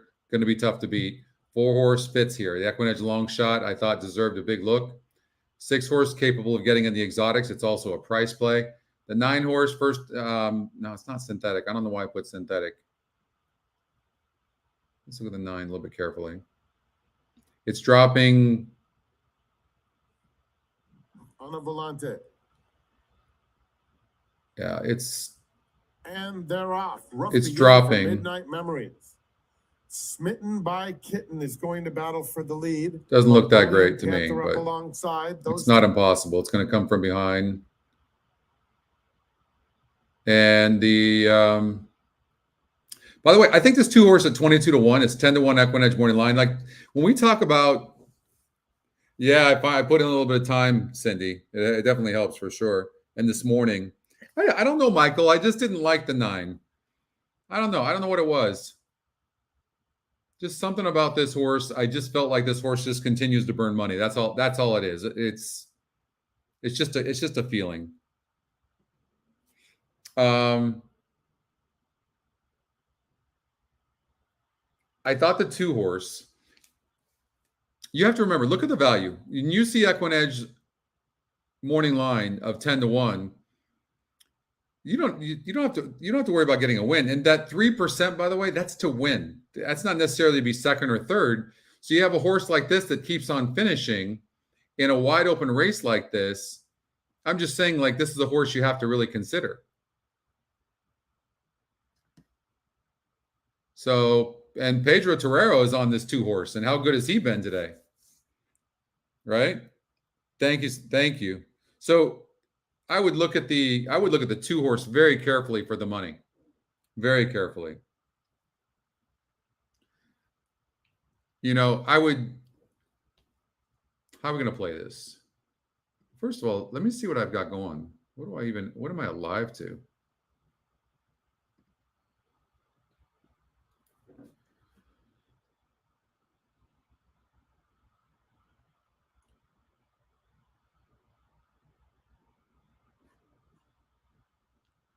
So the 3 and the 4 here at Golden Gate are huge.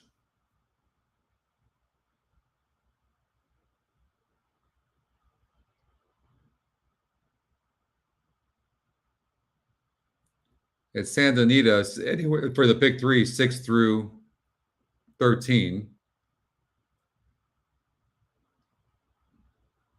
And the Golden Hour, the 3 and 4 here is big.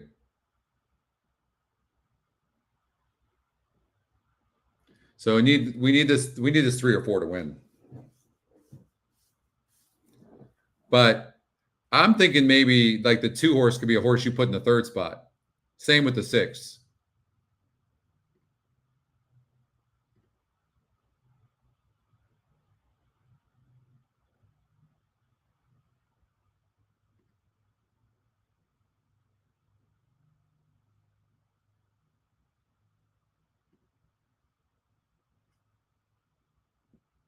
Don't forget, we still have the Golden Hour Daily Double in the next race at Santa Anita.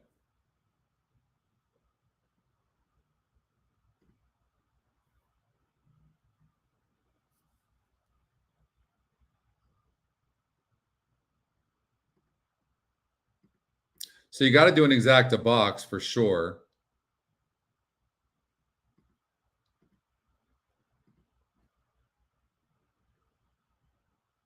And then I'm going to do a smaller exacta, 3, 4 with 2. Who else like do we think can be in the money? For sure the 6. I think that's really what I liked right there.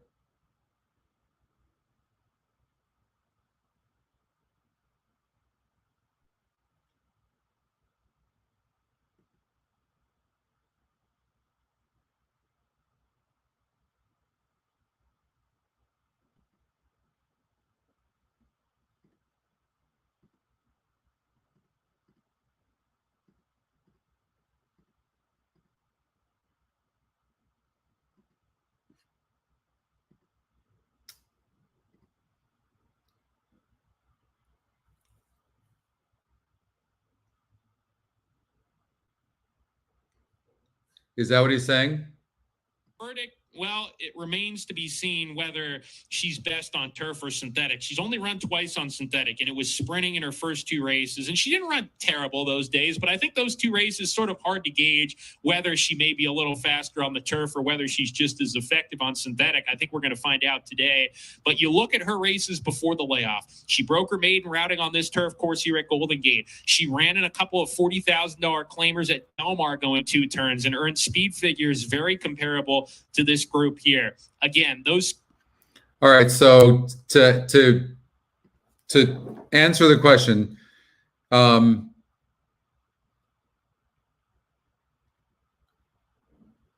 don't. I think this horse can go turf or synthetic. I don't think it matters. But the GSR is 60, and is this race is. Hold on here. This race is on the turf, right? What am I missing?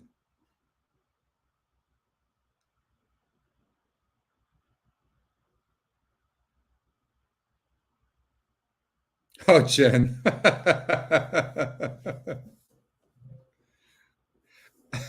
That's funny.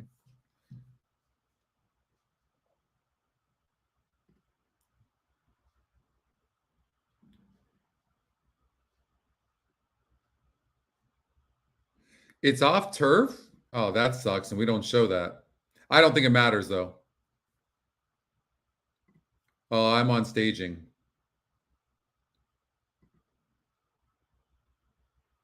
And this horse is lone speed as well.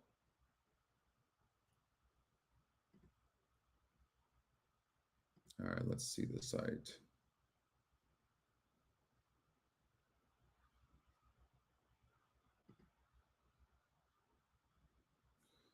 So these numbers picked it up.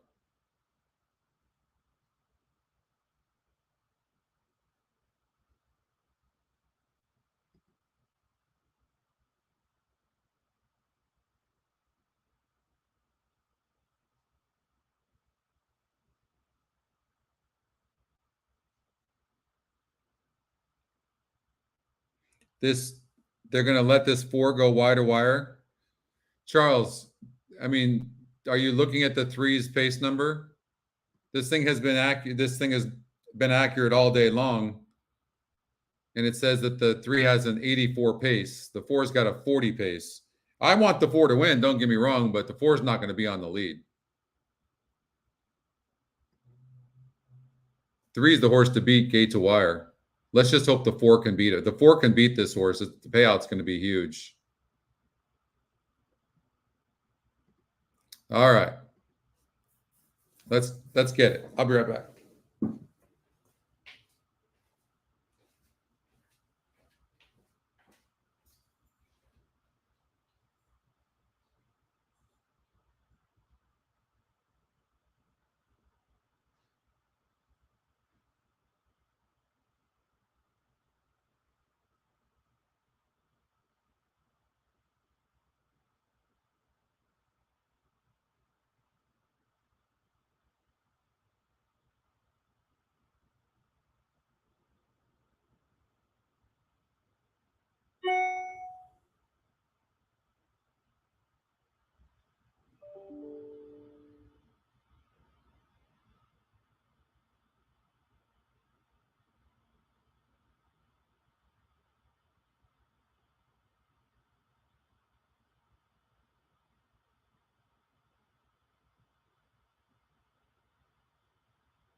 And you just saw it right there, ladies and gentlemen. The red light was flashing on the gate. That means we're getting close to a start here.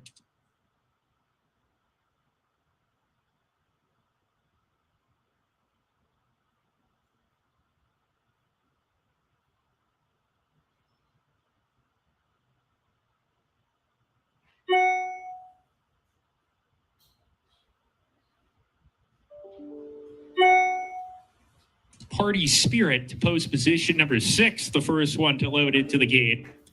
Here's Harbor Abbey to the inside. Breakfast Ball next up.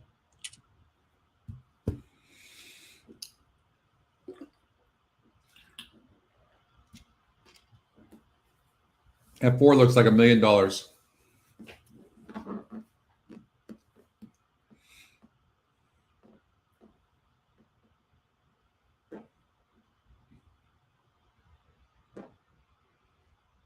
Even the jockey on the 2 is looking at the 4 going, damn, looks good. What's up, Nivy? They've loaded Blue Breeze into the gate as well. Texas Charm. So there's 6 runners. Now make it 7. As She's So Shiny and Premium on Saturday have loaded. Starship Sky goes in, 2 back. Shanghai Mist into the outside post. We wait for Tyke Awaits You. We welcome in our friends at Santa Anita Park. Second leg of the golden hour. Pick 4 wager here. Shanghai Mist is in, and Tyke Awaits You.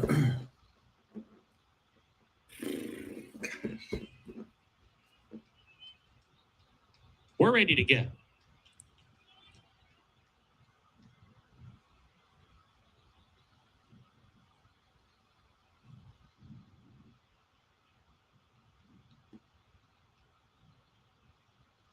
And we're off. Harbor Abbey a little slow from the inside gate. She's So Shiny had no problems, and the favorites in front early. Shanghai Mist into second. Party Spirit 3 wide, and farther out, caught deep is Tyke Awaits You as they hit the clubhouse turn. On the inside, She's So Shiny has the lead and opens up the lead to 1.5 lengths from Shanghai Mist in the second spot. Party Spirit delegates to track from third. Harbor Abbey third to the inside as well. Premium on Saturday is next. Breakfast Ball, she broke alertly. She's running in midfield with the gray filly. Blue Breeze, Texas Charm third last, just ahead of Starship Sky. And Tyke Awaits You drops to the back of the pack with 5 furlongs to go. 9 or 10 lengths from front to back as the 10 runners make their way down the backside. And the Pacemaker is the favorite. She's So Shiny on top by a 1/2 length. Shanghai Mist right there to apply the pressure. They lead by 1.5 lengths from Party Spirit, already nickeled along with a 1/2 mile to go. Harbor Abbey also sent along down on the fence. Premium on Saturday between those 2 runners as they hit the forward turn. 2.5 more to Breakfast Ball, losing position. Blue Breeze just past her. Starship Sky 8 lengths behind, under a ride with Texas Charm, and Tyke Awaits You is still the trailer as they approach the quarter pole. She's So Shiny in front by a neck. On the outside, Shanghai Mist. The riders all over her to get going in the second position. Harbor Abbey right behind them, splits horses and comes with her run. And Premium on Saturday on the outside, 4 across the track. Premium on Saturday has taken the lead. Get up! Favorite drop anchor gone. She's so Get up! dropping out of it. Premium Woo! on Saturday, the main track only entrant. This race Woo! from the turf to the Tapeta today, and Premium on Saturday loved it. Premium on Saturday wins. Harbor Abbey That's the one we wanted, Starship baby. Sky That's third, the one and we then wanted. Shanghai Mist fourth. That's the one we wanted. 6-1.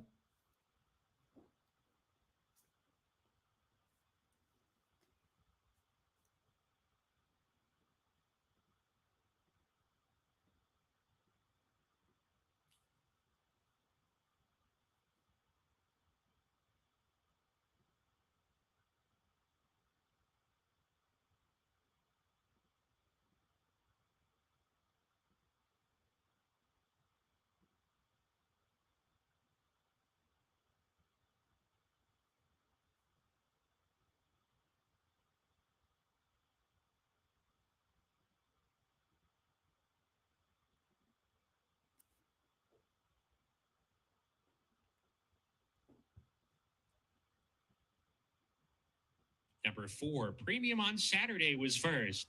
Second, number 1, Harbor Abbey, waiting on the show photo, 3rd and 4th. Also waiting on the placings for 5th. Please continue to stand by until the result is declared official.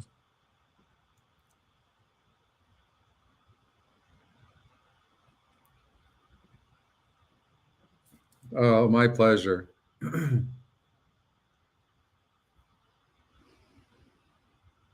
That 4 looked amazing going into the gate. Went into the gate beautifully.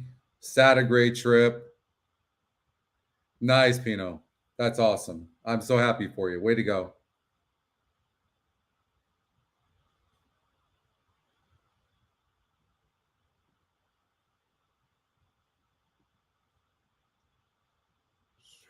Running third was number 5, Shanghai Mist. 4th, number 9, Starship Sky. 5th, number 10, Taika Waititi. Thank you, Mike. Oof. That was fun.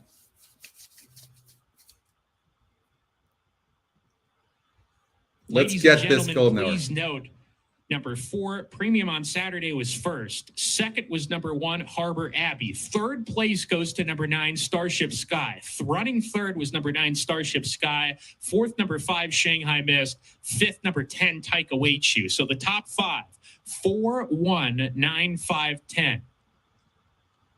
Please note that it was originally posted 4, 1, 5, 9, 10, but that is incorrect. The correct top 5 finishers, 4, 1, 9, 5, 10. In the winner's circle, this race now official, number 4, Premium on Saturday. A 4-year-old bay filly by Forced Command out of Saturday Premium. Did you guys get Mikey nervous at all when Matt Saturday. Dinnerman Premium on said, Saturday, it was ladies in and gentlemen? California. I'm like, 4 come Quarters on, no. Corporation. I thought he was going to say there's an Today for inquiry. owner My breeder. stomach just 4 literally Quarters got nuts. Thanks a Corporation lot, Matt. also owns this horse Least you here, can do is trained give by Brendan Galvin. the, Has 2 wins give on the Equinedge a program big for shout trainer out Brendan Galvin. for scaring the hell out of me. Jockey is Catalino Martinez. That's right. That's right. We love you back. Way to go, Catalino. 1460 horse. $113 exacta. Oh, thanks for the reminder, Doug. Okay, we got to do a golden hour daily double. And then I just want to just check real quickly. Number 4, Premium on Saturday pays $14.60 to win. $1 exacta, $113.40. Okay. So the pick 3. Where's the pick 3?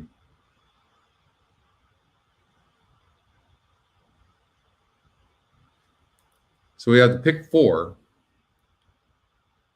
going. So we have the pick 4 at Golden Gate. All right. I think that's all I had. Did not get the trifecta. Should have bet the 4 to win. That was actually bad betting on my part.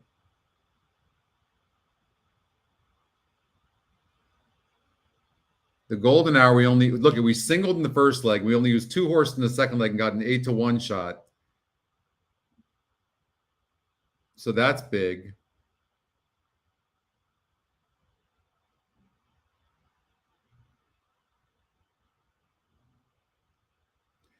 And we've got the 6, 7, 8, 9, 10, 11, 12, 13.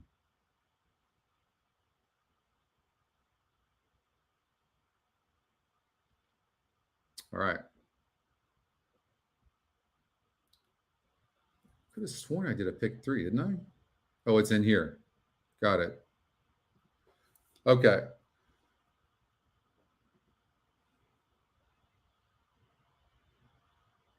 I mean, still got, I put 2,000 in the account and I have about 11,000.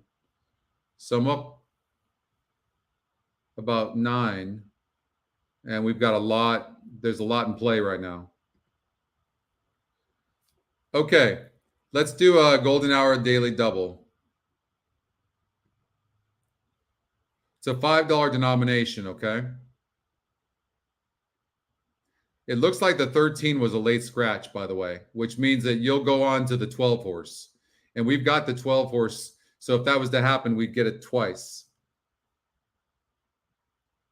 But, so we're going to do, so you normally do a daily double. For $1, you'd probably do it,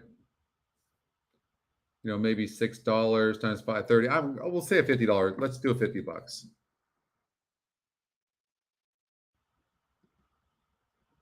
Yeah, we're not doing $210. All right, so we got a, yeah, 13 was scratched. Well, at least you had it. I didn't bet to win.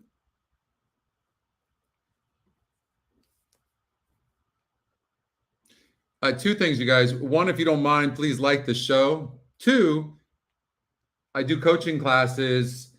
If you want to learn more about how to use Equinedge, I do coaching classes on Thursdays, every Thursday at 12:30 Eastern time. You can go to equinedge.com and sign up because these classes really help a lot. They really do. Like, you'll learn a lot.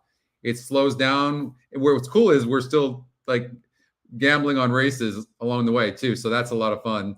And but it's a lot slower, and I'm answering questions, and it's pretty cool. What was neat is we had 9 people on the show on the class, and there was like 2 like pretty new people that didn't know a lot, and that was really neat because of the questions that were being asked. It was fun. So, okay.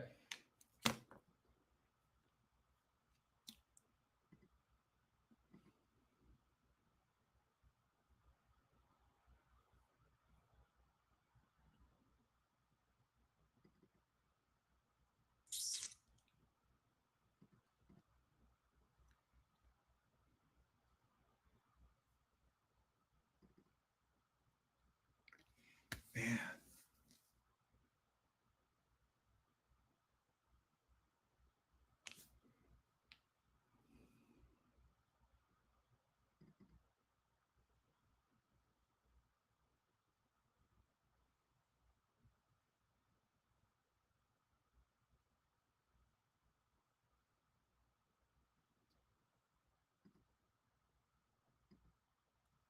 All I'm doing right now is just seeing if anything hits me. That's it.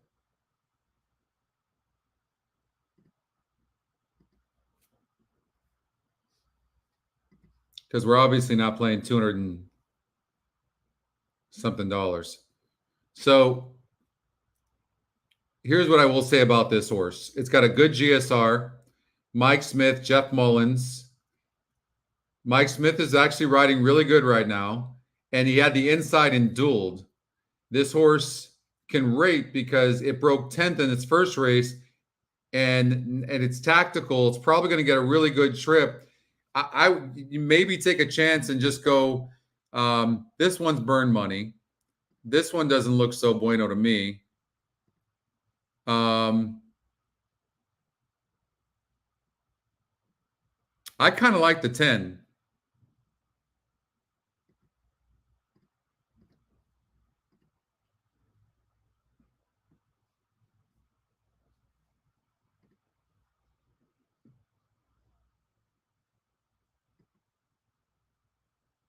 This race is a cluster. If we're going to take a risk, it's got to be in here.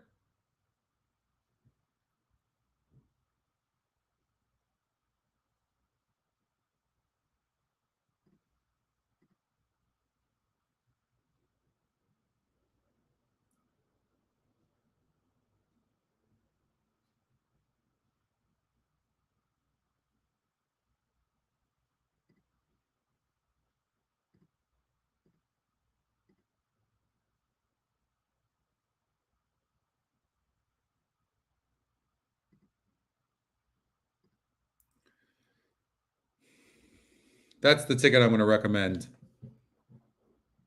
Hey, Devin. Hey, thank you for saying hello. It's really good to hear from you. We've missed you. So I think it's at the top.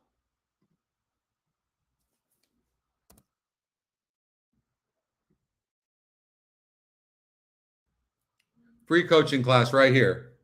So if you click on this up here, the very top, and you can click on the date and you can sign up for a coaching class. So top of the page, equinedge.com. All right. I feel like I just saw something with the 10, but we'll see what happens. It's tactical, and maybe there's something there. We'd love to see the 10 win, and they're going into the gate. 12 is your favorite, though. Still a few to go I now. would say this. I really like the 12. I hate the post.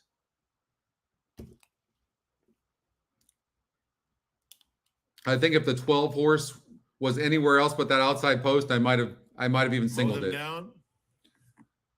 But I National think Road. the 10 might run good. We'll see what happens. They're in the gate. Love to see Mike sitting in about second or third place on the 10. They're off. Mow them down, and Jibo are out alertly. Got Curly from the far outside is now coming to join them. So it's those three right across the course. The Key is Unity is part of the next flight, passed by both Hulk and Mitad del Mundo. Precedent is about 5 lengths off the early speed. They seem to be Followed by going very Carson's fast. Legacy, racing on the Very inside fast. of National Road.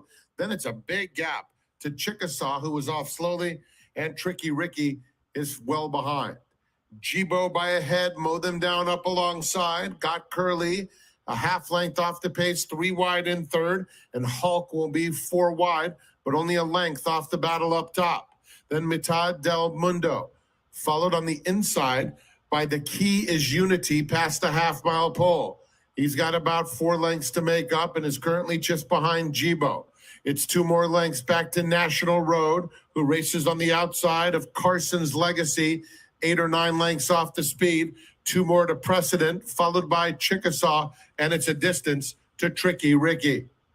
They have a quarter of a mile to go, and Mow them down goes on with it. Leads it by 2 lengths to Got Curly in second. Mitad del Mundo is in third. There's an 1/8 of a mile to go. Mow them down with a 4-length lead. Center of the course, here's National Road, and National Road is closing in. And Ryan Curatolo's having quite the day. This will be number 4, and National Road blows them away in the finale. Wins it by about 5 lengths. Second goes to Mow them down. All right, Then it that's was okay. We got the Key is win. Unity in third. 3-way We got the battle on win. Carson's Legacy. Got Curly and Mitad del Mundo. I Great mean, job, Ryan. that's Curatolo. okay. We'll take it. And we got the Golden Hour Daily Double as well. So we're alive in that. So that's good. Good stuff. Good stuff.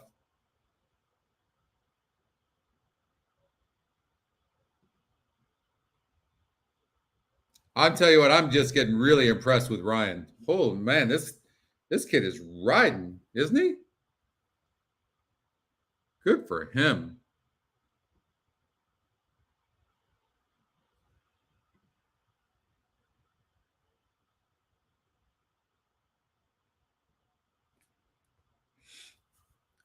Okay. Uno más. Uno más in 12 minutes at Golden Gate Fields.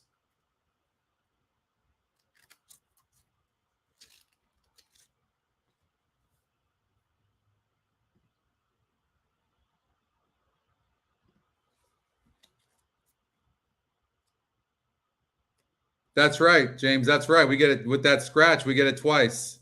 You're absolutely right.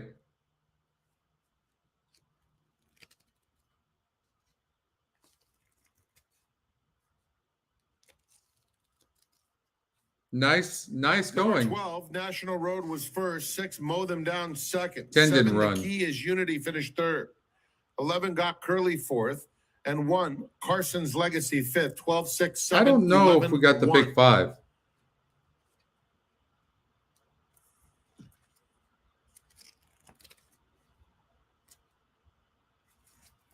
Did 12 end up going off as the favorite, the betting favorite?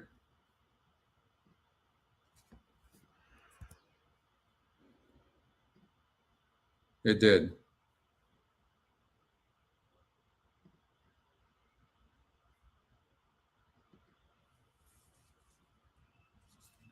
Okay.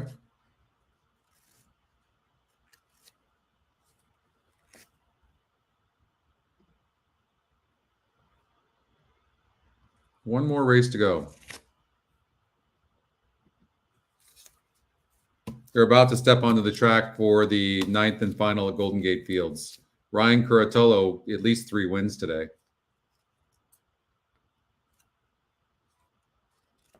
Mow them down. Ran better today. Mark Glatt seems to be heating up now. May we all win together. That's right, Jen. This would be fun. Let's get it. One more race to go.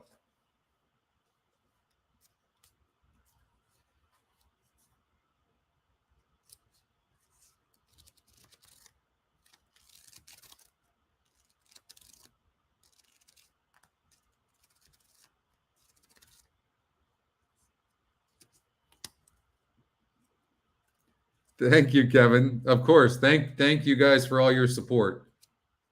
It means a lot to all of us. Big shout out to the Stronach group too. And Tyler and Andrew, really appreciate you and everything you do to support horse racing and Equinedge as well. And big shout out to my team, Brad, Riley, Alexis, Anna, Moxum, Ruben. It's been amazing.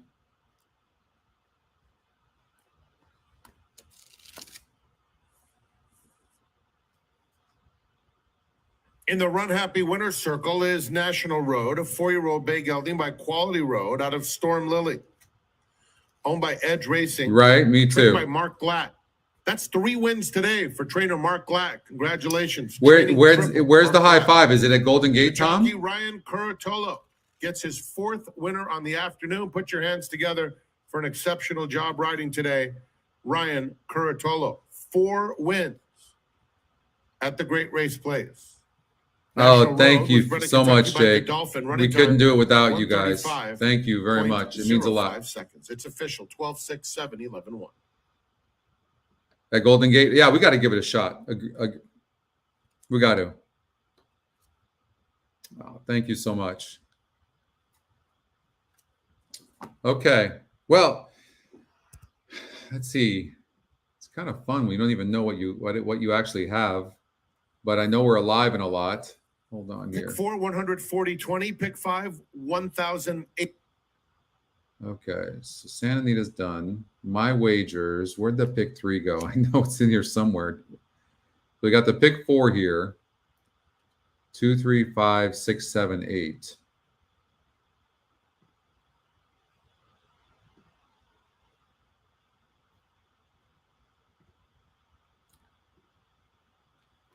What am I missing? Oh, this one. All right, so the pick 3 paid $1,590. But I'm alive in the Golden Hour and the Golden Gate pick 4. The Golden Hour I played for $5, and I played a $10 pick 4 at Golden Gate. That's what I'm alive to. That puts me 12.5. I started with 2. So I'm up 10.5. Okay. And we've got everybody but the 4 horse. There's a nice smile, Matt Dinnerman. I don't want to see it.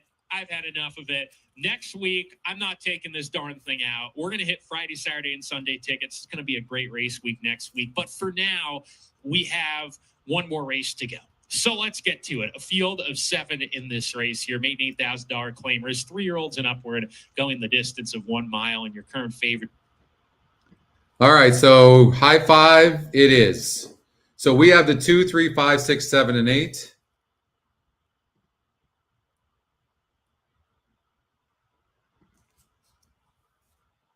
Oh, that's right. I believe we do.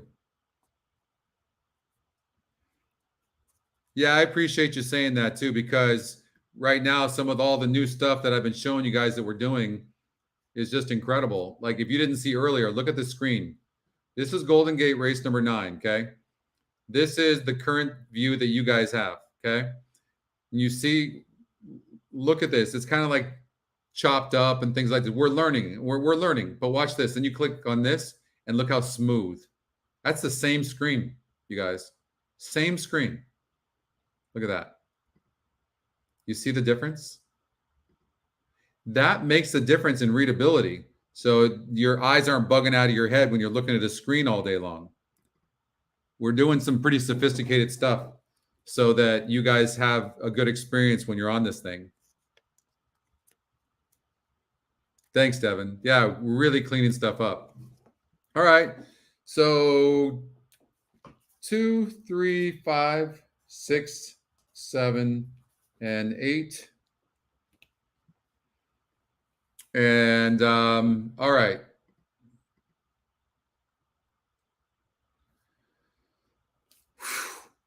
This is not a big field, but this high five might be tough because these two favorites, they just don't look trustworthy at all. I think the 8 Fantastic Dream, the Equinedge long shot, has to play a role in this somewhere. Let's look at the, why don't we do this? Let's do a superfecta, and we'll do it for $12. And let's see what it gives us. Let me clear it first. Clear all positions. Okay, let's try that again. Okay, so it's saying 3 and 7 with 2, 3, 5, 6, 7, 8 with 2, 3, 5, 6, 7, 8. So we could do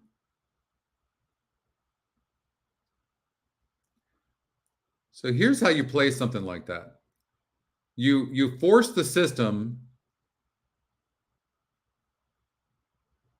to not use, let's just say, the 3 horse and the 7 and the 4 spot.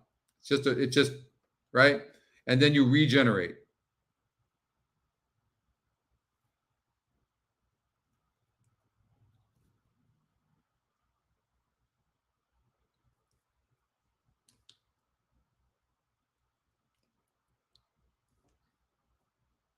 Okay, so now it added the 2. I think the 2 seems like a sprinter. What it seems like to me when I look at the breeding, but I could be wrong. It's got very nice synthetic breeding.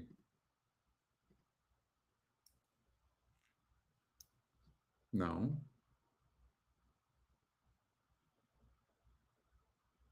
No, it's dropping. That's right. It's so it was a 62 and now it's a 45. So I didn't like that about the 2 horse. So I'm going to force the system and say the 2 can't win. So I'm going to do that now. Now it's going to turn green. I'm going to regenerate. Now this is what we've got. Okay. Now I'm going to say the 5 can't be third. Okay. I'm going to regenerate. Okay. There we go. Now we have to put something in the 4th spot or the 5th spot. Okay. So 2 minutes. Golden Gate wager. All right. What is it? Is it the E5? Is that what it is? High 5? Yep. All right. So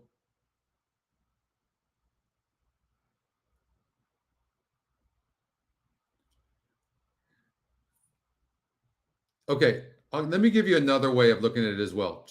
Just another idea.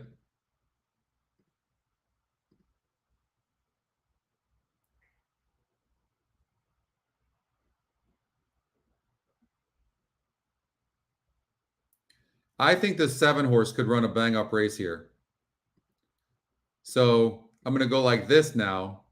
I'm going to lock the race and I'm going to force. So you can do this, but I'm going to force the system to do this.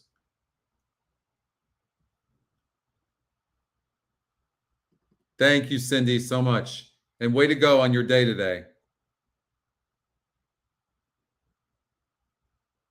Nice, Charles.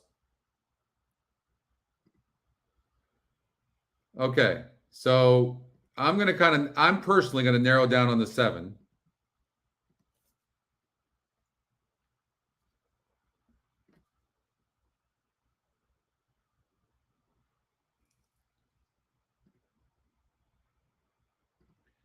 And I'm gonna do 2, 3, 5, 6, 8 with 2, 3, 5, 6, 8.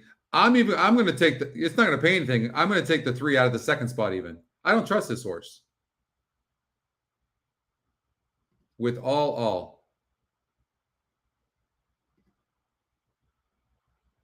So I'm going to go 7 with 2, 5, 6, 8 with 2, 3, 5, 6, 8 with all. And I'm going to make the bet. Then I'm going to come back.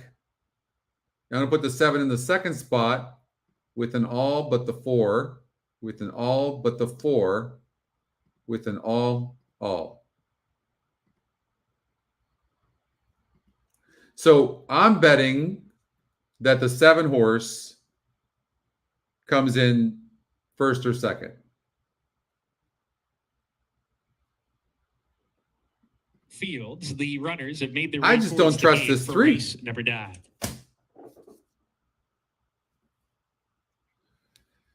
I'll tell you what, this Equinedge long shot, the 8 horse. Come on, let's get this darn thing in. We would love this 6 or 8 to win.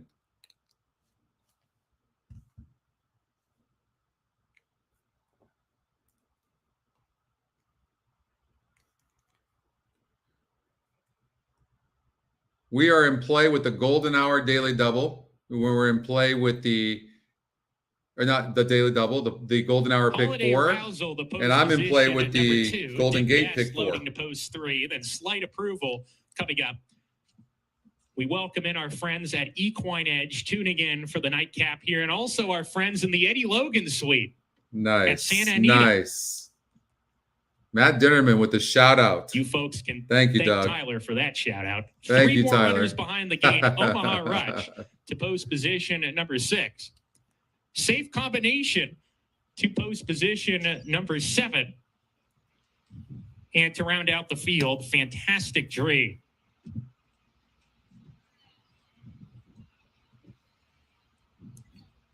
Here's Fantastic shout out. Dream to load into the gate.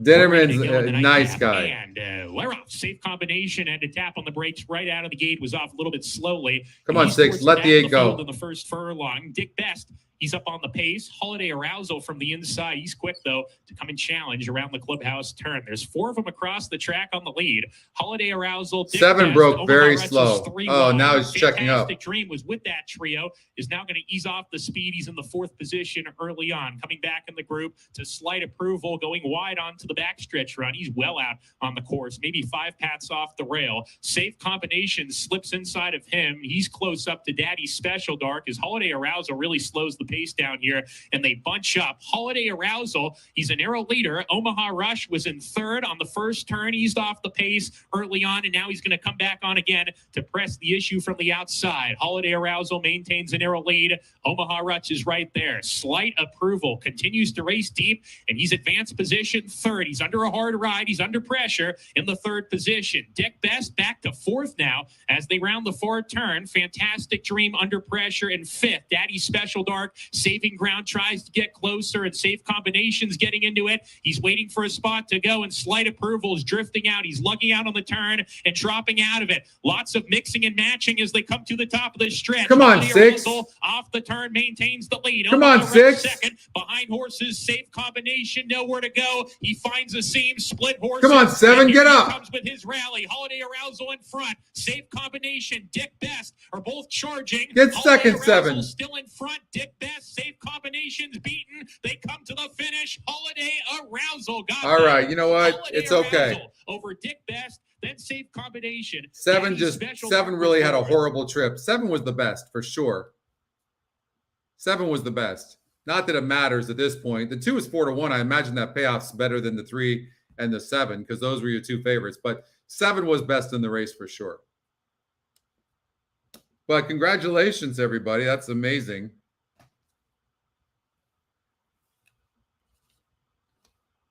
daily double, right? Golden Hour daily doubles hit. Golden Hour pick 4 is hit, right? Where are your booms at? What's wrong with you guys? Number 2, Holiday Arousal first. Second, number 3, Dick Bass. Third, number 7, Safe Combination. Fourth, number 5, Which room am I in? Special Dart. 2, 3, 7, 5, 6. Your top 5 finishers in race number 9.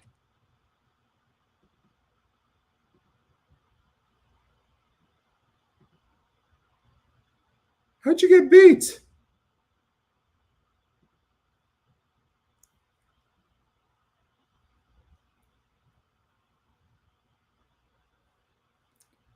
Man, it was yeah, it was crazy. We got on fire, didn't we? Yeah, congrats to everybody. You lost, guy? Oh, I'm so sorry.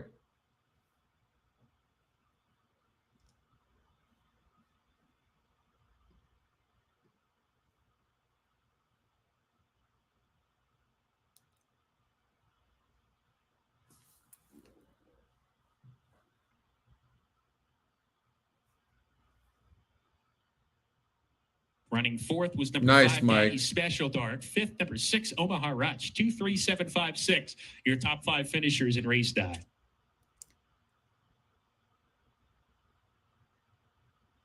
Nice.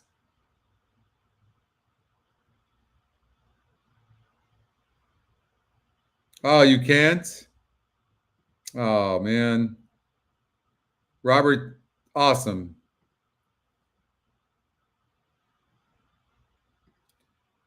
Nice, Joel. So happy. Of course. Thank you for tuning in and hanging around. I really appreciate that too. I know the team does for sure.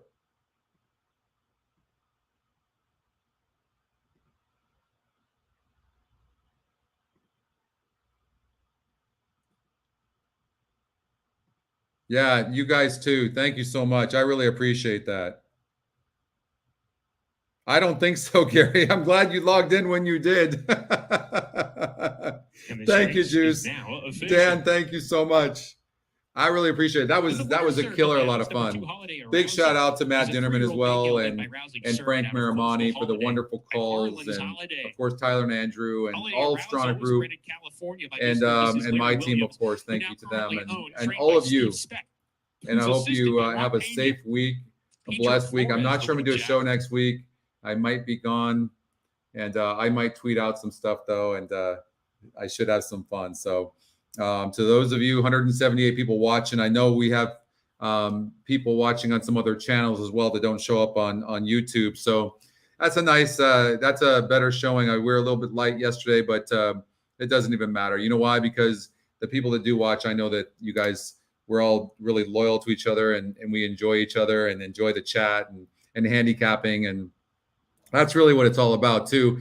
And one of the toughest things to do in horse racing is to really build a community. So the fact that we're able to build this community through Equinedge is a blessing. So we're going to change the game, everybody. Believe me. Gracias, Oscar. Same to you. You take care, you guys. And Jen, Aaron, Greg, Devin, all you guys, Mike, thank you so much. Okay. And we'll see you later.